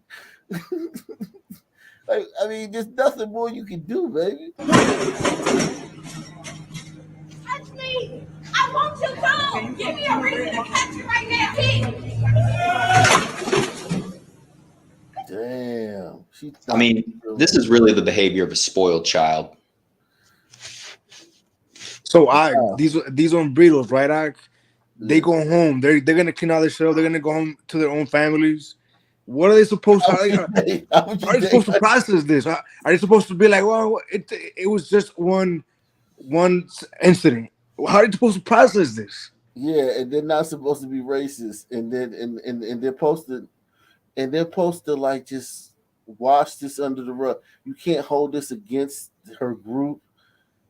Listen, man, I'm gonna say right now they're even.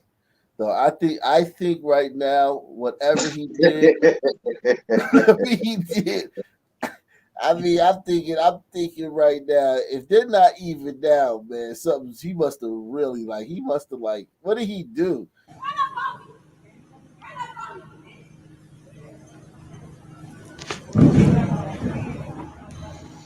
God, look at the destruction they leave in their wake, man.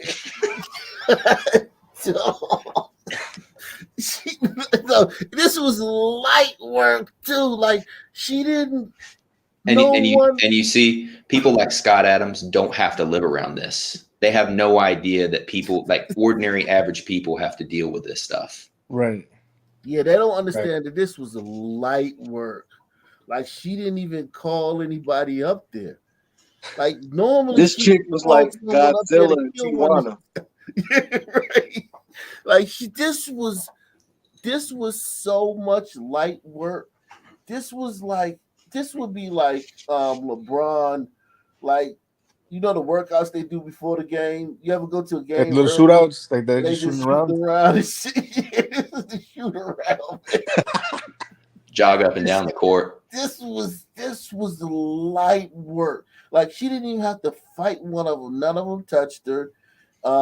She didn't have there was no involvement from police. There was no people. There was nothing. This was just straight up light. This was wreck. Remember what you did to me. Hey. Hey. And think about this. Think about this. This is the same woman who's at the bottom. Remember? No power. She has no power. Imagine if this woman had power. Imagine if she wasn't at the bottom of everything. Damn. Imagine if people weren't like harassing her everywhere she goes. Imagine if she could go somewhere without white supremacists just like fucking with her and calling her names and chasing her out of every place. Well, maybe she's behaving like this because she's in the bottom, right? Nah, this is power, G. Listen, you know one thing about humans, man. No one on top allows this. Like no one with power puts up with this.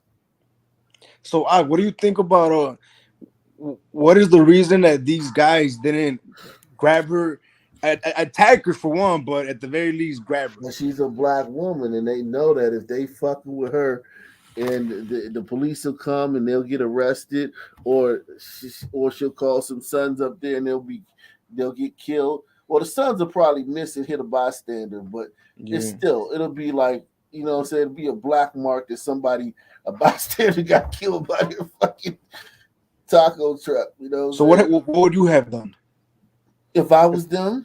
If you were them? If I was them, I would have tried to head it off at the pass. Like once, if she had asked for some extra sauce, I'd have just given it to her because nobody else is around. If she would have said, "Why you ain't put enough meat on my taco" or something like that, I'd have put some extra meat on there. But if it had gotten past that, and we're here now, right? We're here now. As a son, I say, baby, come here, baby.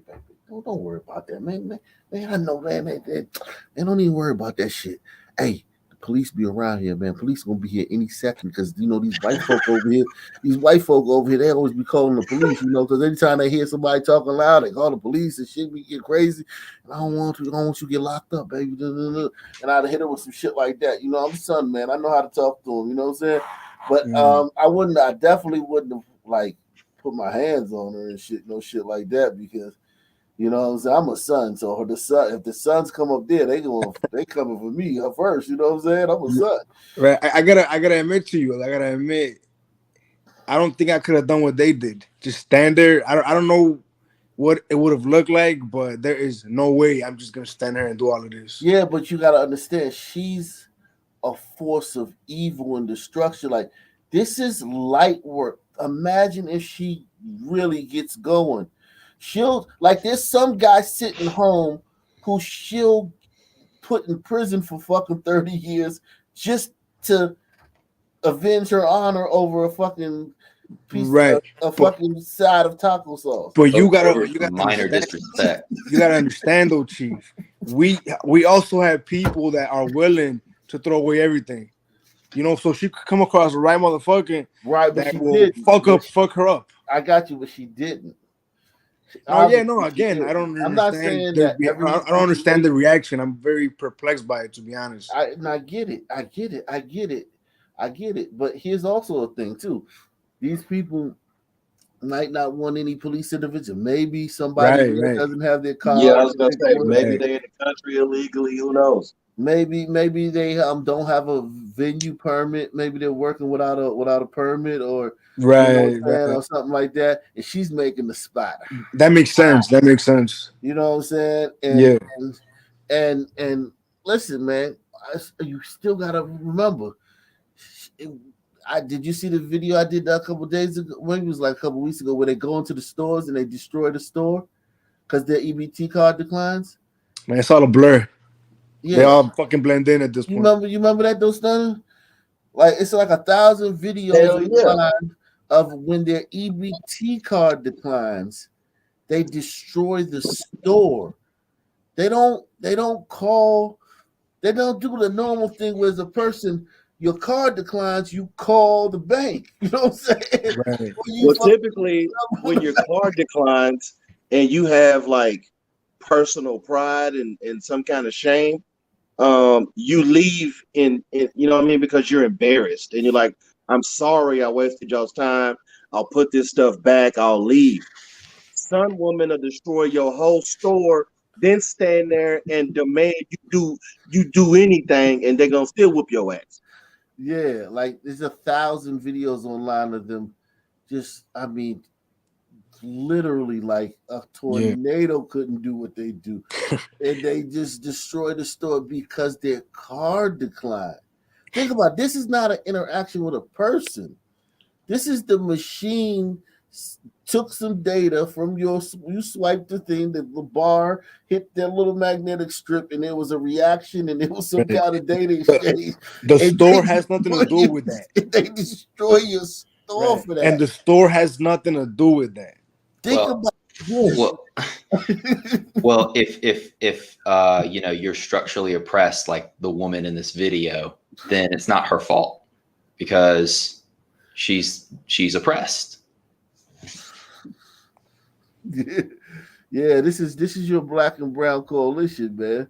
Hey, take it easy. You gotta take it easy. You just hit me, right? You just hit me, right? Can you please stop, please? Can you please stop? So take it easy. Can you please stop?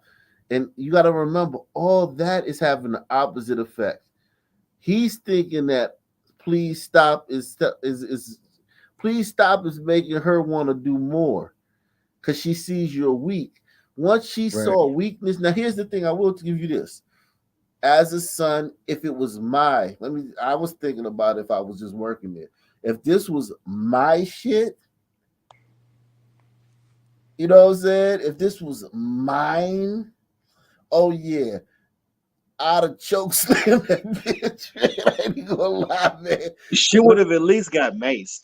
Definitely got maced. That's what I'm shocked about. I'm shocked they didn't have like some pepper spray or something.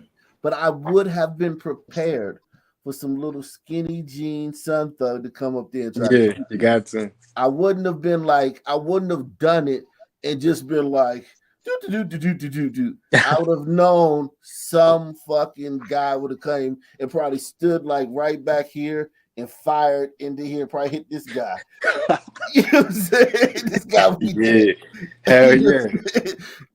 But I knew something would come behind it. But I would have been so angry. Yeah, if she would have flipped, as soon as she would have threw that shit at me, I would have just reacted and probably pimp slapped her. But if I was working here for these guys, oh hell no, it's not my shit. Out of Yo, but I guess maybe I'm so used to talking to like very violent man that react like this. Yeah, that maybe I in my mind it almost comes natural how I would react. You know what I mean? Like how you're supposed to approach the situation. You know what I mean? Like you said, that whole please and excuse me shit don't work with these dudes. It's like a foreign language. She doesn't understand anything but brute strength. Like you have the possibility of it, right? Like they have to know that you're willing to, do it with it gotta be done. Hey man, stop that shit. When you get to all that begging, it's not like you speaking a different language. It's more like you waving that red flag to that bull. Like, yeah, come on, come get me. Yeah, that begging and please stop, man, please.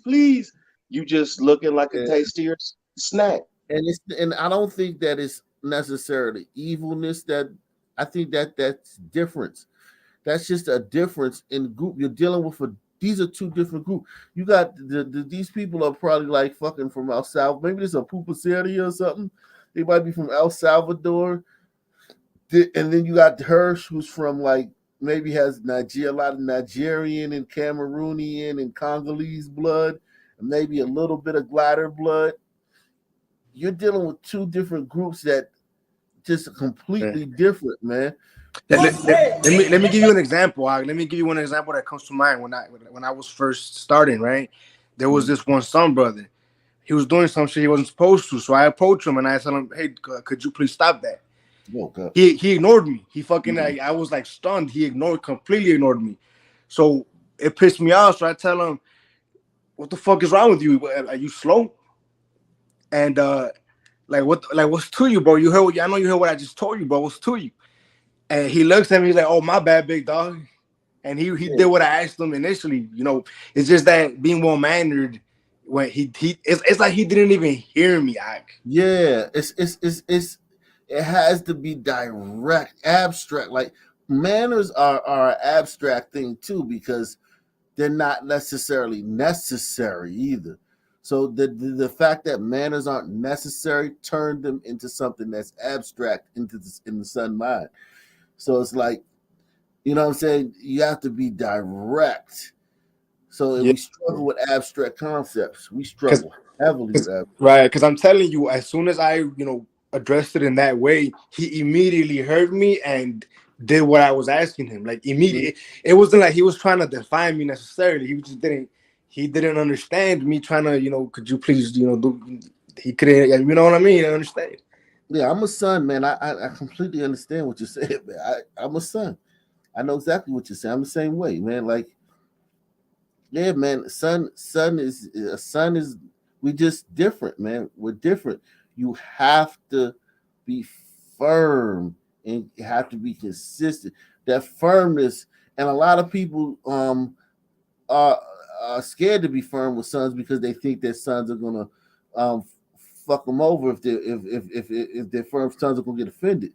But 9 times out of 10, if you're firm with a son, especially if you're in a position of power, if you're just on the same level as them, it's gonna be different. But if you're in a position of authority and you're firm with a son, the son will respect you 9 times out of 10. But 100 times out of 100, if you're lenient, he'll take advantage of you. That's just the way we are.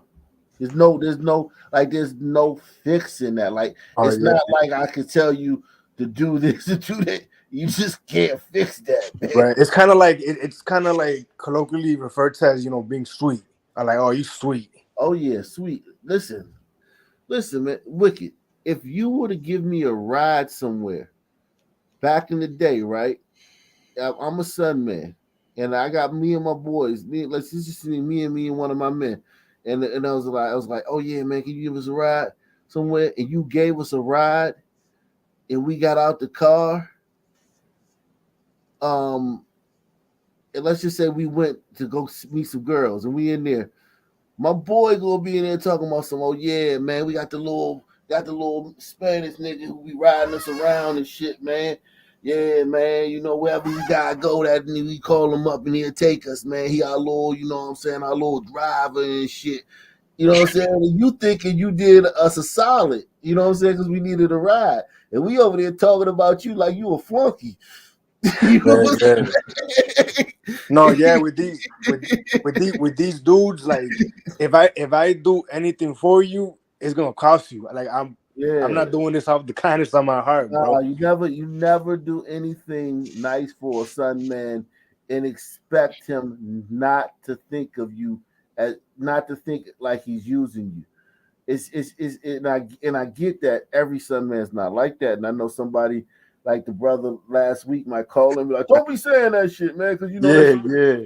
And I'm not talking about every single time. I'm talking about a certain type of son man, like that street type son man. I'm not talking about I'm talking about like the jailbirds. Talking about the jailbirds or dudes that are here carjacking people. Street guys. If you do something nice for them, they're gonna see it as they beat you over They're not going to see it as you did something nice to them. It's going to see it as they conned you or tricked you or used you or something like that. They can't see it as something like, oh, you're sweet or you're a sucker or you're a fool or you're an idiot or you're dumb. Like mostly the most dominant thing they're going to see it is you're stupid, because that's the easiest one to see, because a lot of times they wouldn't have tricked you. A lot of times, like, you would have done it out the kindness of your heart, so it wouldn't have taken them to trick you. They would just see you as being stupid. Let me ask you something, Mark. Would you said when would you do that now? I do what? Exactly what you said. If somebody Yeah. gave you a ride, would you treat them that Oh way now? hell nah, not now. But I wasn't even like that then. I said my friends. I was never Oh. like that for some reason. I was never like that. Only problem, the thing about me was I'm a son in a lot of different ways, but that's one way I wasn't a son. I wasn't a son where I thought that I like to use and abuse people. I didn't have that. I never had that trait in me. Or I like to, like, when people did nice things for me, I fucked them over, or I talked about them behind their back. I was never like that, but so many of my friends But were. that's the thing. Do you know why? Do you have any idea why you weren't like that? Well, because I was sunny in other ways. I was But were super you? But were sunny in you? other ways. What would you? Well, I mean, like, I don't know. I don't know. I'm just saying, like, I was a super lot of people sunny in talk other about it ways. being a cultural thing. You No, know it's what I mean? not Like this. culture. It's innate. Those things are innate. Those things are not cultural. Those things are innate. Those things are not something that you taught. We make the culture. Like, for instance, feeling like a sun man likes to feel like he's gotten over on you. They like to feel like they got over on you, like they fucked you over. They like to feel like that. Nothing that makes a sun man happier than shitting on you on your own shit, like shitting on you in your own house, shitting on you in your own neighborhood, shitting on you in your place of business, fucking you over in your like, you know what I'm saying, like fucking your girl or some shit like that. Some men love, if you listen to rap, like, all you gotta do is listen to rap. Rap is the rap has given a lot of you the blueprint where you shouldn't even have to ask me anything. Because I think a lot of y'all hear the lyrics and you're like, nah, that ain't really like. Listen to a rap song. In denial. And listen to it as if it's just what it is. Like, Right. he's not just talking, he's saying, yeah, like I said, yeah, nobody can disprove, I guess, anything of what you're saying. I'm just not 100% sold on the biology aspect of it. That's fine, man. Yeah, You don't have to. I don't. Like I'm not 100% sold that there's no way that they can live in a civilized society kind of stuff. Hold like, on, they are living in a civilized society. No, but that they can't build one, for instance. Well, hold on. They would build a society that would fit them. Why would it have to look the same as yours, though? Why would it have to look the same? No, not the same. But like the idea, like that it's gonna always turn out to be like Haiti or like someplace in Africa. I guess it depends upon your idea of civilized. I suppose that's a good. Haiti only looks like Haiti because gliders brought bricks and metal and steel. If those some people were just there from the beginning in Haiti, there would be no steel. There would be no and I do understand what you're saying. I'm just saying that aqueducts. There would just be natural things like straw, sticks, and even when you look at all of those human advancements, those are in basically the last 300 years. I mean, if you look at the majority of time, even whether it's white, black, Asian, or whatever, that they've existed on the planet, you never had any of that stuff. Like I said, there was a point in time where Europe would have been considered when Europe would have been considered much less advanced than other parts of the world. I'm not trying to put down anybody. I'm just trying to say, like, realistically, but you had stone. Hold on, you had stone. People were building with stone, and people like, were you know, building London, for instance, London in England wasn't built by the English. It was built by the Romans because they conquered the English and they gave them all that stuff. No, I got that. No, what I'm saying is though people have built with stone for eons, and we like Sun people. We didn't build with stone. We build with mud and straw. That's what we Right, build but they our were, structures but with. like, also a lot of the cultures in Africa were very like a lot of the advancements that came in the Middle East all these advancements were shared between the Middle East, Asia, and Europe, because they Mhm. had trade routes. You couldn't get into sub-Saharan Africa. You Right. couldn't do it. Like because and their rivers in Africa, they're not. That's why people when they sold slaves to the Atlantic slave trade, they come on the shoreline because their rivers aren't inducive to trade. You can't Right. boat on those rivers. They're You can not do that in navigable. Europe.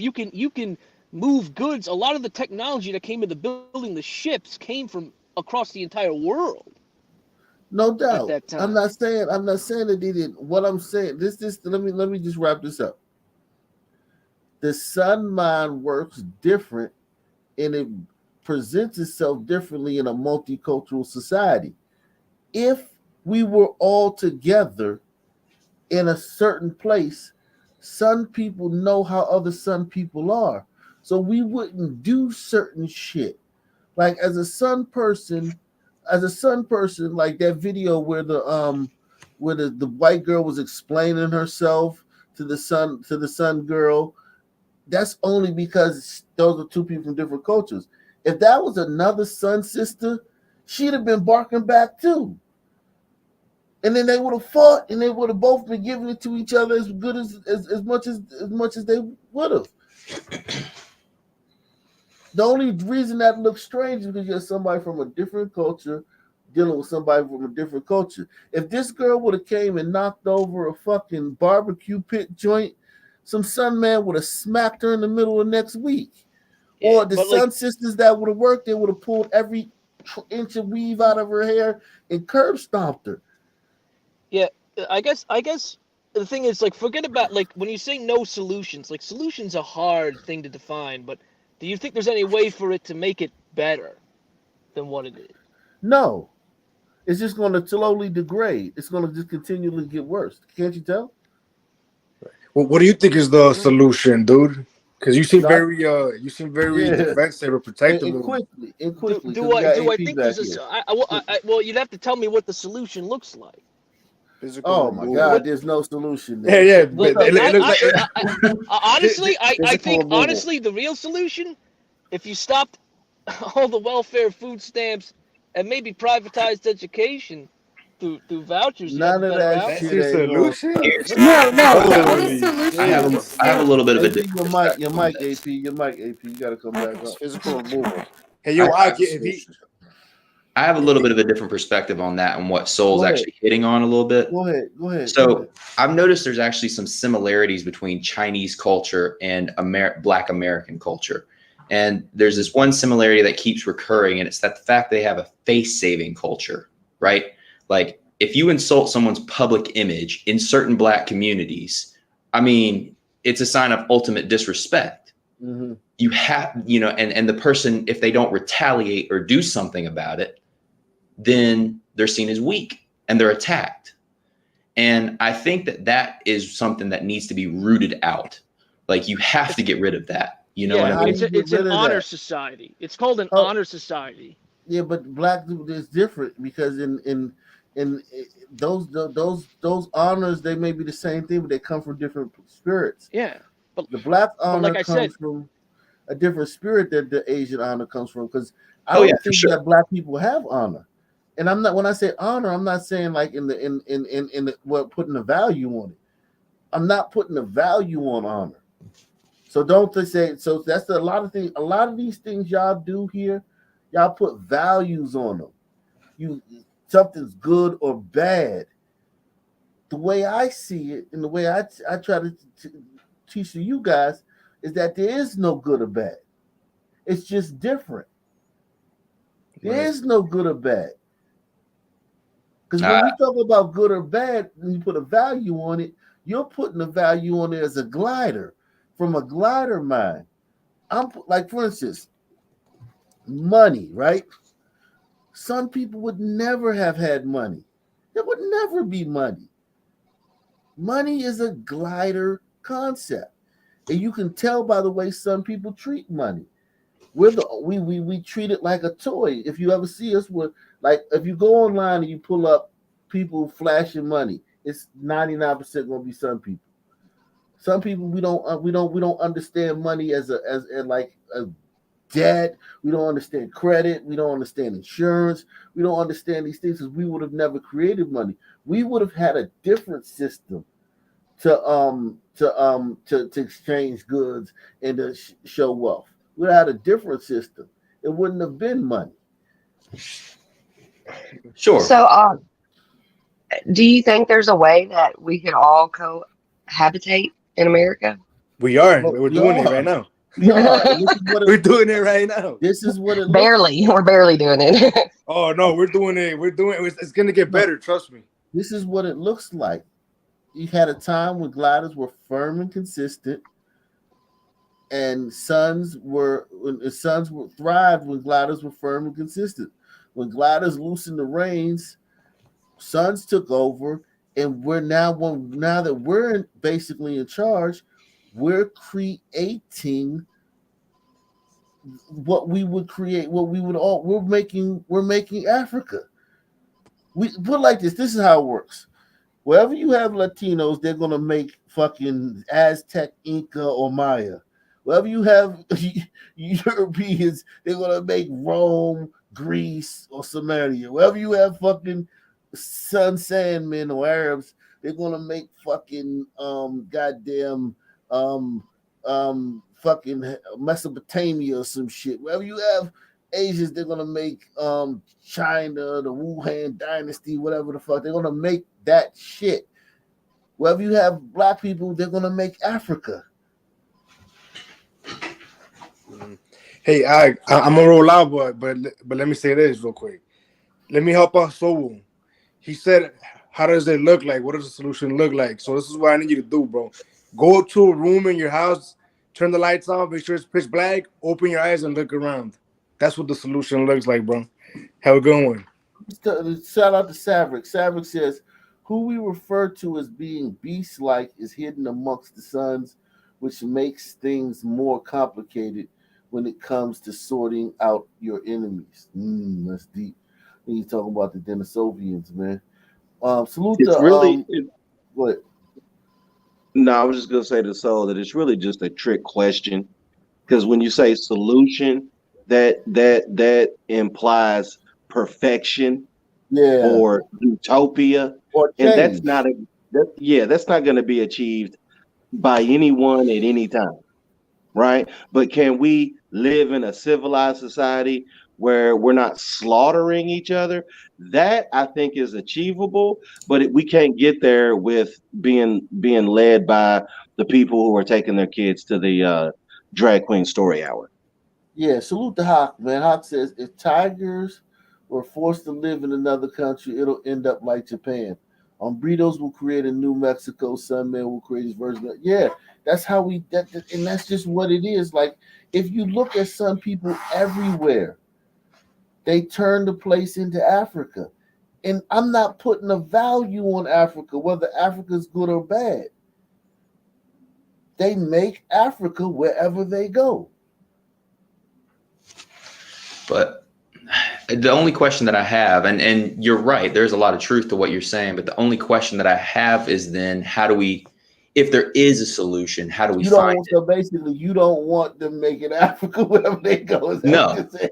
Okay, so how can we stop them from making Africa wherever they go? That's your question. You can't. You can't do that, man. Look at me, man. People like, why you haven't fixed this basement? Because I'm a goddamn sun man, man. If I was an burrito, this place would look like fucking goddamn Taj Mahal. You know what I'm saying? Like, shit, man, we just different, man.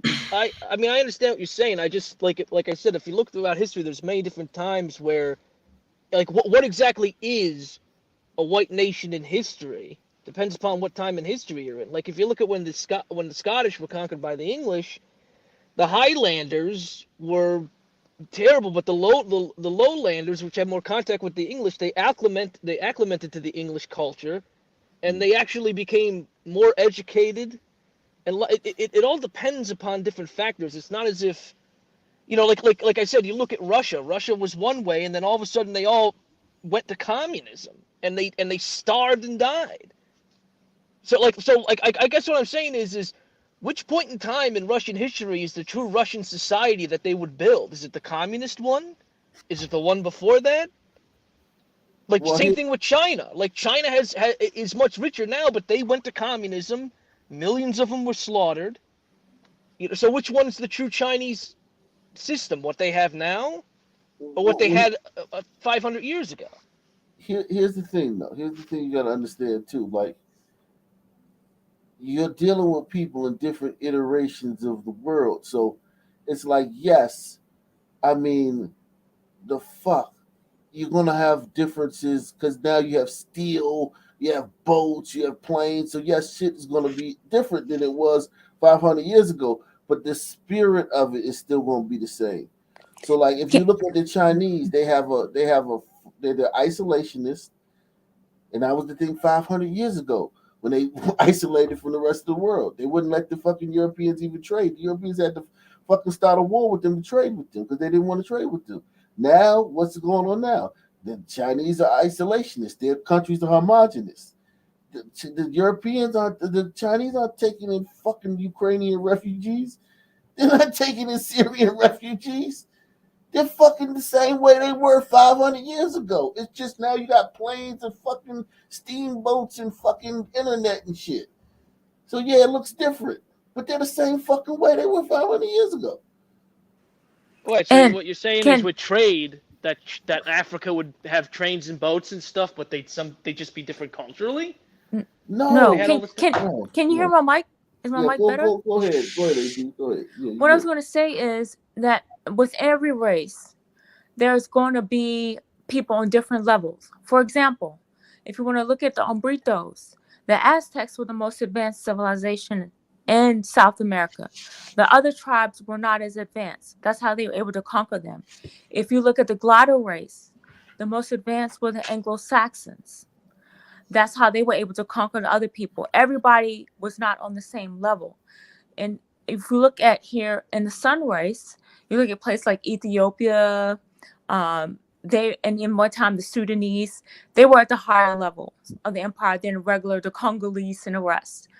The thing that needs to be addressed is we have to meet people where they are, and there has to be a universal laws that are put in effect, consequences for your actions. That is a part that we can't change people genetically, but if we had universal laws that were enforced for behavior, that would help a whole lot.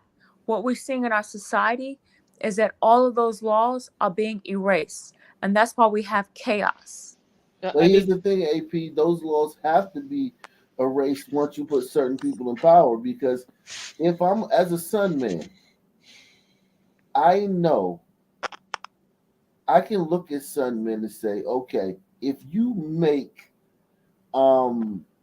sagging your pants a law, punishable by a fine, I know somebody's making a lot of noise in the background. I know that the majority of people that are going to get penalized with that fine are going to be Sun people. If I'm a glider and I say that, and somebody says that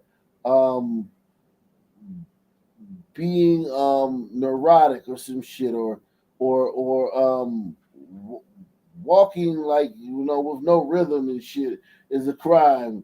You know what I'm saying? Or dancing off beat is a crime. I know that gliders are going to be fucking, penalized for that.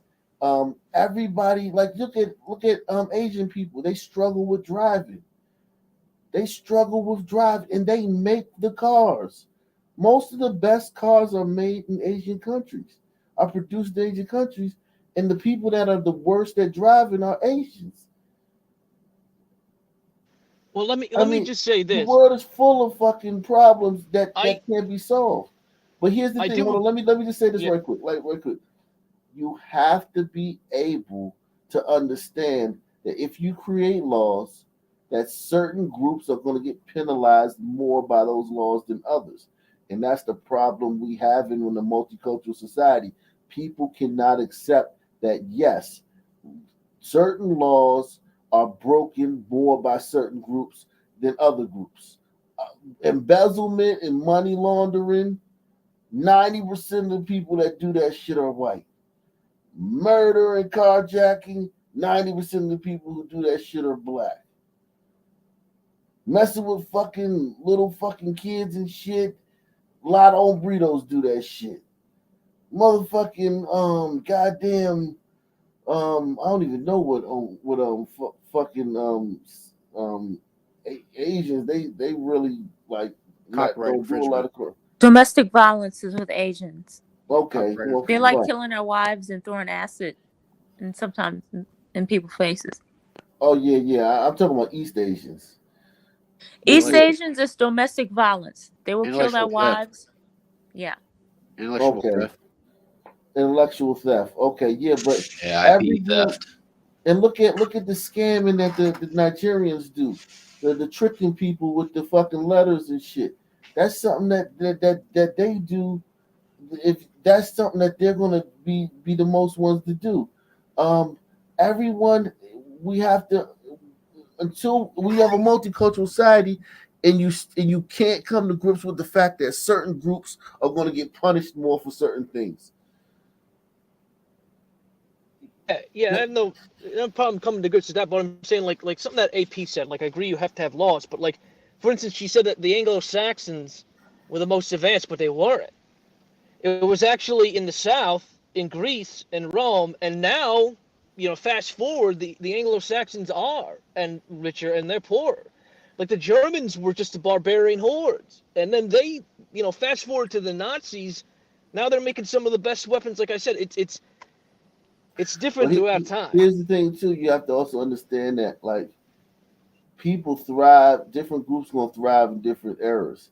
Like for instance, I wouldn't have been good in the 90s because I would have had to go to a fucking news station, start as an intern, work my way up to fucking a journalist, maybe get on the air, wear a suit and tie, do my little fucking 3-minute segment, produce it, have it in on time, blah, blah, blah. But now with the invention of the internet, I get to be a newsman because I can sit in my fucking basement and just hit a couple buttons and go live. So I'm doing the same thing that a newsman would do, but I wouldn't have been able to do this in the 80s and the 90s or the 2000s. The technology had to catch up with my skill set. So different people gonna thrive at different times in the history, man. I understand what you're saying, but like for instance, we were talking about honor culture earlier. Like that type of culture existed amongst white Southerners for a long time. If you read writings by Northern Southerners that went down there, they said that those people were despicable and derelict. It's just, but now it's different. Yeah, I'm just saying, like things do change. What we're living in right now is a snapshot in time. So you think? So hold on. Are you saying? And I think that we're going to do a show next time I go live. I'm gonna do a show and I'm gonna show you some of the fucking differences between the groups that are immutable, like some of the immutable differences, physical, like the brains, the eye sockets, the ears, the jaw. Like there's certain things about sun people and gliders and umbritos and tigers that are just vastly different.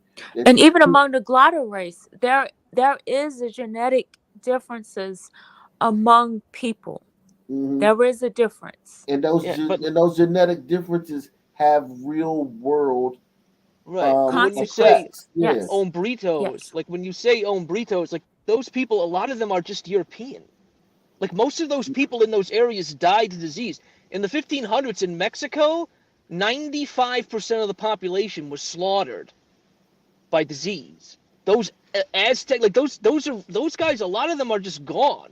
They're like if dead. you go to Argentina, a lot of the people that live, that's why Spanish dominates the whole. A lot of them are just, especially in Puerto Rico. Like they say, oh Yeah. yeah, we're Hispanic and we're Latino, but it's like, no, you're just descended of conquistadors. They're Well, just Dominican European. Republic too. There a no, lot no, of them are no, mixed. no. But Those when we people, talk about burritos, we're talking yeah, about the exactly. Aztec, the natives, Exactly. right? We're talking The about Chicanos. Olmecs. Like if you look at a Chicano is not no fucking a Chicano is not no fucking a conquistador. That motherfucker is a goddamn fucking Olmecs. We talking about the Olmecs. You talking about like Ricky Martin and shit and Jessica Alba and shit. Yes, those motherfuckers have a lot of blood, but Not when even you that, but who's that comedian? Fuck man, I can't remember his name. George Lopez. Yeah, he's like 65% European. Right, and look at how he And look at how looks. dark he is though. Exactly, and that's because of his fucking.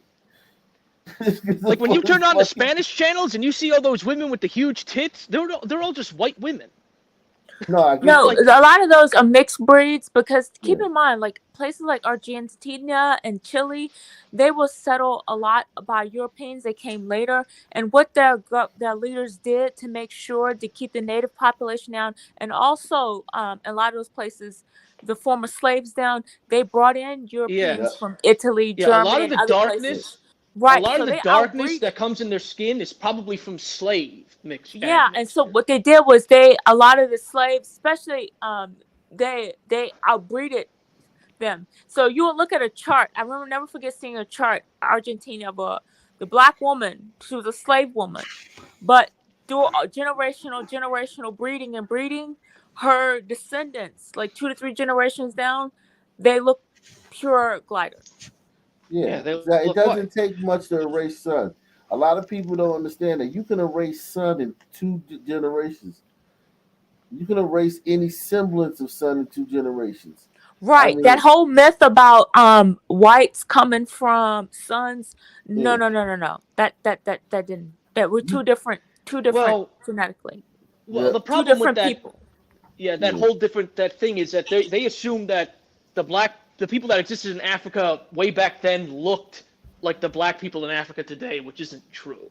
No, Like, it was a no, different no. group of people. They No, did come totally from different. Africa. Like humans were most likely from the Kenya area to begin with, but I'm sure they didn't look like white people and they didn't look like Africans today. But even all Africans don't look alike. If for instance, even if you No, go they to don't. Kenya, the tribes there, the Maasai people look different than the Kikuyu Yeah, people, like and they're whole different. The Khoisan people look Right, different they're than right. the you go to Don't get South me wrong. There's Africa, totally yeah, different. there's definite group differences. Like I'm not disagreeing that there aren't. Like all the runners in the world that are fast are West African.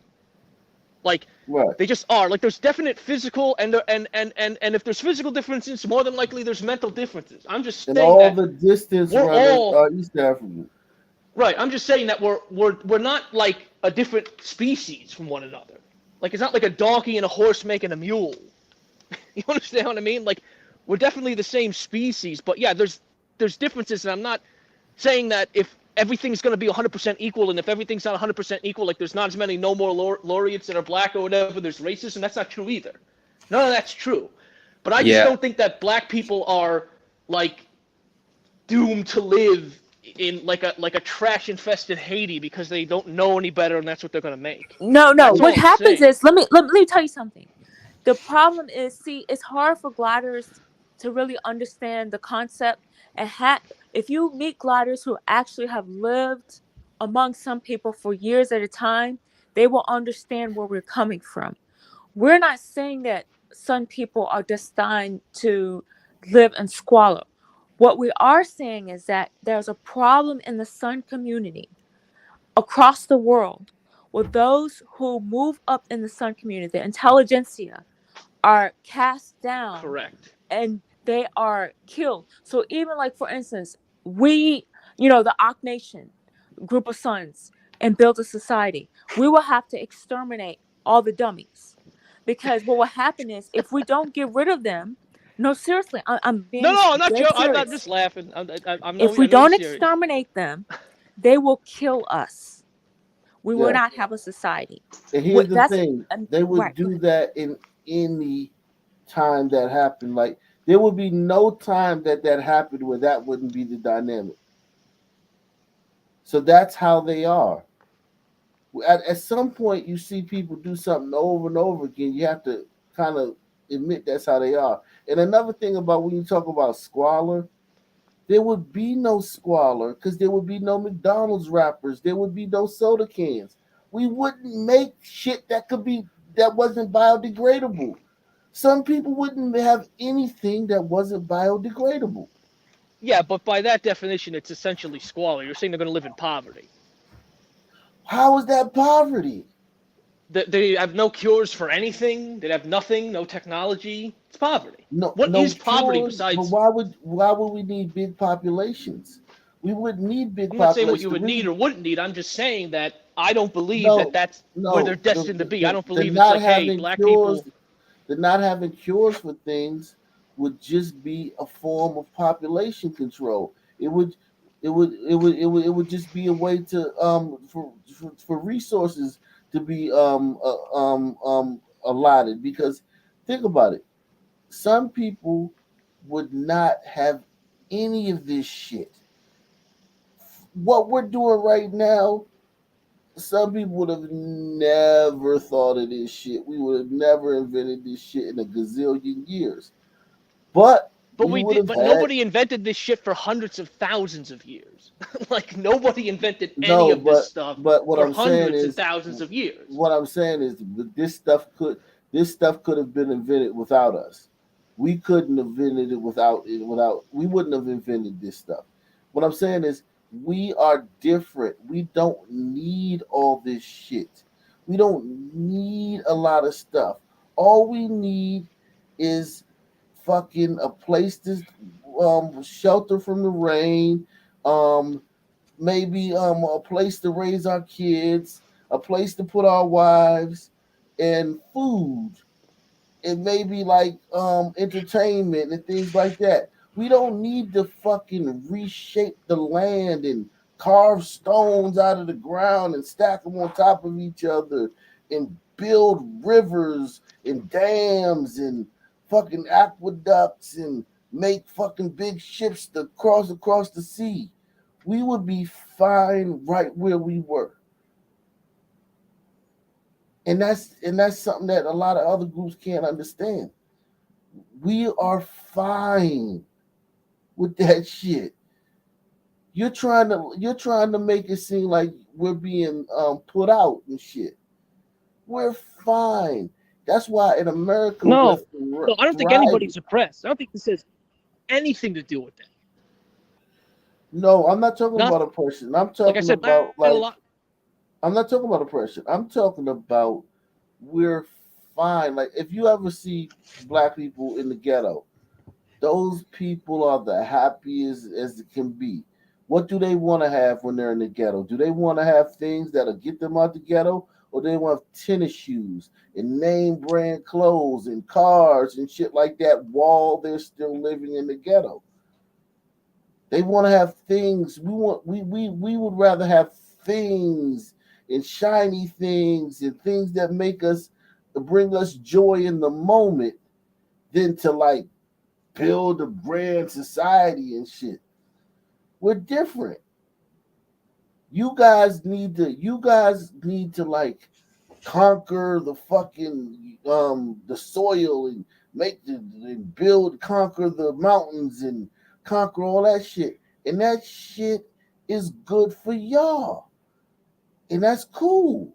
And y'all do that shit. Like the highway where I'm at in Pennsylvania, it's nothing but fucking mountains. They blasted a highway through the mountains for fucking 1,000 miles. It's nothing but fucking jagged ass fucking mountainsides that have clearly been dynamited and blasted so that they could carve this highway through the fucking mountains. Something, man, we would have probably went around. We would have probably taken the long way around. We wouldn't have just blasted through the fucking mountains. We probably went all the way around. People are different.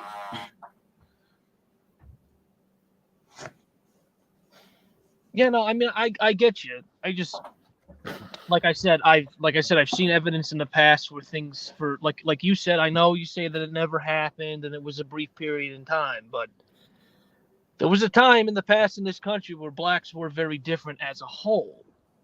They were, and we're all, no one's getting any younger, but ask those older black people that are probably in their 90s, maybe even pushing 100 I think now. you don't know what you're talking about. I think you're seeing old footage of black people wearing top hats and suits and shit.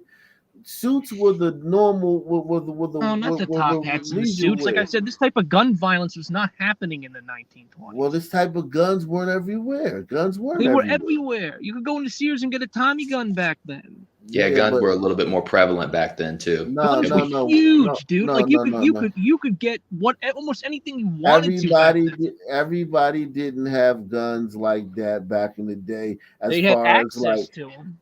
yeah, without you a had access background. to it, but every Sun team wasn't running around with a gun, and it's a lot of different things to explain that. And I don't really want to get into all that, but shit was not all greasy, all swell like you think it was back then, man. It wasn't shit all. Shit was pretty much the same as it was. Shit's always been the same. Certain groups do certain things. Some people we behave the way we do because that's just what we do. Gliders behave the way they do because that's just what they do. Gliders commit suicide at a strong astronomical rate. Like the glider suicide rate is insane. That should be the lead story on fucking Good Morning America every day. How many gliders kill themselves in America every fucking year? How many gliders overdose on drugs every year? Yeah, but then they would have to address fentanyl, and then that's a whole nother issue that they don't want to talk about. Yeah. So I mean, gliders, you guys were they always destroy offing yourselves. themselves back like that in the 1950s and in the 40s? Yes, gliders have always killed themselves. Well, they've Gliders, always been killing themselves. Do you understand that gliders used to fucking stand there and shoot volleys into each other and then take fucking 10 steps, kneel down and shoot more volleys into each other? Y'all wars were basically just killing fields, man. That's how y'all killed each other in the past. Gliders always gliders are suicidal, man. Y'all suicidal. Some people are homicidal. What's your face? Britos and tigers are a mix of homicide and suicide, but some people are homicidal. We're very homicidal. We'll kill you. Gliders are suicidal. They'll kill themselves. Everybody's different, man. Everybody is different, man. And salute to everybody, man. We got kind of off track, but salute, man. 2 o'clock, man. We went 5 hours today, man. 5 hours, 2 days in a row. Make sure you support the channel when you get a chance. PayPal, Cash App, Super Chat. I'm out. Peace out.